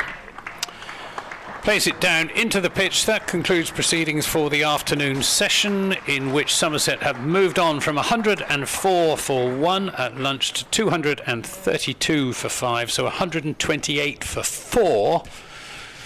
So Glamorgan's session probably, but with Overton not out 21 and Tom Abel not out 39, and Somerset 232 for 5 on a well-grassed pitch that's helping the seam bowlers, I think that Somerset in the game are probably a little bit ahead. Yeah, I wouldn't disagree with that. Crane just the 2 overs for 7. Callaway 8 overs, none for 29. The wicket takers today. Van der Hoogten's got 2 for 50 off 15. Tom Norton, the debutant, 2 for 55 off 13. Ryan Hadley 1 for 33. No wickets for Zain ul Hassan, who's probably bowled better than 15 overs, 5 maidens, 0 for 46. Took a bit of tap with the bad ball, and Callaway and Crane no wickets either. We shall return after the tea break. Join us then.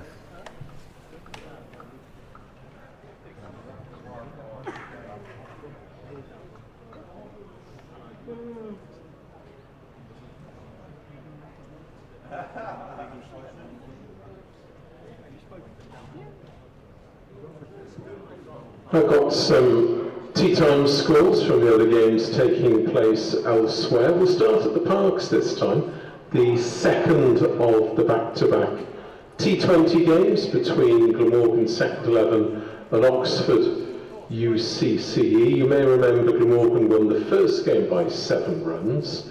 In the second game, Oxford made 170 for 4 in their 20 overs, and after just 3 overs, Glamorgan are 28 for 1. I'll bring you news and the result of that game a little bit later. The other games in the Rothesay County Championship, first of all at Edgbaston, where Yorkshire have dismissed Warwickshire for 147. At Hove, it's nearly tea there, with Leicestershire having been put into bat 202 for 5. At Chelmsford, Hampshire were put into bat by Essex, and they've reached 216 for 5 at the interval. At New Road in Worcester, it has been raining, with Worcester, after also being put into bat, 149 for 4 in the 45th over. At Bristol, it's nearly tea there, where Kent opted to bowl first, but Gloucestershire have made 211 for 4. It's nearly tea at Derby, where Derbyshire, batting first against Northants, have made 228 for 2. At Trent Bridge, Notts, after being put into bat by Surrey, at 237 for 3. At Old Trafford, Lancashire, after being put into bat by Middlesex, were 171 for 7. A reminder that if you're seeking a score sheet for this match, they are available free of charge either from reception or the Glamorgan Club shop, which is situated opposite Gate 2. If you're seeking a copy of the 2026 Glamorgan Yearbook, they are available for purchase from reception, situated on the ground floor of the Thatcher's Pavilion. And also on the ground floor of the Thatcher's Pavilion is the Pyramid Cafe, where there is a full range of food and drink available for purchase. There's a 10% discount for Glamorgan members and season ticket holders on all food sales. Hot and cold drinks and snacks can also be purchased from the mobile unit beneath the Castell Howell stand at the Cathedral Road end of the stadium. Snacks can also be purchased from the vending machines at the rear of the indoor school.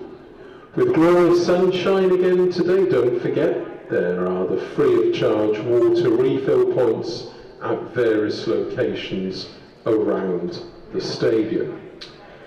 The Museum of Welsh Cricket will be open until just after the end of the tea interval. It's on the first floor of the National Cricket Centre.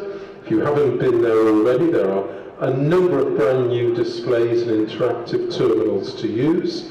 One of the displays is a special tribute to our late Chief Executive Hugh Morris. A special brochure called Hugh Morris, A Life in Cricket has also been produced, and you can purchase that either in the museum or from reception. It costs just £10, with all proceeds going to Velindre Cancer Hospital. The museum also has a number of second-hand cricket books and old Glamorgan yearbooks, which together with a range of other items and souvenirs are on sale to raise funds for the running of this facility.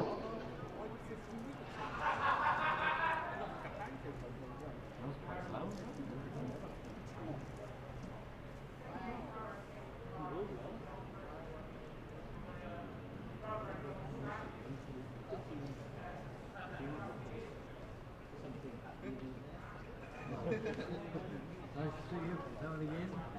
Are you not full season? No, not as much. Not interested. Yeah. It's been better this year. This year.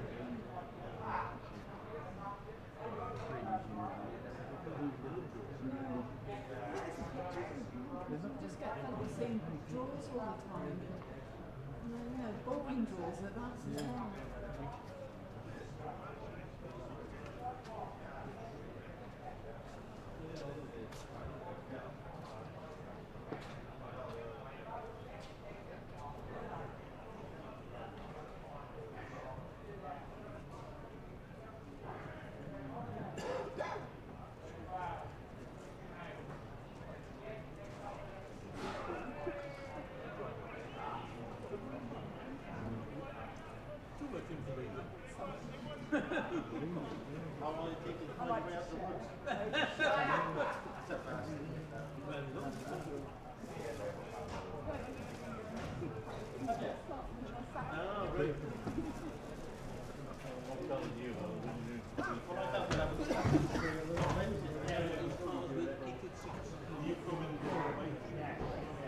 I think I know what you mean. It's just that one. I mean, what you do, there are two, isn't it? There's 3 cars.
Oh, no, the bird picked up that.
What did we come to then? Jake, you push it that way, walk in, push it that way.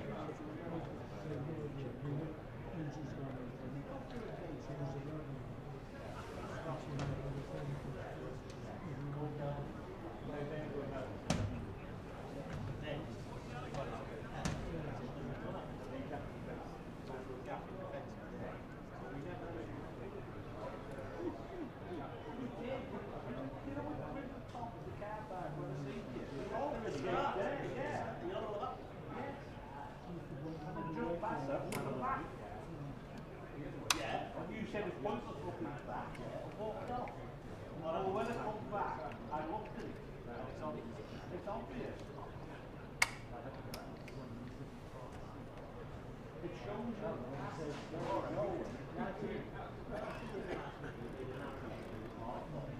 You sensing that time? As opposed to blinding myself with bloody clue. It was the one here and off here and every direction.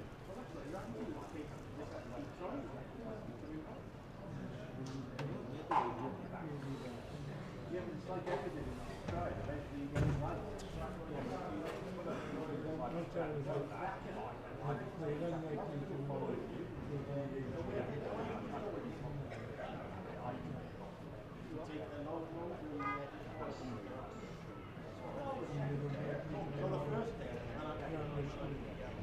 Oh, the bridge still.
We need 3 wins to say that.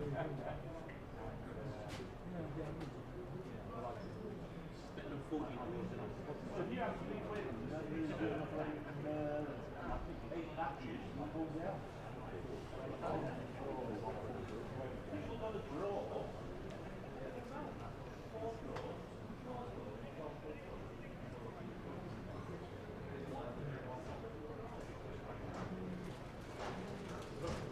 You're anticipating 14 points every time we draw.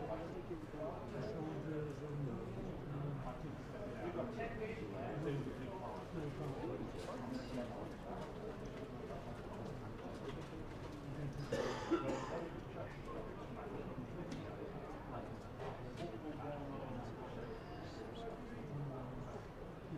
What are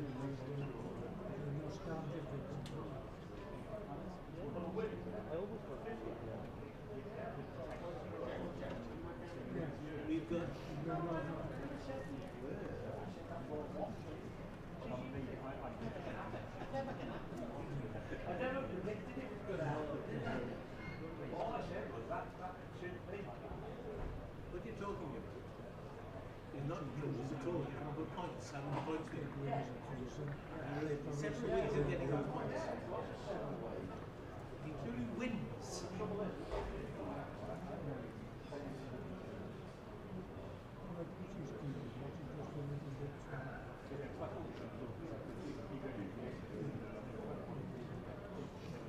We've got one today so far.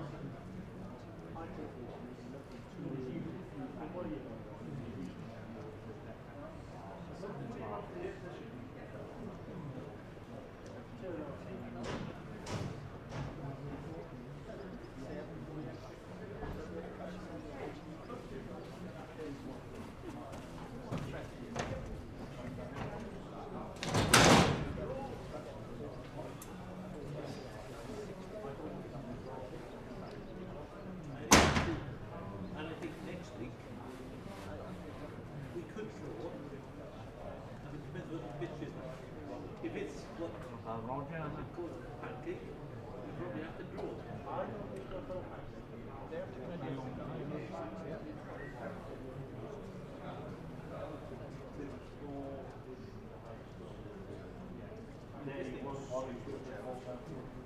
Interesting.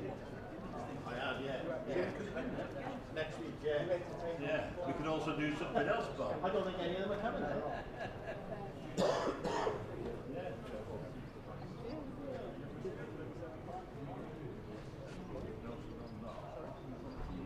No, tomorrow? Sunday. So you're not here after Yeah. I'll be back in a second.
Gardens, why are you running weekends?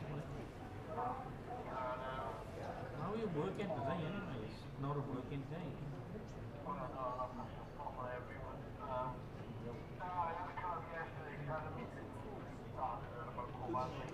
Where to? What part? Farrington, that's more east.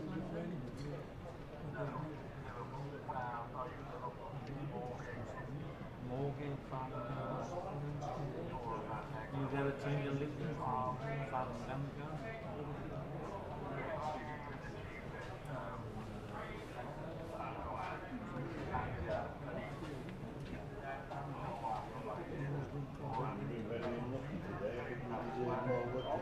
away with balls. That could easily be 8-10. One of those days. Looking on our side. Somerset 250. I come in there to take my name to the point this morning.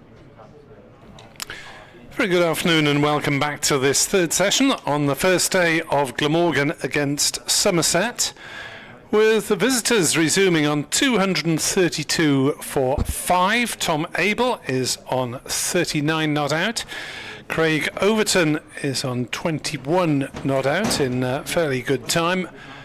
And we have 32 overs to bowl, so we should be finishing somewhere around 20 past to 6:30, you would imagine. And Somerset have got the makings of a decent score here, unless they fall apart in the closing stages, because it has been a helpful wicket. The ball has done a bit. Tom Abel and Craig Overton. And Somerset have still got reserves in hand. Glamorgan will not be too unhappy with 4 wickets in the afternoon session. Somerset scored a further 128 runs. It's been quite bright cricket generally from both sides' point of view, Rob. Yeah, I think Glamorgan will be a lot happier with the afternoon than they were in the morning. Maybe their bowlers weren't consistent enough in the morning, although there was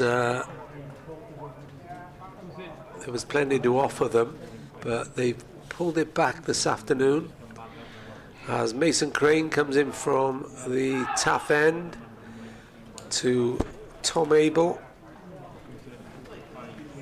who's looked better the longer he's been there. Craig Overton, you don't quite know what to expect with him, other than he'll go for every ball. So Crane bowls now. Abel drives, cut out by the alert Glamorgan captain Carlson. I mused on the BBC website at lunchtime that it was role reversal.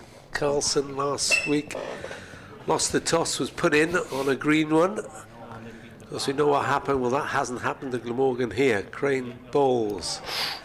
Bit of turn there as it went past into the hands of Chris Cook. Bit of bounce as well. It was. Last week Glamorgan got 500 of him been put in, but they've pulled it back here, although you'd say Somerset are ahead of the game. 232 for 5 as Abel drives. And Van der Hoogten has to look lively after tea. Good throw back into Crane. And that's just the 2 runs. So 234 for 5. Abel moves to a very able 41. Overton is on 21 as the leg spinner Crane comes in from the far end. Looked interested there, but Abel played it into the onside. No run. Mason Crane came into this game as Glamorgan's leading wicket taker with 17. Best of 5 for 55 as he bowls again. Abel drives, cut off at mid-off and then a shy of the stumps. Abel might have been struggling had it hit, but it didn't. He had to go the long way round really, because he was running in line with the bowler with his back turned, so didn't get out of the way. 2, 3, 5 for 5. Haven't seen a replay of that. Wonder how close that was. 65 overs gone, so To resume the an hour away from the new ball. And Ryan Hadley. Hadley to have another burst. He came on as first change with Tom Norton opening up. The 2 opening bowlers, Van der Hoogten and Norton, have claimed a couple of wickets each. There's been 1 to Hadley. And the centrepiece of the Somerset innings, a stand of 133 between Josh Thomas, who made 71, and Tom Lammonby, who made 45. But these 2 have already put on 44 for this 6th wicket, and the day just about in the balance. Somerset noses in front as Hadley is in to bowl, steered away through third man by Abel. He'll pick up a couple of runs as Asa Tribe has to retreat from the slip area to do the fielding. 2 37 for 5 here on BBC Sport Online. Reminder of the email, glamorgan@bbc.co.uk. Thank you to those who have contributed so far. As in comes Hadley and bowls again to Abel, who defends that one out in the offside. I thought I'd spotted a new email, but it was headlined from a 194-year-old tortoise to a centurion, that centurion being not a cricketer, but Sir David Attenborough, who hits 3 figures today. Yeah. Well batted, sir. Happy 100th. Saying to my mother-in-law, he's a year behind you, and she's still going strong as well. Very good. Hadley running away from us at the Cathedral Road end. Bowls to Abel. Still a bit of bounce in the pitch as it goes through to Chris Cook. No shot played. Do you think it's going to get a lot slower as the game goes on, Nick? Well, Edward Bevan was inquiring of this, wondering whether the pitch will continue to assist the seamers, or the opposite has happened in the previous game here when we were not enamoured with the hybrid pitch that did not provide lively cricket. But we've had a decent scoring rate. We've had something for the bowlers most of the time here today, and Somerset still managing to score at 3.62. Yeah, I think we'll agree it's a decent enough cricket pitch. As Hadley bowls outside off, Abel doesn't venture to play it. A lot of people out in the middle examining it during the tea interval. Don't often see that many. Looking at conditions, it's still quite green, but if the sun continues to shine and Glamorgan stick a heavy roller on it between innings, then it might lose a bit of its life. Another 5 wickets before they can concentrate on that, though. It may not be today. No. By Abel's batting at the moment as Hadley bowls. Abel again plays no shot. Don't forget, in contact either of us on X or Blue Sky. Hugh Williams asking, is it flat again? Probably not, Hugh. Probably not. Nick Webb 2017, Rob Phillips here on both media. Anthony is on X at AntGib, short and sweet. And there's the Glamorgan Cricket at bbc.co.uk. And don't forget Threads. And Threads as well. I always forget Threads because I'm not on it. As Hadley bowls up in the block hole, driven on the bounce back to the bowler. Abel putting bat firmly to ball, cannon down. Hadley leaping took it in his follow through well. 2:37 for 5. I know from sort of feedback I've had that there's a big crossover between football and rugby fans and cricket, who are also cricket supporters. So I can tell Cardiff City fans that the club have signed Nathan Trott permanently. That would be the goalkeeper who's been on loan from Copenhagen. Not a disclosed fee, but reckoned to be at 1.5 million. So that's their first signing on the summer since promotion. This is Glamorgan after their promotion to Division 1. Mason Crane patted away by Craig Overton, who is on 21. Crane bowls again as Overton swings around and cuts that, hits that really fine, just swung around. Leggers. Yeah, that was 4-leg buys. off his leg and 4-leg buys. Just pivoted on the spot then. Chris Cook had to get out the way of the bat as much as anything. Yeah, it wasn't a great delivery. 241 for 5. Crane bowls, bit of bounce there. Overton just plays a flat back. I think anything around 350 will be tough on this pitch, wouldn't it? It would be a good first innings stool. Yeah, certainly respectable. And they're heading well towards that, just 9 away from the first bonus point. Crane in. That one didn't go where Overton expected, but it was safe anyway, all along the ground to Backwood Gully, where Acer Tribe is waiting. Yeah, Crane with 8 wickets in the first match here and just 1 in the Leicestershire game, 1 for 167. Didn't like the hybrid pitch then. He'd like batting on it. Yes. Balls again. Overton, long step forward that time. Patted it back down the pitch. Carlson collects. Colin Ingram just marking out his position at first slip. As Crane comes in, this time Overton steps back. And Crane looked hopeful there, but just the 4 leg buys off that over. Crane 4 overs for 10. No wicket for 10 runs. Yeah, I think he might have been hopeful of, I think that was the googly on that last ball. Watching it in real time, or some sort of top spinner that skidded through a little bit. So, maiden 2 Mason Crane, his first of the match, as Hadley will continue to pound away in these spells of around about 5 overs that Glamorgan seem to be using him in. One more match of his employment here after this, as he bowls to Abel, who defends on the offside, and there is no run. He's done all right though, hasn't he, Nick? Yeah, he's looked decent. Time has settled as the time has gone.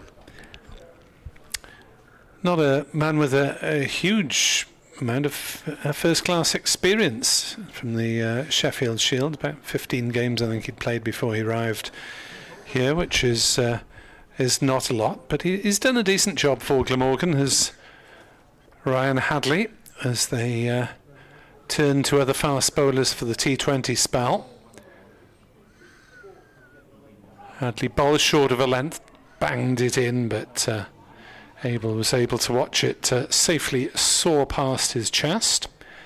When Glamorgan turned to Nathan McAndrew, who's another Australian but a bit more experienced in British conditions after time with Sussex, and an Afghani left-armer, Fazl Haq Faruqi. So it'll be interesting to see how fast he is during the T20. And McAndrew is expected to play in the middle 2 championship games of the season. And then it's situation vacant in terms of the second overseas for the last block. As Hadley bowls, well pitched up, well driven by Abel, straight to mid-off, no run. Colin Ingram remains as the batting overseas, so they will have 3 options for the T20 period. Ingram might rest 1 or 2 weeks maybe at the age of 40, but unfortunately he doesn't become UK qualified and a domestic player until the season after next. So we'll see if he lasts that long. Hadley running away from us, bowling to Abel, and again blocked by the experienced Somerset man. So would Jonathan Trott, who was at the Afghan coach, would he have been the one passing on the name of, who was it again? Fazl Haq Faruqi. Yeah. Could have been, I suppose. Obviously, Richard Dawson had him in a sort of consultant role last season. I haven't seen him this season. He was there in Southampton last week. Okay, he's still around, is he? I mentioned it, and yeah. Zainul Hassan mentioned him as well. Okay. After his century. Okay, I haven't seen him at the home games. Hadley bowls, driven by Abel to mid-off, no run, because Ian Harvey, who was in a similar sort of floating capacity last season, is now officially an assistant coach. Yes, isn't Trott a sort of full-time batting consultant now, at least in between jobs? Well, not sure how full-time he is. I mean, maybe not just with one county, that's right. Oh, I see what you mean. I'll take your word for it.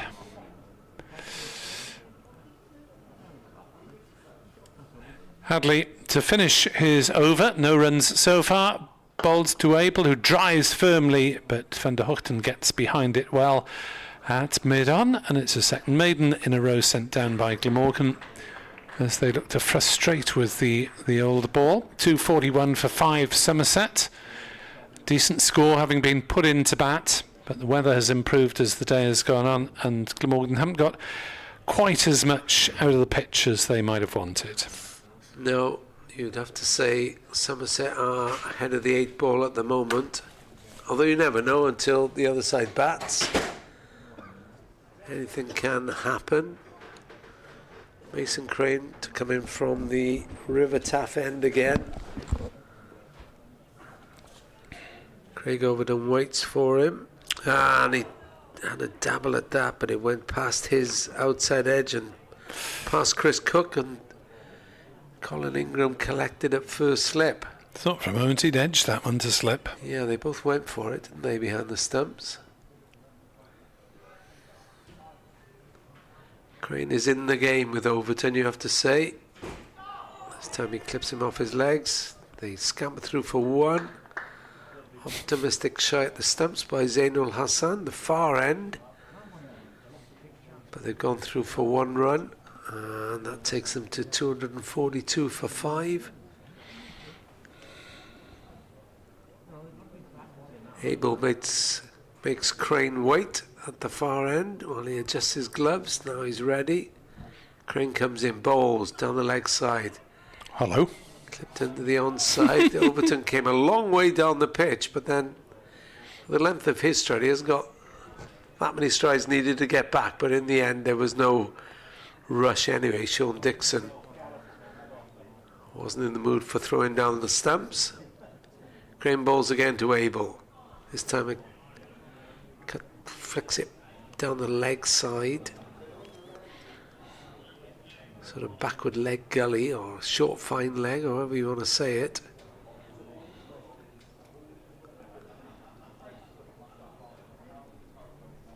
Crane's not giving much away, and there'll be nothing given away on that one either, as Abel plays it back up towards mid-on, and there's no run. 242 for 5. Love to hear what your thoughts are on where Glamorgan are after a lot of day 1. As Crane bowls, Abel drives, Crane stops from his own bowling, and that's 242 for 5. Crane 5 overs, none for 11, so he's very economical. Yes, which isn't always the case. As a leg spinner, you tend to see the odd stray delivery. As that's Messrs Dawson and Harrison trying to walk a wicket at the far end of the ground. Yeah. Coach and one of the assistant coaches. 242 for 5. 11 to go before the new ball. And not a whole lot happening after a lively afternoon, which produced a decent haul of runs and wickets in the first 5 overs since tea. Just the 10 runs added and no wickets as Hadley bowls, and Overton up on his toes, which is a long way up, and defends back down the pitch. Kieran Carlson hops across to save Hadley the business of bending down from his considerable height. Bowler and batter of about the same height here, I think. Craig Overton listed as 6'5", and I think that's about Hadley's height as well. As turns, comes in past that mass of bright green markings on the pitch, and bowls down leg side, glanced away by Overton, single down to fine leg. Overton to 23, 243 for 5. You were mentioning those markings with the bowlers busy scribbling away with the spray paint before play, but what's amusing is that Ryan Hadley then goes back a long way past Beyond, yeah. those markings, and So in short, he's taken absolutely no notice of them, Nick. well, I presume he has to hit a certain mark with his front foot. Well, let's just During watch his him. He's run-up. at a false start there. They've decided that backward point needs to be out on the boundary for Abel, so maybe there's a cunning plan for a short ball on the offside. So those markings are about halfway into his run-up. Yeah. As the one is steered away down towards backward point, stroke third man. A spectacular attempt to keep it in play, but Dixon can't do so. It's run away for 4 as Abel moves on to 48 not out. Second top scorer now in the Somerset side after Thomas's 71, overtaking Lammonby's 45. 2:47 for 5. Bonus point potentially just one scoring shot away. Hadley 1 for 40 now. As he's in past umpire Newell. Bowls. Forward comes Abel defensively. I was reading on the Wikipedia profile of Thomas Abel that he was actually second one year to Tom Daly in the Daily Telegraph Male Sports People of the Year. Did you know that? I did not. What a claim to fame. Must have been a big Somerset block vote. It's fair to say his career didn't nosedive having finished second to Tom Daly. Is it 5 boundaries so far? Faced 86 deliveries. As he waits, Hadley bowls, driven but not really timed to Van der Hoogten at mid-on, no run. So the wickets to fall today, those of Rue for 4, James Rue that is, Thomas for 71, Lammonby 45, Vaughan for 17 and Smead for 12 in this rejigged Somerset batting order. This partnership now worth 56 for the 6th wicket. And taking Somerset to a position where they've got something on the board, no matter what happens from now. Hadley in bright sunshine now. Bowls, and that was through Abel as he looked to drive. Kieran Carlson getting excited at short mid-wicket. Is he the only one who shouted then? I think Yes. he was, wasn't he? Seemed to deviate a bit, but Chris Cook and bowler Hadley were not hugely interested in appealing. 2:47 for 5. 247, the old Radio 1 frequency. Fantastic. Yeah. In the days of medium wave. Not much. Crackly test match special from all parts of the world. Now they could be in your front room. So Mason Crane looking for his first wicket up against Overton. Overton strokes that out to Carlson, who no matter what happens always seems to be involved in the game, the Glamorgan captain.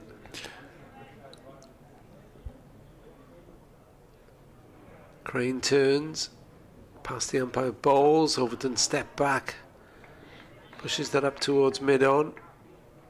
Mid-on up there has to come across a few yards, so he runs through for 1. 248 for 5 now. Glamorgan seconds look in trouble in that second T20 friendly against the Oxford students. 98 for 5 in the 14th, chasing 171. Tom Abel facing up to Crane, clips that away for 1. He's just happy with 1. Moves to 49. 249 for 5. And Somerset within a run of their first batting point. No one really in the runs. Will Smale 30, Henry Hurl 20, Callum Nicholas 21. Overton waits for Crane. Big stride down the pitch that time. Rolls it back to the bowler. Needs a bit of a Douthwaite special to win that one. Ned Leonard just bowled 2 overs for 29, so slightly rusty return to cricket for him. Crane balls again, Overton waits, and trying to turn that around the corner. He did, I think it came off his, I don't think he connected with that one at all. To Zainul Hassan. 249 for 5. I think Somerset would have settled for this at 10:30 this morning, as Overton hammers that over to Cow corner. 4 runs, and they get their batting bonus point with a bit of a flourish. That just pushed through by Overton. Crane walks away, puts his cap on, ruefully wondering what happened then. And it's 253 for 5, 253 for 5. Overton is on 28, and Abel is poised on 49.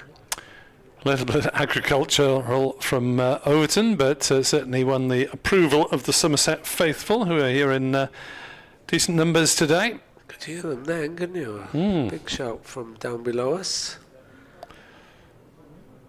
So let's hope that they are around over the weekend and making their presence felt as well. Always better atmosphere when you have a reasonable number of travelling supporters. Ryan Hadley into his 15th over.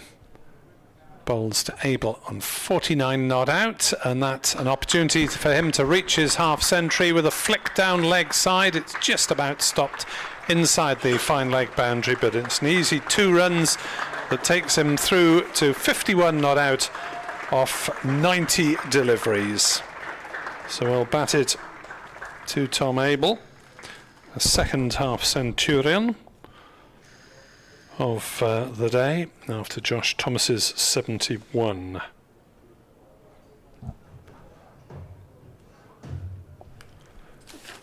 So 2 slips still. Just over half an hour or so till the new ball's available, as that one's gone past the outside edge, and Abel just doppling forward slightly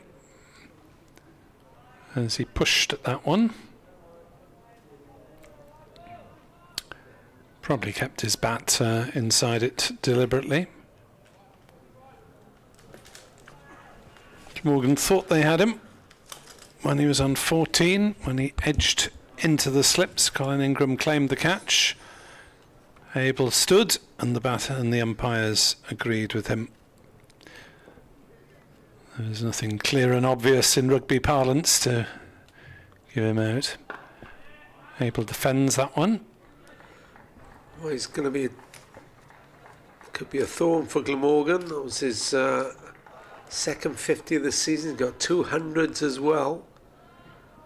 He's gone into this game the leading Somerset batsman, to about 400 and what is it now? 471 runs this season. Yeah, it's a decent haul, isn't it? By round 5 out of the 6 in this first block. As Somerset starting this match in 3rd in the table, 8 points ahead of Glamorgan in 5th. Hadley bowls. Abel checks his drive and plays to cover, and there is no run. Hadley has been reasonably accurate today. He's got a bit of bounce on occasion. He's passed the outside edge on occasion, but Glamorgan haven't provided the sort of consistent threats that they would have liked to, having chosen to bowl first. 6 bowlers used, the 4 seamers, 2 spinners, Kellaway and Crane. As Hadley in, Abel defends. Back to the bowler, Fields in his follow through, and there's no run. Well, then he throws it down and lets Ben Kellaway pick it up. Oh, see, these fast bowlers. Yes, entitled lot, aren't they? Yeah, they are, aren't they? Take it you're not a fast bowler, Nick. Never have been. Speaking of which, nice to see James Harris on the ground this morning to present a cap to Tom Norton for his debut in first-class cricket, that is. As Hadley bangs that one in short, doesn't really look that vicious by the time it gets to Abel, who ducks underneath. Tom Abel's 50 came off 90 balls. It included 5 fours. There you go. 90 balls, 5 fours. Abel's 50. So Norton was applauded for his debut before the start, and then another little ceremony where Kieran Carlson presented Mason Crane with his county cap. Yeah, on the subject of Crane, we've had an email on Glamorgan cricket at bbc.co.uk. Pranawn Da, Nick and Rob from Sevenoaks. This is Duncan Evans. He says, a better second session than the first. Can you explain why Ben came on as first spinner when Mason is first choice? That's from Duncan. As Crane bowls now. Oh, pulled around by Overton up to mid-on, but I think it was in the air for a while. Yeah, it was and the short chipped. mid-wicket was interested, but didn't really move for it. Different job, I think. Callaway was just doing a bit of a holding job in the morning session. You'd expect Crane to bowl a little bit later when the pitch is worn a little. Crane in again. Abel drives. Good stop by Kieran Carlson. Duncan is watching and following the Senedd results, Nick. Good luck with There that. you Lots go. of numbers flying Yes. around there as well to the DeHont system that's just been brought in. Crane bowls. Abel tickles it around the corner. Zainul Hassan is there. One for him again. It's the sort of Duckworth-Lewis Stern of the political world, the DeHont system. I'm impressed with your knowledge, Nick. I can sort of Gareth roughly Lewis, understand political editor, move over. why it works, but I couldn't explain it to you. Crane bowls to Overton. Bit of bounce, but Overton plays it into the onside. No run. Yeah, we've been spared that by the cricket today. Plenty of coverage, of course, on BBC Wales Today and bulletins this evening. Wall to wall. Crane bowls. Overton plays it back to the bowler. Because they weren't counting until this morning in Wales, were they? So our political team Yeah, have those the have a results sleepless night. all coming in this afternoon. It's Yeah. a fairly civilised way of going about Yeah, it, it even is, if it yeah. lacks the drama of everyone being dog-tired at the time. Crane bowls. Overton plays that out to the offside. Kieran Carlson in the game again. Short cover. And that's the end of the over. Another tidy over from Crane. 7 overs. No wickets for 19. And it's 257 for 5. And talking about the presentations today, it's Tom Norton coming back for Glamorgan. Returning to Anthony bowl at Gibson the is Cathedral coming Road back end, for us. Tom Norton. Tom Norton coming into the attack from this Cathedral Road end. A useful partnership, in fact more than useful. It's 66 these two have added for the 6 wickets so far.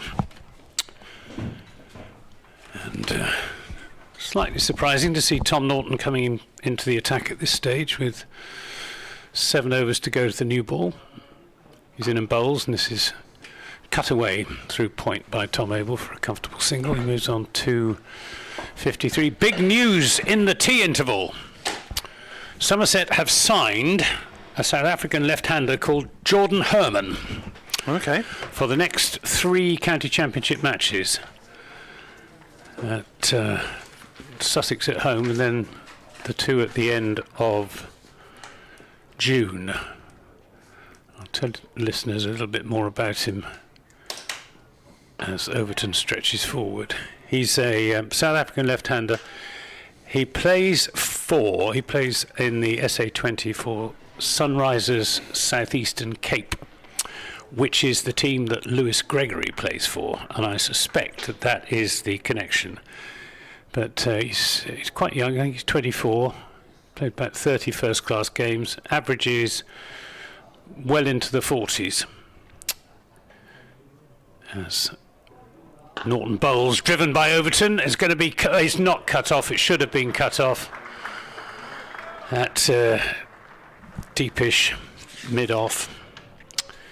It's gone for 4 runs, 262 for 5. He's in the South African A team that's due to play an England A team towards the end of this month, and he's on the fringe of the South African Test team, so he sounds like a very useful signing. As Norton is in and bowls a bouncer, which Overton ducks underneath. So it's good news for Somerset listeners. I think it won't be quite such good news for whichever of the Somerset batsmen has to make way for him.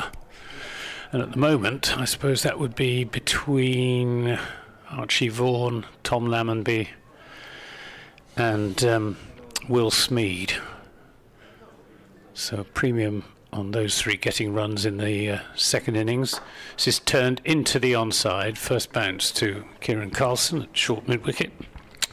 1 T20 international, I see. Yep, I think he's quite hard hit, typical sort of South African hard-hitting batsman. Didn't bat, because South Africa won that particular game against New Zealand quite easily. Here comes Norton in bowls, and he's caught a second slip. And joy and delight as Asa Tribe takes the catch. Overton driving hard at that ball, pitched up outside the off stump, and he's gone for 33. It's 262 for 6. More than useful partnership that was, but good catch. Well, it was a fairly straightforward catch to Asa Tribe's left. A nice, comfortable catching height. He went hard at it, did Overton. And he just makes that signal with the hand as if to say that cut away off the pitch, which obviously it did. But full marks to Tom Norton for bowling that full length and inviting the drive and getting the reward. But well batted Craig Overton, 33 from 53 deliveries, and a very useful partnership with Tom Abel. Further investigations into Mr. Herman show that he's got a brother called Rubin, who has played a few more T20 internationals. Not that that's directly relevant, but Jordan made his debut alongside his brother. Yeah. Which is not too frequent in Test cricket. So 3 championship matches, you say, and does that imply that he'll play in a fair block of Blast in between? I don't think so, because Somerset have got their 2 overseas for the Blast, Riley Meredith and the one who's played for Essex a good few times, who is I think the contract is just for the 3 championship matches. And the explanation being, of course, the injuries to 3 of Somerset's top-line batsmen. Daniel Sams? Yeah, Daniel Sams, yeah. Daniel Sams. Essex and Notts. The Somerset without Tom Banton, who's at the IPL and injured, and is actually out of the IPL, and Tom Golakabmo's got a broken thumb, and Lewis Goldsworthy has got a nasty hamstring tear. Crane from the River Taff end bowls. Abel pokes forward, defends on the leg side. Cook hops out from behind the stumps and picks it up. You're of course allowed to employ as many overseas as you want, right? As long as you only play 2 of them in any game. As Glamorgan will have 3 on the books for the Blast period. Crane bowls. Abel forces up to mid-off and we'll get a single to move on to 54, 263 for 6. Which brings Lewis Gregory onto strike. He's averaging 21 with the bat so far this season. Skipper. And tremendous bowling average of just under 14 at the moment. Top of the bowling averages. Crane bowls. Gregory plays no shot. He obviously managed to pick the googly. Read that there wasn't the googly on that occasion.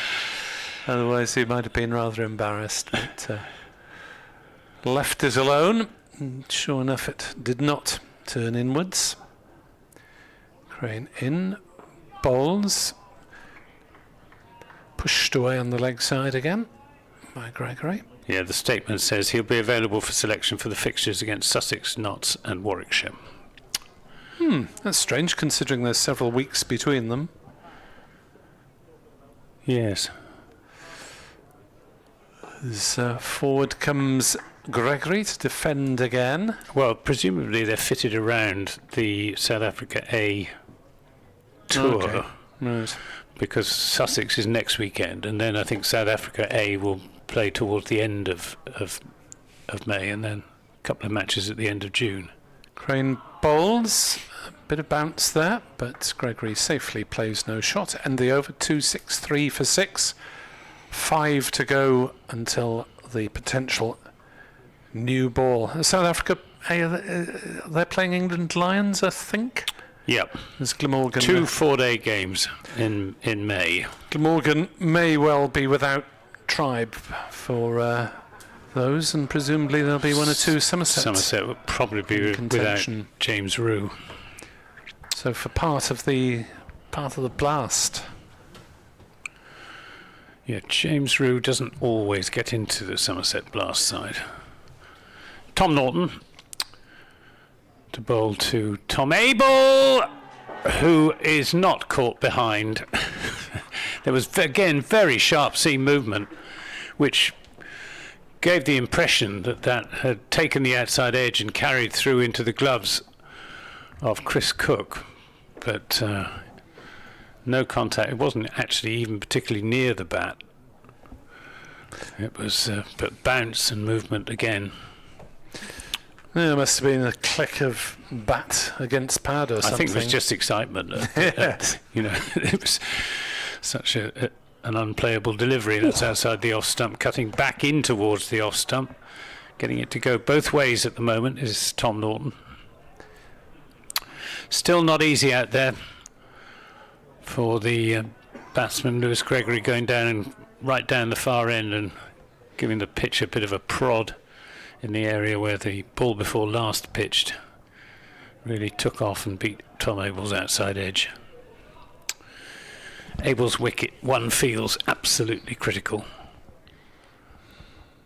Norton in and bowls, and he's punching that into the offside. There'll certainly be one. They'll think about no, they won't come back for the second because Lewis Gregory slipped. I don't think they would have come back for a second in any case. But he lost his footing as he turned at the far end, so it's just a single. Abel on to 55, 264 for 6. Somerset will want to take another batting point if they can. Batting points have been hard to come by so far this season. They did get a couple against Hampshire as Norton is in and bowls, and Gregory comes right across his stumps to defend. And they got 1 against Hampshire, 2 against Essex, and 2 against Northants. And they missed out, I think, against Yorkshire. No, they got 1 against Yorkshire. Norton bowls a full toss, taken on the pad. Gregory misses out. He'll be annoyed with himself. There were runs to be had there, but he's only just come in, so still trying to pick up the pace of the bowling and the pitch. Not that the pitch was involved with that last delivery. It's been a good fluctuating contest here today. Norton bowls, takes Gregory on the pad, and in almost immediate shake of the head from umpire Mike Newell, assuming that is umpire Mike Newell. We think it is. Let's have a look at the replay. I think it's probably a little bit high and a little bit going down, but not a bad shout. Good piece of bowling. 264 for 6 at the end of the over. Yeah, doing a bit much there from Tom Norton. Yeah. Too much angle. But he's enjoying his first day in first-class cricket, as indeed he enjoyed his only one-day cup appearance when he took 3 matches, and Glamorgan picked up their only win of the competition last. 3 wickets, and Glamorgan's only win of the competition in the final game last season. He bangs it into the pitch, doesn't he? Yes. Strong man. He'll have to remain strong with that much, that sort of action. Crane bowls. Abel pushes forward and defends. And just going back to Jordan Herman, I'll be talking to Jason Kerr, the head coach of Somerset, at close of play about the signing and what the implications might be. Crane in, bowls, down leg, worked away off something or other, to a howl of disappointment from Crane. Runs. A leg glance from Abel. I think that's being a bit generous. Inside edge, I think. Well, he was playing the ball vaguely in that. Yes, that's a leg glance. I'd be happy with it. Yes, oh, absolutely. I'd be happy with anything that goes to the boundary, frankly. Able to 59, 268 for 6. There's Crane in, bowls, driven gently, but since mid-off has retreated into the far distance. It's an easy single up to long off. He's having a terrific season, Tom Abel, averaging 70 coming into this game. And batting in April is not easy necessarily, although he does bat in the middle order rather than up the top, but even so he's batted very, very well. Crane in, bowls, and Gregory comes down the pitch, but defends when he gets there. Fired in. Looking distinctly uncertain at the moment, Lewis Gregory. Just feeling his way. It's Crane continuing to try to test him with this old ball. That one skidded on a little bit, but it was well watched by Gregory and defended back to the bowler. So this is the 77th over. Crane, one presumes, will bowl the 79th and then retreat into the outfield somewhere, as again is carefully watched by Gregory. Defended on the leg side, no run.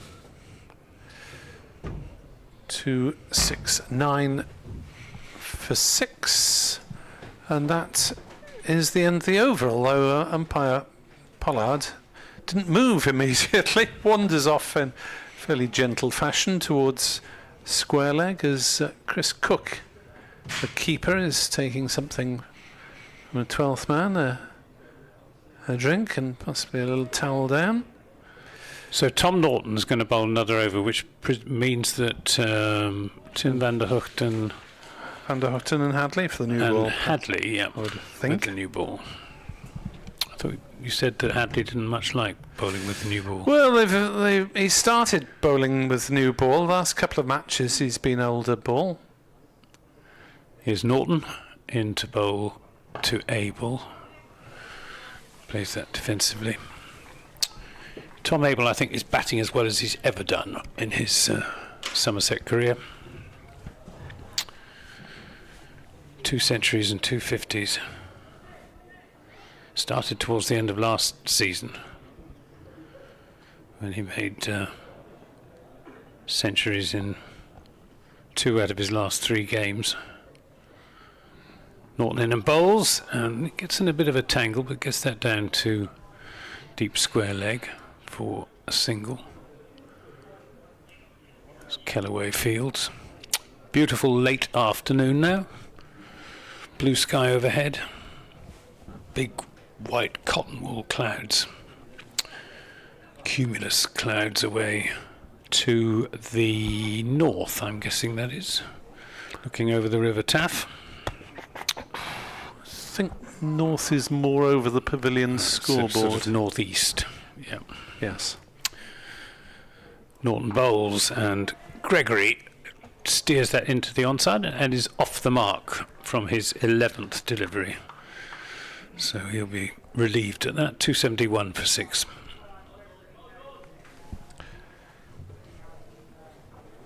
Yes, I always have the gut feeling that we're looking east, but it's more northeast.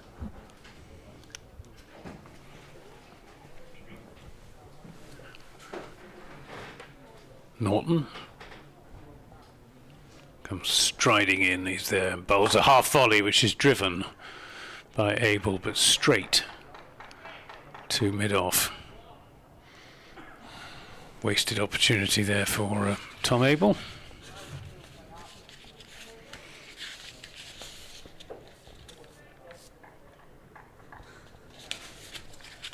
From what you were saying, I take it Abel will play reasonably normally until they get to number 11 in the I would think batting so. order if he's still there. This is driven nicely away through extra cover. It's going to be cut off though because there's a cover sweeper out on the boundary, who is Sean Dixon. So it's just a single to Tom Abel. Goes on to 62.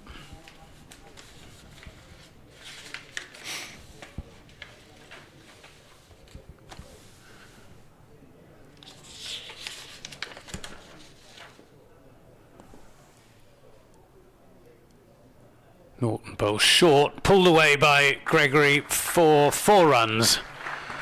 Not a good delivery that from Tom Norton. Dragged it down rather. It didn't bounce particularly, and Lewis Gregory had all the time in the world to whip it away through straight mid-wicket with a bit of a flourish. Takes Somerset on to 276 for 6 with 2 overs to go before the new ball.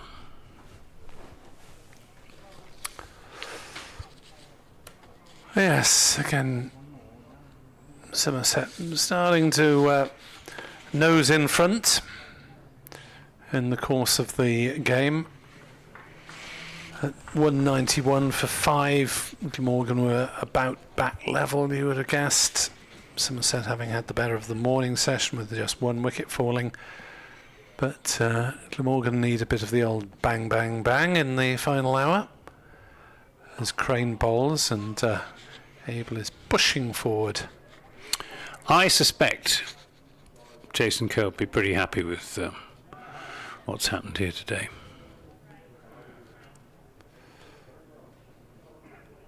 In comes Crane again.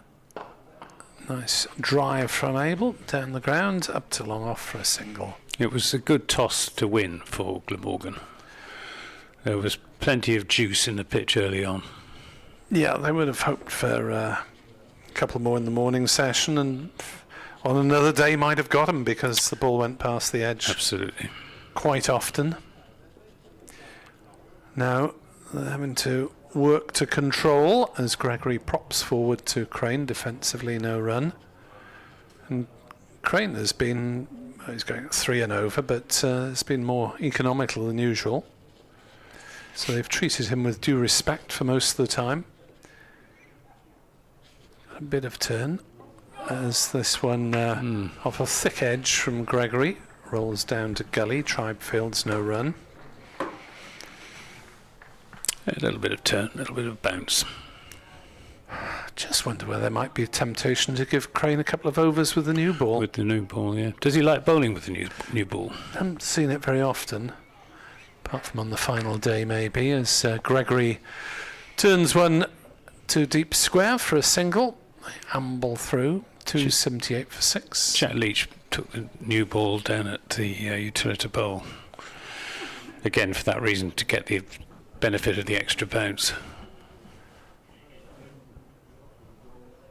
Crane to finish his over, and Abel comes down the wicket and deposits him towards the taff. 4 runs, very firmly struck indeed, as Abel moves through the 60s. He's on 67. It's 2-8-2 for 6. And Football Cricket Mad on Twitter makes a very good point, which I have neglected. He points out that re the signing of Jordan Herman, Somerset could also be without the services of James Rue if he is selected for England, which is by no means beyond the bounds of possibility. So, a bit of cover for James Rue as well. And if that were to be the case, then there's no reason why any of the current Somerset batsmen should lose their places. At least not until Thomas Rue comes into the reckoning at the end of June. Right, last over before the new ball. It's going to be bowled by Tom Norton to Lewis Gregory, who's back on his stumps, keeping that one out. Shadows just beginning to lengthen. It's been a very pleasant day for watching cricket. In, if you ignore the stadium, a sylvan setting. All those lovely trees at the far end of the ground. Gregory cuts, and it's very well fielded at backward point by Sean Dixon, who leaps away to his left to pluck that ball out of the air. Nicely played by Lewis Gregory, and he would have thought he was going to pick up 4 runs because there is no offside boundary rider for him. As Norton bowls and goes past Gregory's outside edge. Had him groping for that. Good ball, he had to play at it just on or just outside the line of off stump. Good ball. And acknowledged by Gregory as such, just a nod of the head. But Gregory will be encouraged by that sort of delivery. I think this is a pitch that's going to suit him. He can move the ball both ways at a lively pace. Gregory defends this one. Although the last time these two sides played each other in first-class cricket, it was the Overton twins who did the damage. Craig got 5 wickets in the first Glamorgan innings, and Jamie got 5 wickets in the second Glamorgan innings. It must have been, I think it was the second to last, or might be third to last game that Jamie Overton played for Somerset before leaving for Surrey. Here's Norton in bowls, and Gregory cuts, and ball comes off the bottom edge and very nearly cannons into his off stump. What's happening elsewhere? Hampshire have been bowled out by Essex, 235, Essex 14 without loss. Notts 270 for 7 against Surrey. Lancashire 263 for 7 against Leicestershire, rather 263 for 7 against Sussex, and Warwickshire bowled out for 147. Yorkshire 60 for 3. That game's moving on. Here we've got Norton bowling a Yorker to Gregory, who digs it out into the offside, doesn't get a run. It's the end of the 80th over. It's 282 for 6, 6 to Gregory and 67 to Tom Abel.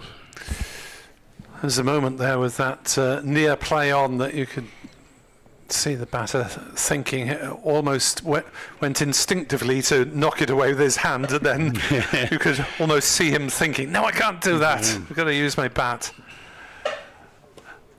One of the occasions where you not out hit the ball twice, even if you do hit the ball twice, you're not out if you're using it to defend your stumps. With the new ball at the river end, Tim van der Gooten. So TVDG to have another blast from the river end, this time with a new cherry, and I suppose Norton could bowl 1 or 2 with the new one as well, but not much. He's bowled 17 overs today, and they want to knacker him on his first day in first-class cricket. 2-8, 2 for 6 at the new ball. So, Glamorgan needing to strike soon to have a decent chance of bowling Somerset out on day one. The batting to come, Pretorius, Leach and Ball. Pretorius hasn't done anything with the bat. We know Leach can hang around. As Van der Hoogten bowls, and it's through outside off stump, and for some reason Chris Cook misses it. No shot was played, but since it didn't hit the pad, they're allowed to go through for a bye. Does Tim van der Hoogten have a nickname, or is he just Timmy? He's just Timmy as far as far as I've heard from his teammates anyway in my presence. Timmy.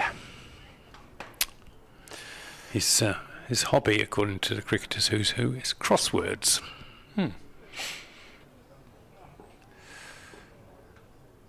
Chasing towards us is the Flying Dutchman. As he bowls outside off stump. And it's allowed to go through, and Chris Cook does take it this time. Well, he's a Dutch international. Well, I know, but it's obviously a Dutch name. His dad's Dutch. Yeah. It's a reasonably direct qualification. And Tom Kohler-Cadmore's mother is German, and his brother plays for Germany. All right. Yep. Meshter played for Germany, didn't he? Yes, that's right. Towards the latter stages of his career. He's cut short by injury, as that's worked onto the offside by Gregory. No run. Gregory just advancing on the bowler, just to put a bit of pressure back onto the bowler and maybe give himself the opportunity to kill some of the movement. Tribe Jersey International. Yes, I've got lots of stuff about Jersey International, famous Jersey sportsman, which I'll reserve for when... A rainy day? No, until he's batting. Okay. That's through outside off stump. Van der Hoogten leaves. His brother will presumably continue to play for Jersey. Asa might not be able to if he's in the England senior ranks. Not sure whether he's already been disqualified by playing for the Lions, to be honest. Not sure on that one. Don't know. Because he did last season. He was playing in Taunton on a Friday night for Glamorgan, and turned out for Jersey in the Netherlands the next morning, which needed some planning. Again, no shot played, and again Chris Cook drops it, and this time Gregory ignores Abel's call for a single, saying it hadn't got far behind. That's inexplicable from this range why Chris Cook has dropped 2 in the over. Perhaps it's swinging after it's past the batsman. It happens sometimes. Haven't seen a replay on that. Very strange. It's normally 2 a week that Chris Cook would drop, let alone 2 in the same over. Van der Hoogten bowls, and again it's not taken cleanly. Must be doing something with the new ball.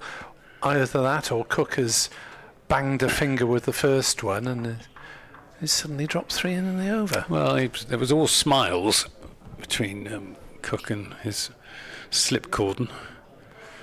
He just gave Tim van der Hoogten sort of low 5 as he passed him to apologise presumably for not taking the ball cleanly. Not that it was any skin off Van der Hoogten's nose. No, but you want to keep up the implied threats to the batter, don't you? Yeah, you do. In the second division, Derbyshire 297 for 3 against Northants. Gloucestershire going well, 240 for 4 against Kent. Lancashire bowled out for 201, Middlesex 4 without loss. In reply, and Worcester's raining at New Road, 149 for 4. Oh, where's that one come from? Must be one of the heavy showers that they were talking about. Well, it's Norton with the new ball, and that's in the air up to Van der Hoogten at mid-on, but full shot that from Tom Abel. Looking for the on drive and just mistiming it. Can't imagine that the ball stopped in the pitch at all, given the amount of grass there is on it.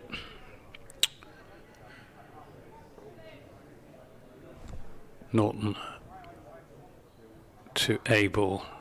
Abel plays this to extra cover, where it's picked up by Hassan. Somerset needing another 17 for a second batting point. Yes, we in the sort of time where we need to calculate how quickly they need to score. I suppose with 4 wickets left, that's Yeah, I think not necessarily a factor.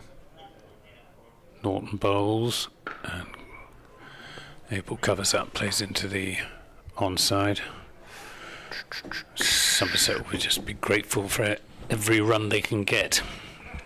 I think they'll be thinking much more of their position in the game than of batting points. But they have missed out narrowly on batting points, I think 3 times, or at least twice. They've lost their last wicket at 247, another, I think, at 248. This is in the... it wasn't in the air for any length of time, but again it was a slightly full shot from Tom Abel. Run rate seems to be dropping slightly. It's still respectable, but it's under 3.5 now. It's I think Glamorgan have bowled. The Glamorgan seamers, I think, have bowled pretty well, but there isn't much in it for the spinners. Norton bowls, driven by Tom Abel, and this time straight to Kieran Carlson. Yeah, I think there'll be some frustration in the Glamorgan ranks today.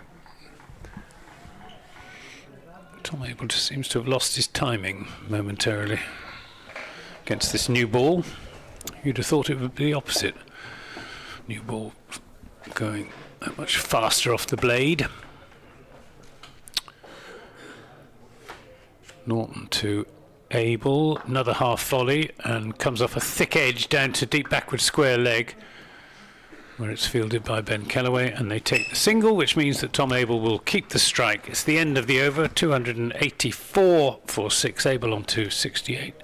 Nick Webb is Going to depart and see if Rob Phillips can get Glamorgan a couple of wickets. Rob Phillips will come in alongside the two Somerset old stagers, I suppose you could say. Tom Abel came into the side in 2014, and Lewis Gregory actually made his debut for Somerset against Pakistan in a friendly in 2009. But he's made his first-class debut in 2011. Van der Houten in from the River Taff end, straight through to Chris Cook. 1 or 2 little ragged moments on Chris Cook a couple of overs ago, but just shows he's human as far as I'm concerned. But 284 for 6. I think Somerset will be pretty happy if things continue along these lines. And hooked it in. That goodness was me. Again squirted off the bat in behind Tom Abel, or rather to his left that He time. didn't know where it was. He did, I was just about to say he didn't know where it was.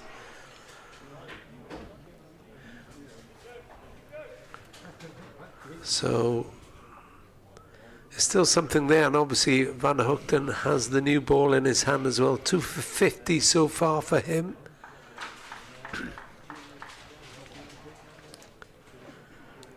As he turns around the little pile of sawdust just beside his mark, Abel plays that into the offside. Quick run. Show the stamps by Carlson. Not out. But not out. Good throw. Had a couple of stumps to aim at. Abel goes through. Momentary hesitation, and he who hesitates was very nearly lost. Yeah, well, Just as well, Abel- Tom Abel is quick, just watching the bat go down. Yes, oh, blimey. It was close, that Yeah, one, it wasn't it? Just got it down in time. Kieran Carlson looks Always worried when Tom suitably Abel. bereft. Always worried when Tom Abel takes short singles because he's got dodgy hamstrings. Gregory waiting for Van der Hoogten. That one, Van der Hoogten turns to the umpire and shouts, but it looked high to me, and maybe even a bit of bat involved. Not a bad shout. I just took him out outside the off stump, I think. And umpire are judging that he was playing a shot. Wasn't much of a shot. No. So Van der Hoogten tries again. In from the far end, another shout. That one, that looked less convincing. Yeah, that was high, wasn't it? But Van der Hoogten is asking a question. Gets consoled by the umpire. Looks like he exchanges a few words. What was wrong with that then, ump? Bit high, mate. Bit Missing. High. Yeah, missing. I must say I like it when the umpires give a little hand signal just to indicate what was wrong with it. Does help, doesn't it? Yeah. As Van der Hoogten balls, and that's how it's dropped by Ingram. It was an attempt at a square cut, and it rolled at, it went at a pretty comfortable height for Colin Ingram. Yeah, it was travelling there. Travelling. He'll be disappointed. He will be. And it's 286 for 6, and well, that's by memory, it's the first one they put down today. Yep. And Ingram normally so reliable, but well, it went. It happens. It was a full-blooded slash from Lewis Gregory, and it fairly flew off the edge. yeah, it wasn't one that he could pouch into his body because it was wide of him, but I thought it was a pretty comfortable height for him. You're a hard taskmaster. Well, no, he will be disappointed. He will won't be. he? You said it. Ordinary mortals. Yeah, quite. Wouldn't be. Here's Norton in a bowls. This is driven down the ground for 4 runs. Over pitch from Norton. And Gregory says, thank you very much. 286, 290 for 6. Yeah, lovely shot this. Yes, giving mid-on no chance at all. We've had a picture sent us on email, which is not great radio. I agree, but you may know those, Anthony. This is turned down to long leg. I can... I don't know who they are. You don't know who they are? Okay, No. well, it's come from Jonathan Cudlip, and it's... What are they dressed up as? they're cats, aren't they? Yeah, it could be. With some on Somerset colours. Should be dragons, really. It's Somerset Day on Monday, Oh, right. when we celebrate the county of Somerset. This is turned into the onside for a single by Tom Abel. 292 for 6. Yes, something that Somerset and Wales have in common is that our heraldic symbols are both dragons. All right. Honestly, you learn something new every day when you're doing cricket commentary. It's an education for me. Is Norton in and bowls. Oh, and this one bounces on Gregory, who manages to keep it down. And it bounces down to Ace of Tribe at second slip, but again... That was a bit of a brute, that one. Nasty delivery. Ooh, takes Gregory, I think, on the forearm, probably. And he just turns around and has a friendly word with the bowler. Game being played in a good spirit. Yeah, I was going to say, Tom Norton put his big broad shoulders into that, didn't he? He did. Banged it into the pitch. Here he comes again. In bowls a half volley, which is driven and very well stopped. at mid-off by Hadley. Those characters were, by the way, Brian and Oscar. All right. Tucking into their Thatcher Zero. Come on, Somerset. Other cider makes are available. Brian the Cat. No, not Brian. Brian the Cat, though, is still with us. He reappeared during the Yorkshire match.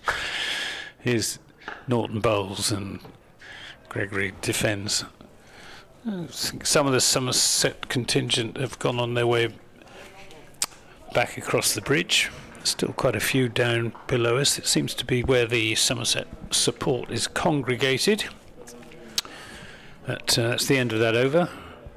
292 for 6, 70 to Abel and 12 to Gregory, and this is another useful partnership developing for Somerset.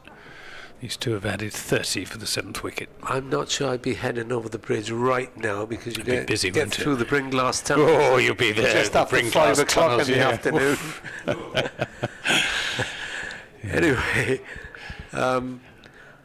my sympathies if you're just between the Tredegar Park roundabout and the Bringlass tunnels, not moving.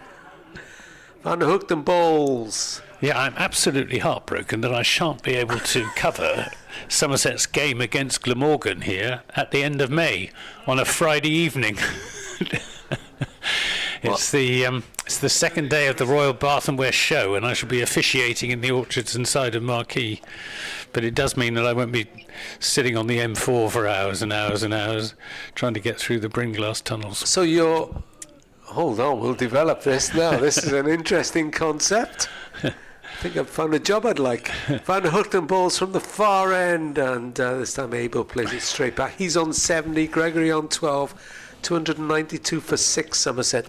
You're officially cider tasting and officiating? I'm doing a bit of judging, and I also compare the presentations for the British Cider Championships, which are held in the Orchards and Cider Marquee at the Royal Bath and West show. So I take it you have a parlance for... I like a drop of cider and make a bit myself.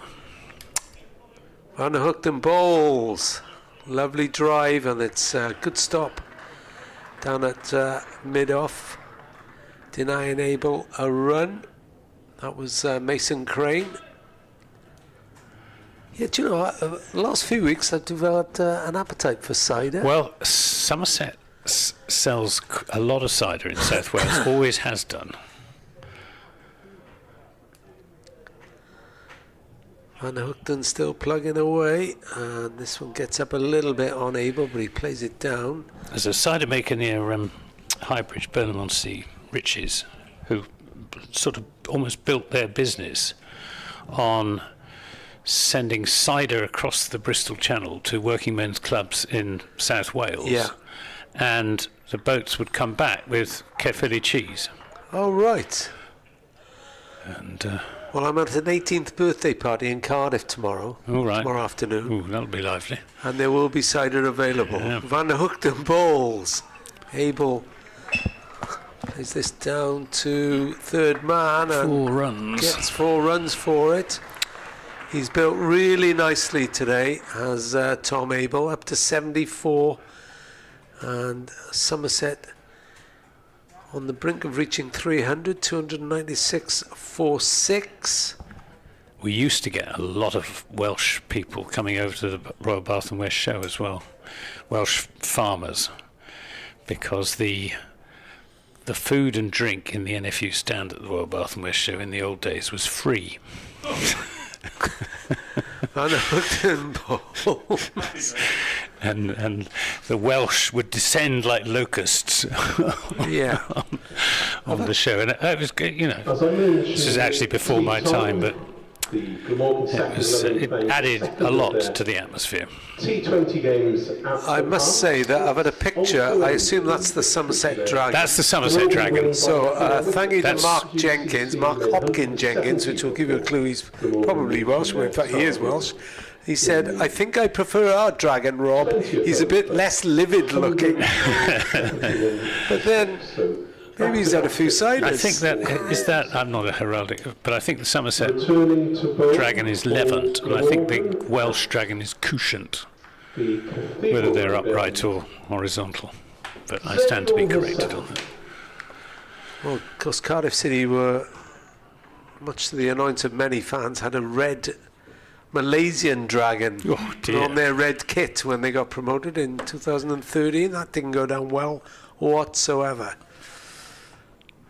Well, Somerset County Cricket Club try to insist that their symbol is a wyvern. It's not. A wyvern is a completely different heraldic creature, but there is some confusion caused by that. But anyway, we're celebrating Somerset Day on Monday, and the BBC have organised a competition to name the Somerset Dragon. Oh, right, there we are. Yes. Zainul Hassan in from this near end, sorry. That's all right. It turned down to deep square leg.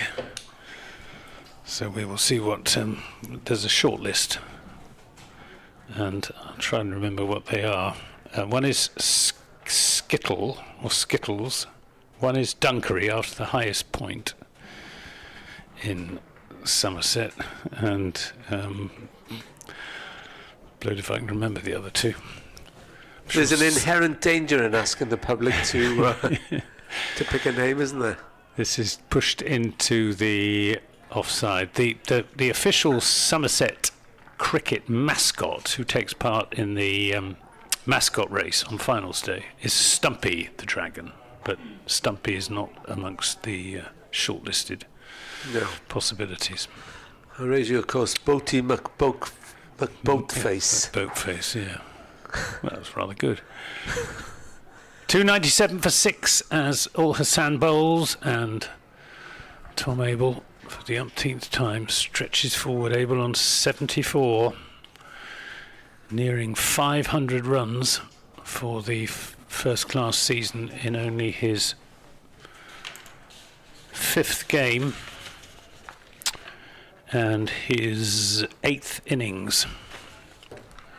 So he's now averaging over 70, even if he gets out this ball. Ul Hassan in and bowls, and he doesn't get out, as he plays another defensive shot to another good ball from Ul Hassan, who's been commendably accurate, more so in his spell this morning than this afternoon. He's a skiddy bowler, Ul Hassan. Not lightning pace by any means.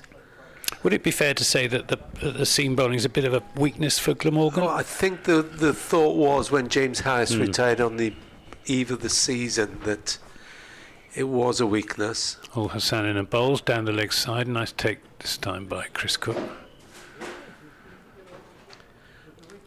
Because you'd say Ryan Hadley's come in and settled pretty quickly. He's not in the same class as Michael Neser, though, is he? No, and Jamie McElroy looked quite useful last week at Hampshire, but of course he's injured. Picked up a neck injury, though they said it's concussion.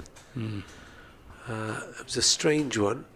Ul Hassan in bowls to Abel, who just guides that into the offside, but Sean Dixon quickly onto it, no chance. He's a left armer, so that was a different angle and provided a different approach for Glamorgan.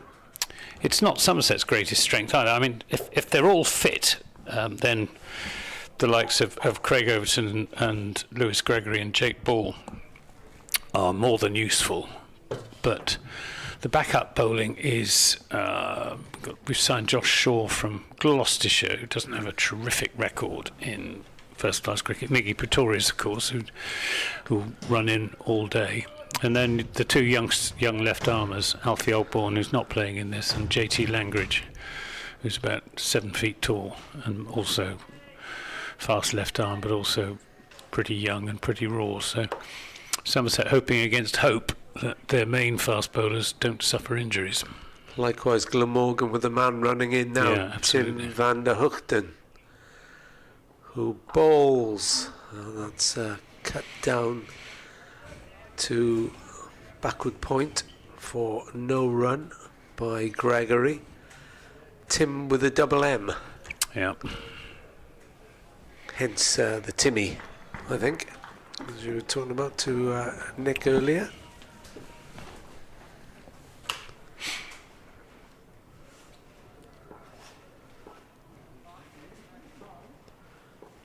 As Van der Hoogten turns, Gregory is on 13 not out. Forward defensive, no run.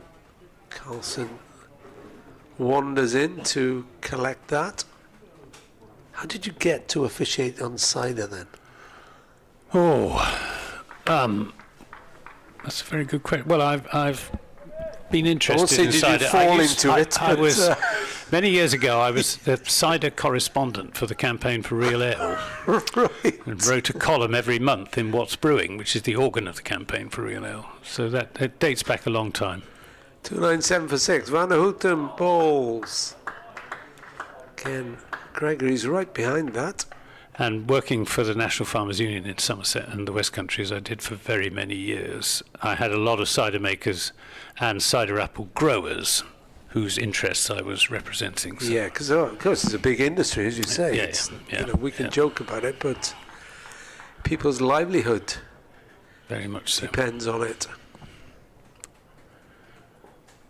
That's a lot of good Welsh cider made these days.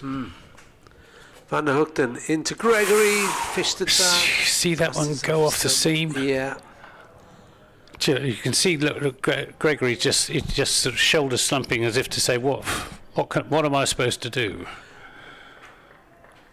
Yes, and he'll be thinking, I've got 15 wickets coming into this game. There may be a few more on offer when we get the ball. Yeah. The leading Somerset wicket taker this season, Lewis Gregory, as he faces Van der Houten again, and that one goes past his outside edge as well, straight through to Cook. It's bounce as well as movement, isn't it? Gregory standing there, holding his bat behind his back now. My time will come, Yes. he's thinking. I think anything over 300 runs coming up over 300 and put Somerset in an increasingly strong position. Although it's lovely conditions to bat in at the moment, other than the ball is playing up, and that one jagged back in at Gregory. Got everything behind it. It's a good maiden over by Tim van der Houten, testing, asking questions in that corridor of uncertainty, and Lewis Gregory probably walking down the wicket to Abel as the two batsmen have a chat. And so there's not much I could do with any of those. There you are, talking about cider. I've just been followed by Gwatkin Cider from Herefordshire, who are regular competitors, exhibitors in the British Cider Championships. Entries for which closed yesterday. Here's Ul Hassan in a bowls. This is driven handsomely away through the covers by Tom Abel. Just over pitch there, Ul Hassan. And beautiful shot from Tom Abel brings him 4 runs and brings Somerset a second batting point, 301 for 6. That's something to drink to. Yeah. He unfurled that cover drive, did Tom Abel. Beautiful piece of batting.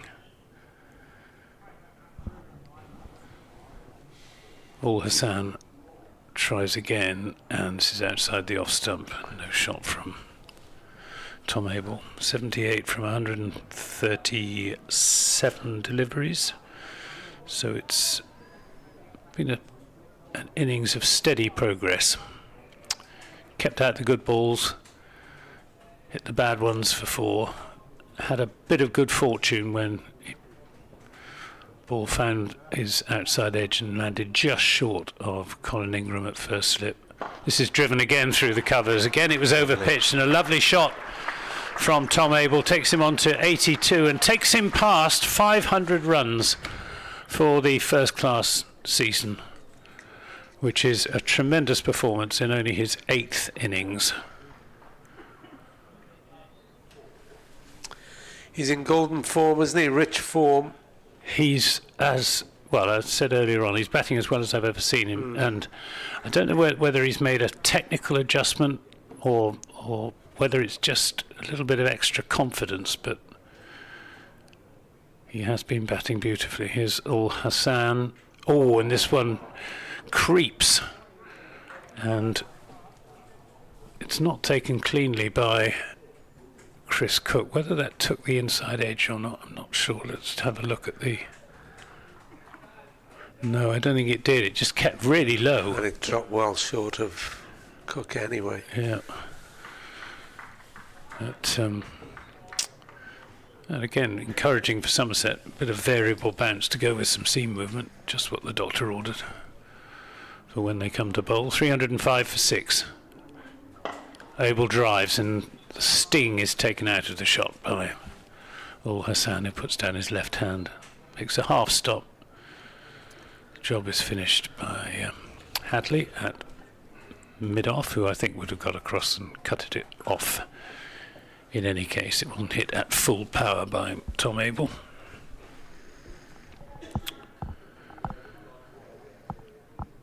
Ul Hassan to Abel, half volley driven, but straight to Hadley. End of that over.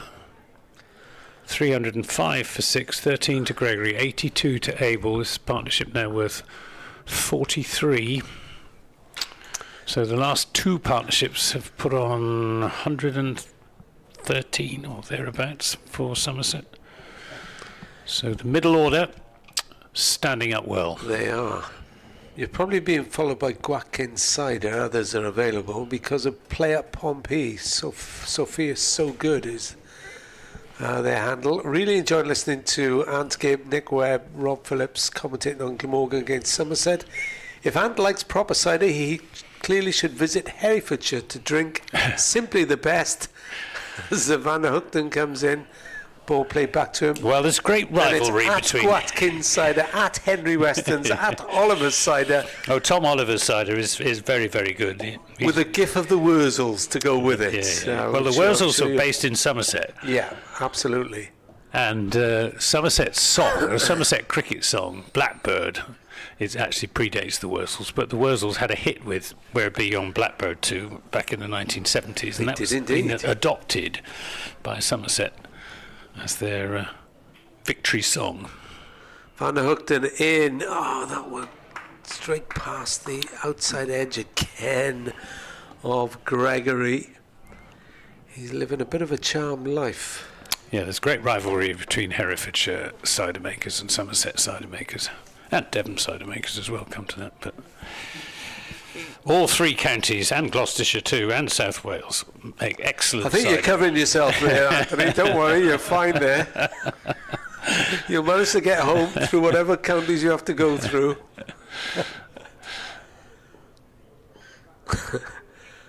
Van der Hookton bowls. Gregory pushes that. It's another rather loose shot from Gregory. Straight to Carlson in the covers. No run. He's got a very bright blue bat handle, has Lewis Gregory. Sleeve on his bat handle. Yes, probably a DIY job, that one. Yeah, it could be.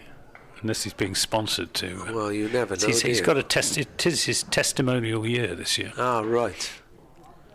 Best of luck to him on that as he faces Van der Hookton, and that one got out. They want a shot from caught behind, but there was no touch again. Cool. It looked for all the world as if he'd got an edge then, didn't it?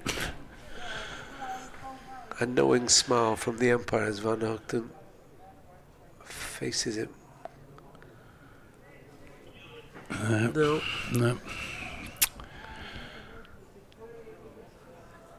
He hasn't had much luck, Tim Van der Hookton, with the new ball.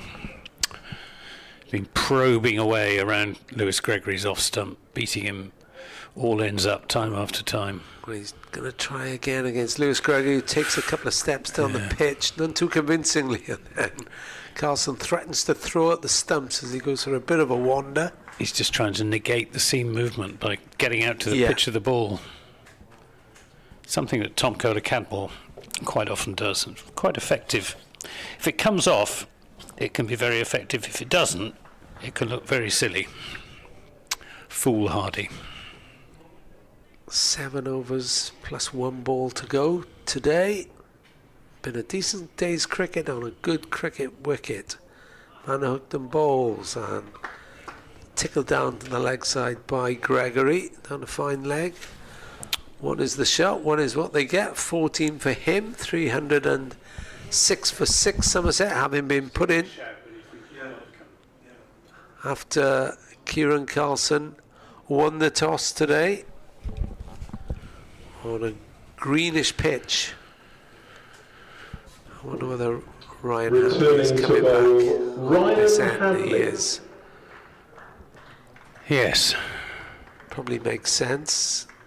He doesn't like, by the seam of it, doesn't like to bowl first off with any new ball. Likes to come on first change. Well, he comes on second change here because Norton had a couple of overs with the new ball. He's replacing Ul Hassan. Hadley has 1 wicket for 42 so far. Bowled Josh Thomas for early in the day. He doesn't make it into the cricketers' who's who. He's into the past the umpire and bowls, and Gregory keeps that one out. I'm just wondering how tall he is, because he must be 6'5", 6'6", something like that. Yeah. He's tall. He doesn't look particularly athletic. He's not one of the fast bowlers who is a natural athlete, but he's certainly built to be a fast bowler. He's got a fine pair of shoulders. As he comes in now and bowls and beats Lewis Gregory's forward defensive shot, and slightly half-hearted. It's quite a loud appeal, but there was no real conviction. There was no note of triumph about it. They're good appealers. Just hitting Gregory on the pad outside the line of the off stump, and he was certainly playing a shot on that occasion.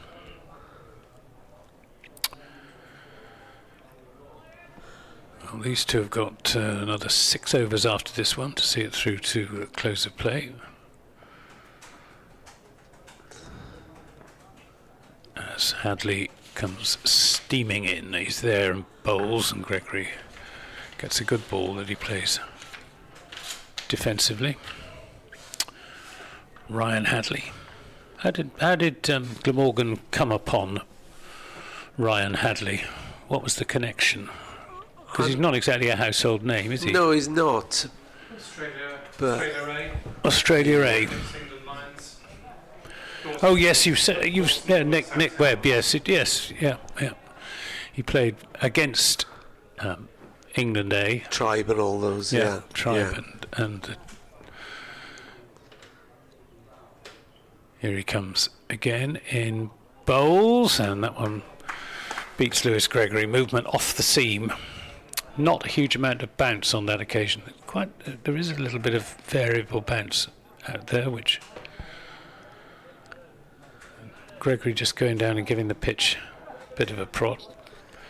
But I think this is it's a good cricket wicket, as they say. There's something in it for the bowlers, certainly for the seam bowlers.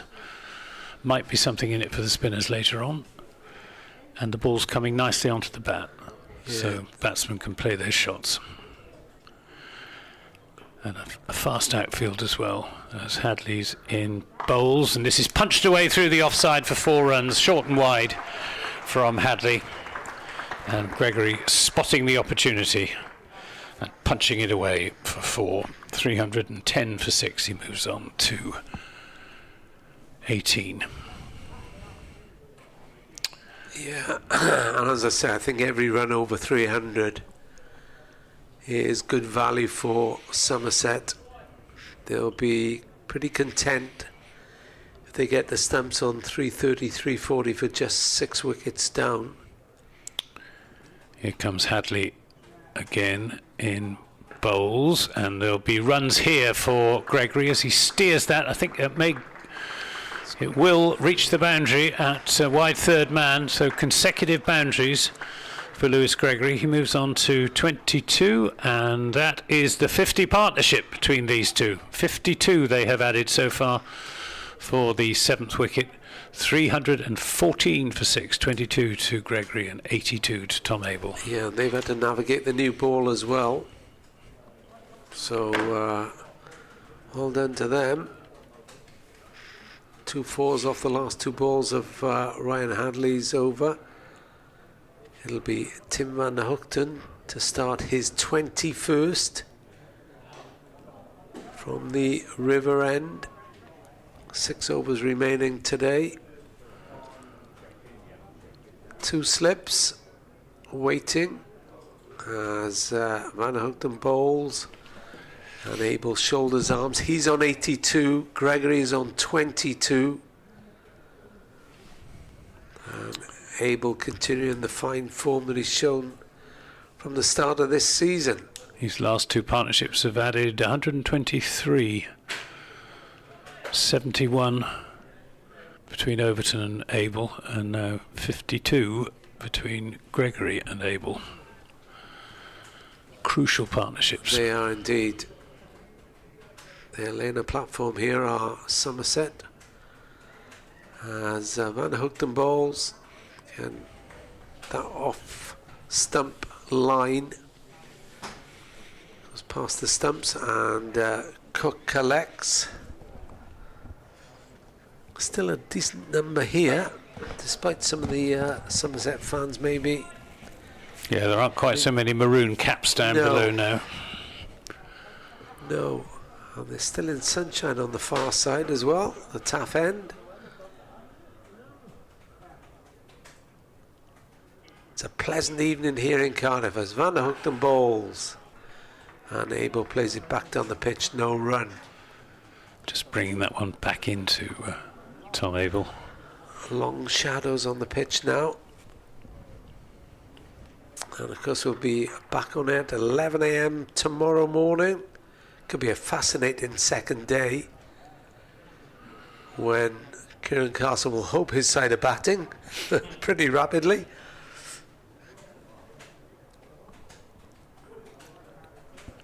Van der Hoogten in again. Abel stabs down on that one. Late movement again. Was, yeah. As the Flying Dutchman, as Nick called him. Despite the fact he's Australian. Yeah, Australian-born Flying Dutchman. Doesn't exactly go steaming in, but you know where I'm coming from. He's such a reliable operator, that's the thing. Yeah, really good county bowler. Yeah, bowls now. Abel keeps him out ably. Remains on 82. And I think Tom Norton will sleep well tonight, don't you? He's bowled 19 overs on his debut. Taken 3 wickets has probably helped him. Yeah, I think he just got a little bit tired towards the end of his last spell. But very promising. He'll remember his debut, that's for certain. Van der Hoogten in again, Abel. Good over. Was a good over. Made him play every ball. Yeah. It was a maiden. So Van der Hoogten now 21 overs. And that's 7 maidens, 2 for 57. 2 old comrades confer in mid-pitch. Veterans of many a battle.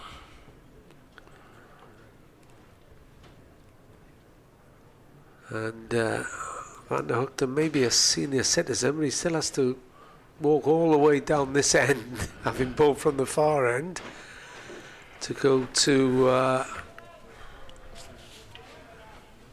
his position in the field at mid-on.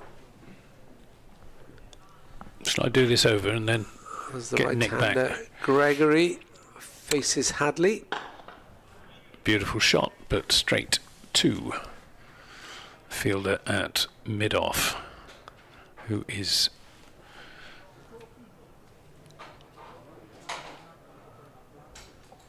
Norton, Tom Norton.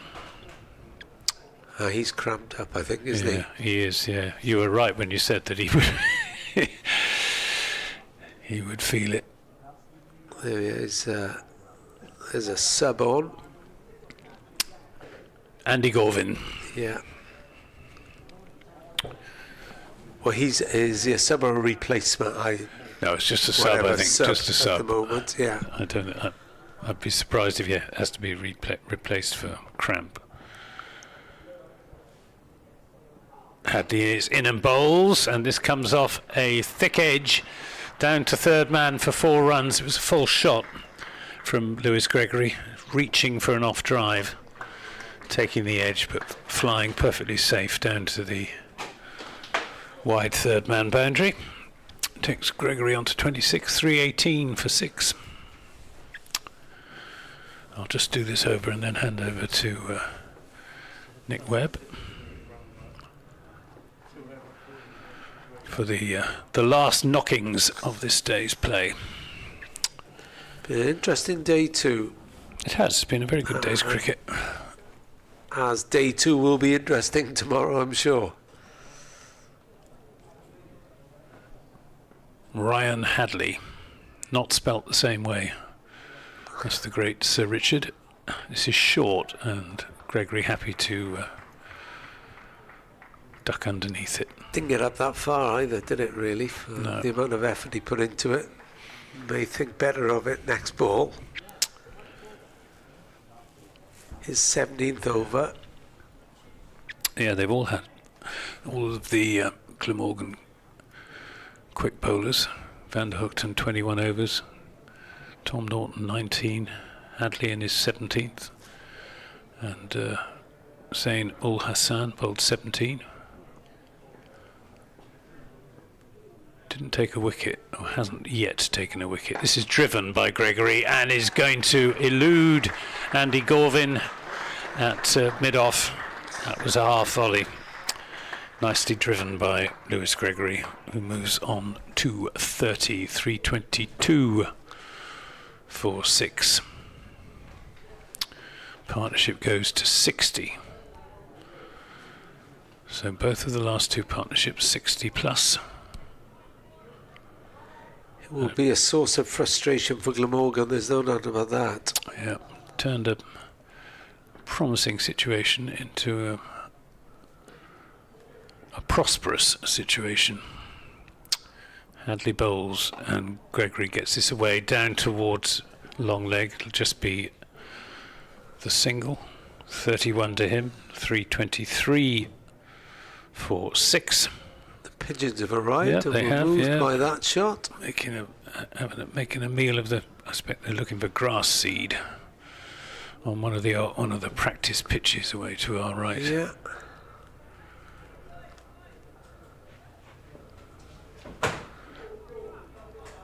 So last ball of the 92nd over, being bowled by Ryan Hadley to Tom Abel.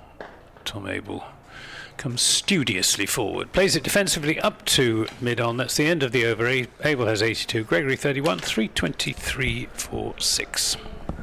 Enjoy working with you today, Anthony. Thank you. Very much indeed, Bob. Yep, excellent. See you soon, no doubt. Well, they call it work. But hey, there are worse jobs than this. Absolutely. 320. It's been hard work for some of those Glamorgan bowlers, I'll say that. 323 for 6, Somerset. Switching to the river end, Zain ul Hassan. Zain ul Hassan is coming on from the river end. So it looks like Van der Hoogten has done his duty for the day. 21 overs. 7 maidens, 2 for 57. Ul Hassan still waiting for his first wicket as he comes in from the taff end. Straight enough. Gregory plays it back down the pitch to the bowler. This is his 18th over, none for 55. 5 maidens for him. Yeah, it just hasn't been Glamorgan's day, has it? On other days they might have found 1 or 2 more edges. There's drop slip chance, a couple of near played ons in this evening session. But Somerset have played well given the conditions. They have indeed. As Ul Hassan pulls out just as he was about to bowl. And he'll come back and start again. Bit of a walk back. Over 8 is in the green on the board. Is that +3? +3, yes. Yeah, Let's hope they stay there at the end of play. as Ulasan bowls, and again it was a inside edge down to fine leg. Gregory goes through for one. Abel up to 82. Gregory on 32. 324 for 6 as the clock has ticked past 6 o'clock. Wasn't meant to go there, Nick, but they all count.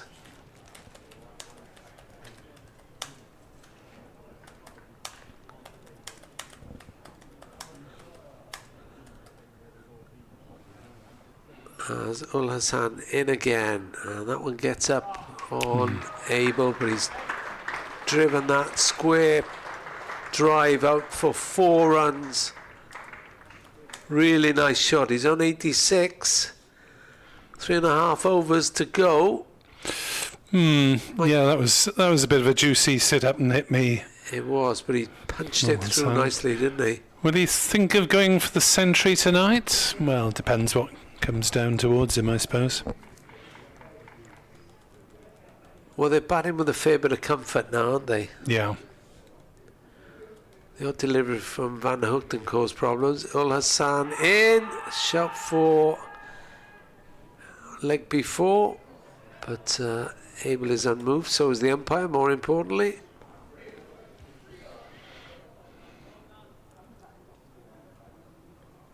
That wasn't a bad shout, looking at the replay. No, it wasn't the worst one. Just, Yeah. well, that gesture from umpire Pollard seemed to suggest it was going down leg side. I thought, if anything, it hit outside off. Strange. Should have gone to, oh no. As Ul Hassan bowls again, and this time Abel gets everything behind it. Well, the well-known opticians were at one stage sponsors of the county championship, which was fairly appropriate. But these days, it's a pensions insurer, whatever that means. Yes, and of course they still sponsor football referees, so I'll just leave it there. They not supply them with products as well. Ul Hassan in and caught behind. Abel goes for 86. Zain Ul Hassan, a terrific celebration there with Asa Tribe, and Glamorgan get their 7th wicket. 328 for 7. Zain Ul Hassan strikes to get his first victim of the day just before the close of play. Just 3 overs remaining, and a really good innings that from Tom Abel for 86. But that's a big breakthrough for Glamorgan just before stumps. Slightly out of the blue as well, because he seemed to have ridden a little rough patch, Tom Abel, and be thoroughly in control, but they're driving without due care and attention, as they say.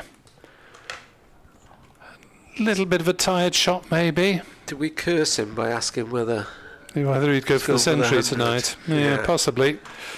Curse to the commentator. I'm sure Anthony won't mind. He's played a great innings today. That could be a really significant innings in a couple of days' time. But we shall see how Glamorgan do tomorrow. As we'll see. You never quite know until they get their go. No, but you've got something on the board if you're a Somerset supporter, and it's a respectable total, whatever happens. Now, should get to a 3rd batting point, only 22 more runs needed, and given this particular pitch, I don't think it'll flatten out as quickly as the last one did here in Cardiff. You'd like to think not, because that was just a ball draw in the end, wasn't it? Yeah, Glamorgan on the sort of losing side of a draw, if you can put it that way, against Leicestershire, having been on the winning side of a draw against Somerset, against Yorkshire first out. Heavy defeat at Notts, big win at Hampshire. 50 season for Glamorgan so far. If it continues to be 50-50, I'm sure supporters would be delighted. Yeah. The mid-table respectability at the end of the season, but it's a long way to go yet. They got 2 bowling points today, which will add to their 10. They've got already the 8 batting points. We shall see whether they can add to that. Hopefully tomorrow. 328 for 7, Nick. Hadley then runs away from us at this Cathedral Road end and bowls, and Gregory blocks it to mid-on, or towards mid-on. It doesn't quite get there, and Van der Hoogten has to amble in to pick up. So Somerset's day, but that dismissal tilts the balance again slightly less in Somerset's favour. But you have the feeling that this is probably a better score than would be the average conditions. Hadley bowls and Gregory defends. Now become the senior partner after the exit of Tom Abel. And a few tweaks to the copy, which I thought might be more or less finished. Just fill in details at close of play, but another paragraph to insert on the BBC Sport website within hopefully half an hour or so. Depends how quick Mr. Norton comes out the dressing room, doesn't it? No, the report will be there before the quotes. As that's punched through the offside by Gregory. Slightly tired delivery from Hadley, giving him a bit of width. And Gregory moves on to 36. The total to 3-2 for 7. Not a lot of venom into that delivery, and the 18th over sent down by the tall Aussie, as he got one last surge of strength from somewhere. Thought they might have given the spinners a little twirl in the last over or two. Maybe it'll be just the last over. Hadley in bowls, and where's that one gone? I ended up at point. Was it off the cue end? He's just practicing a shot down the cow corner. And make him come off the bottom of the bat, I think. More chalk, please, for Mr. Gregory.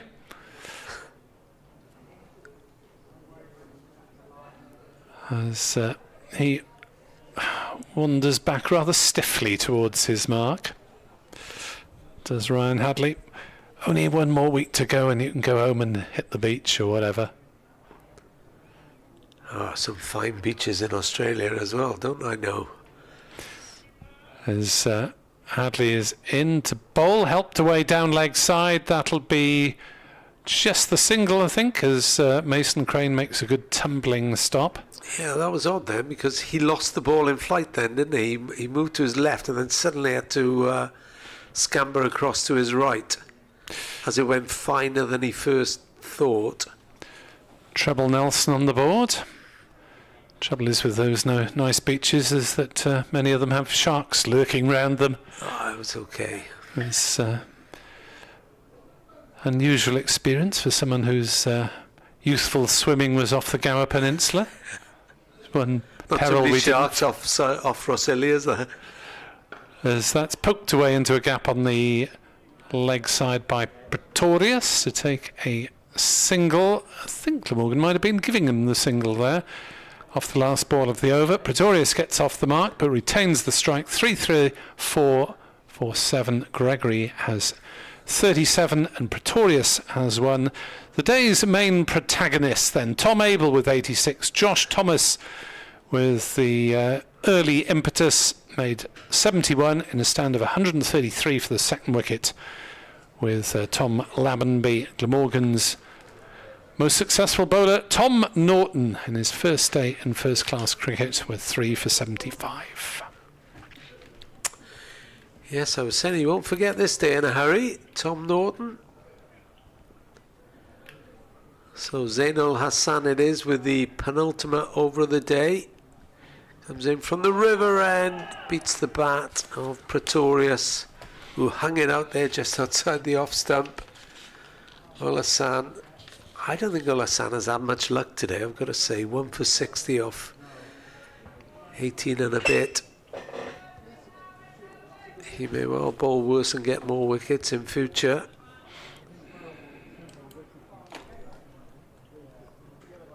He's going to try again as he comes in, and this time it's cut through the offside, but good stop by, or half stop by Carlson, takes the juice off it and allows Mason Crane to collect for just the 1 run. Pretorius gets off strike, leaves it to Gregory now, who's well established on 37 from 65 deliveries. 10 balls left of the day. Olasan from the far end comes in.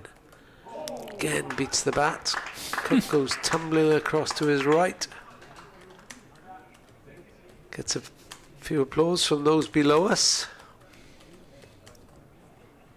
That was a lovely ball, just moved away from off the pitch.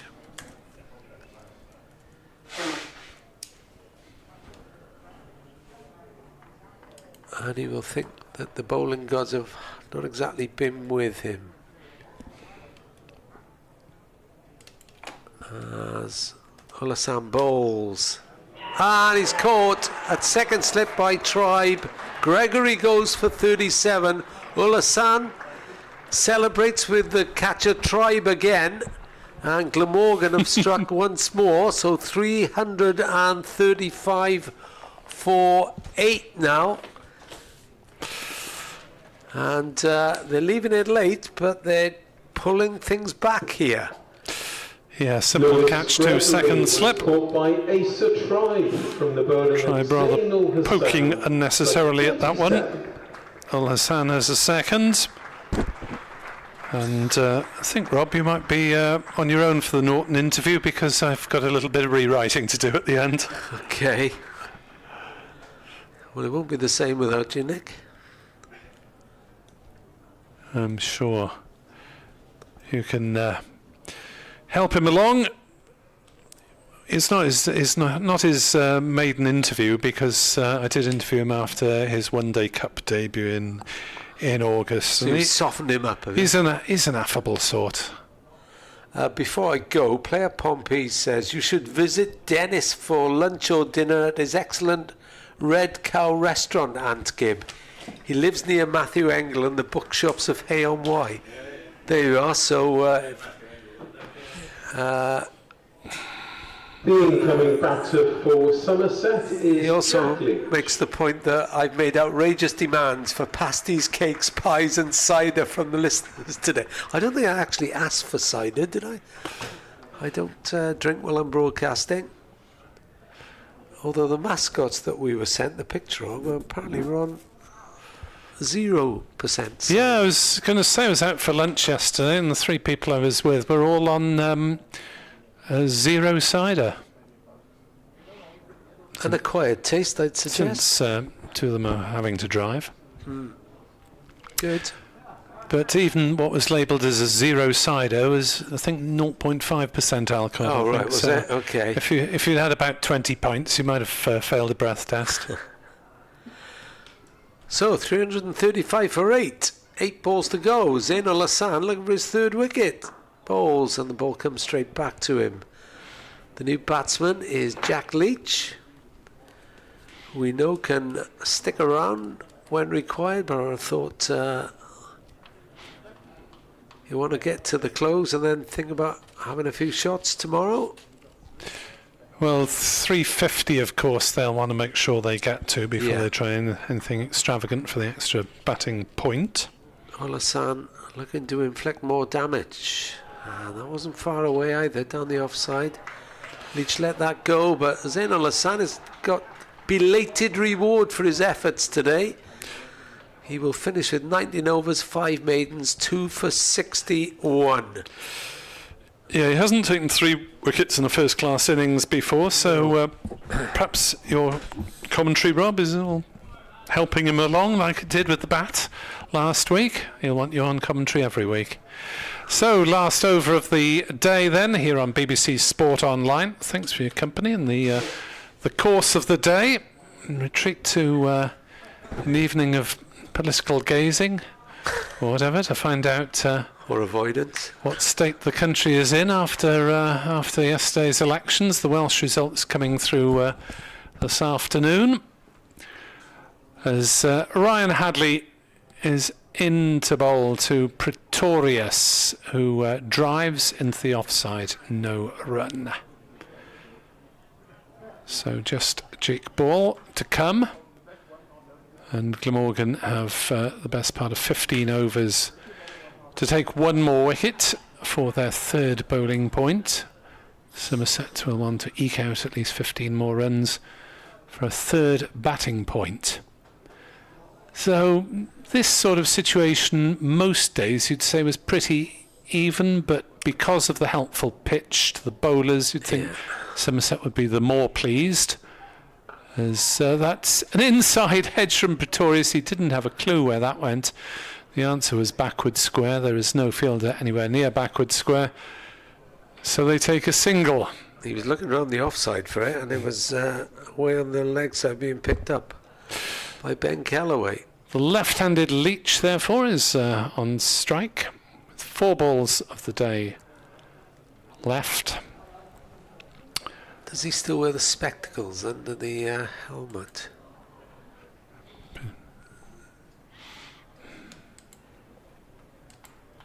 Can't see. As Hadley is in and bowls to Leach, who defends it down to gully, no run. 3-3-6 for 8 here on BBC Sport Online. Edward Bevan will be joining Anthony and myself for commentary from 11 o'clock tomorrow, so I hope you can join us at some point in the course of the day. Hadley looking rather stiff now. 3 balls to go, or fewer if you take a wicket. Mops his brow, turns rather wearily, and is in right arm round the left-hander. Bowls to Leach, who drives pleasantly but straight to point, and there is no run. You weren't far wrong on your estimate of time to finish, Nick. Just gone 20 past 6. It's about standard for a championship day. Yeah. Will your supper be on the table for 7:30 home? Something like that? Somewhere around there, yeah.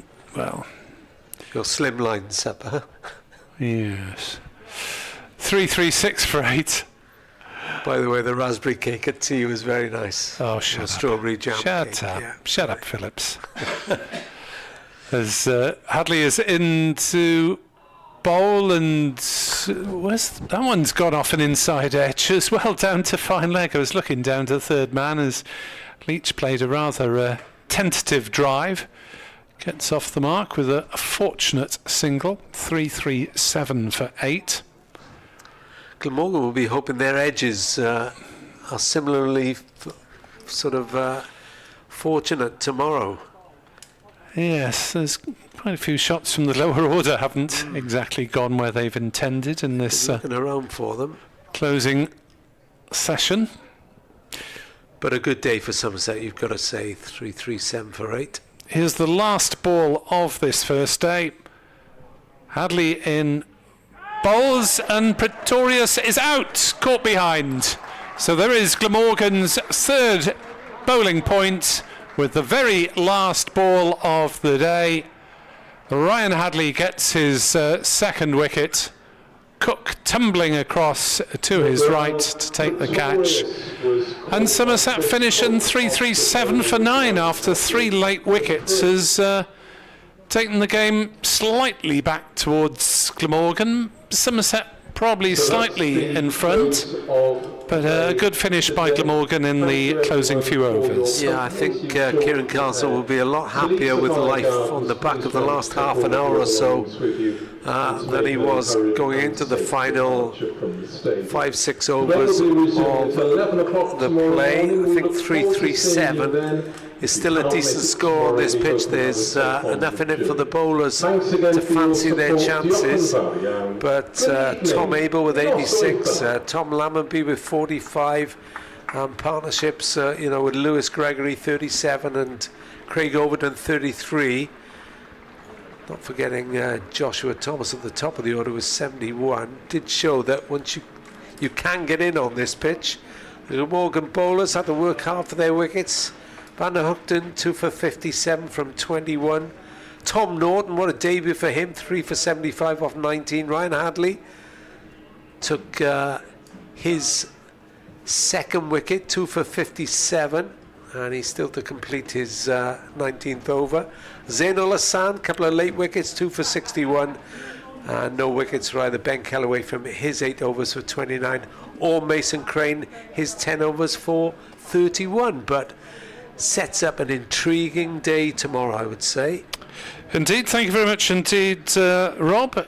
Edward Bevan joining Anthony and myself tomorrow. We'll all be back from 11 o'clock to see what the day holds between Somerset and Glamorgan. Somerset 337 for 9, that wicket falling off the final ball of the day's play. Enjoy your evening's political coverage from the BBC and join us from some light relief tomorrow.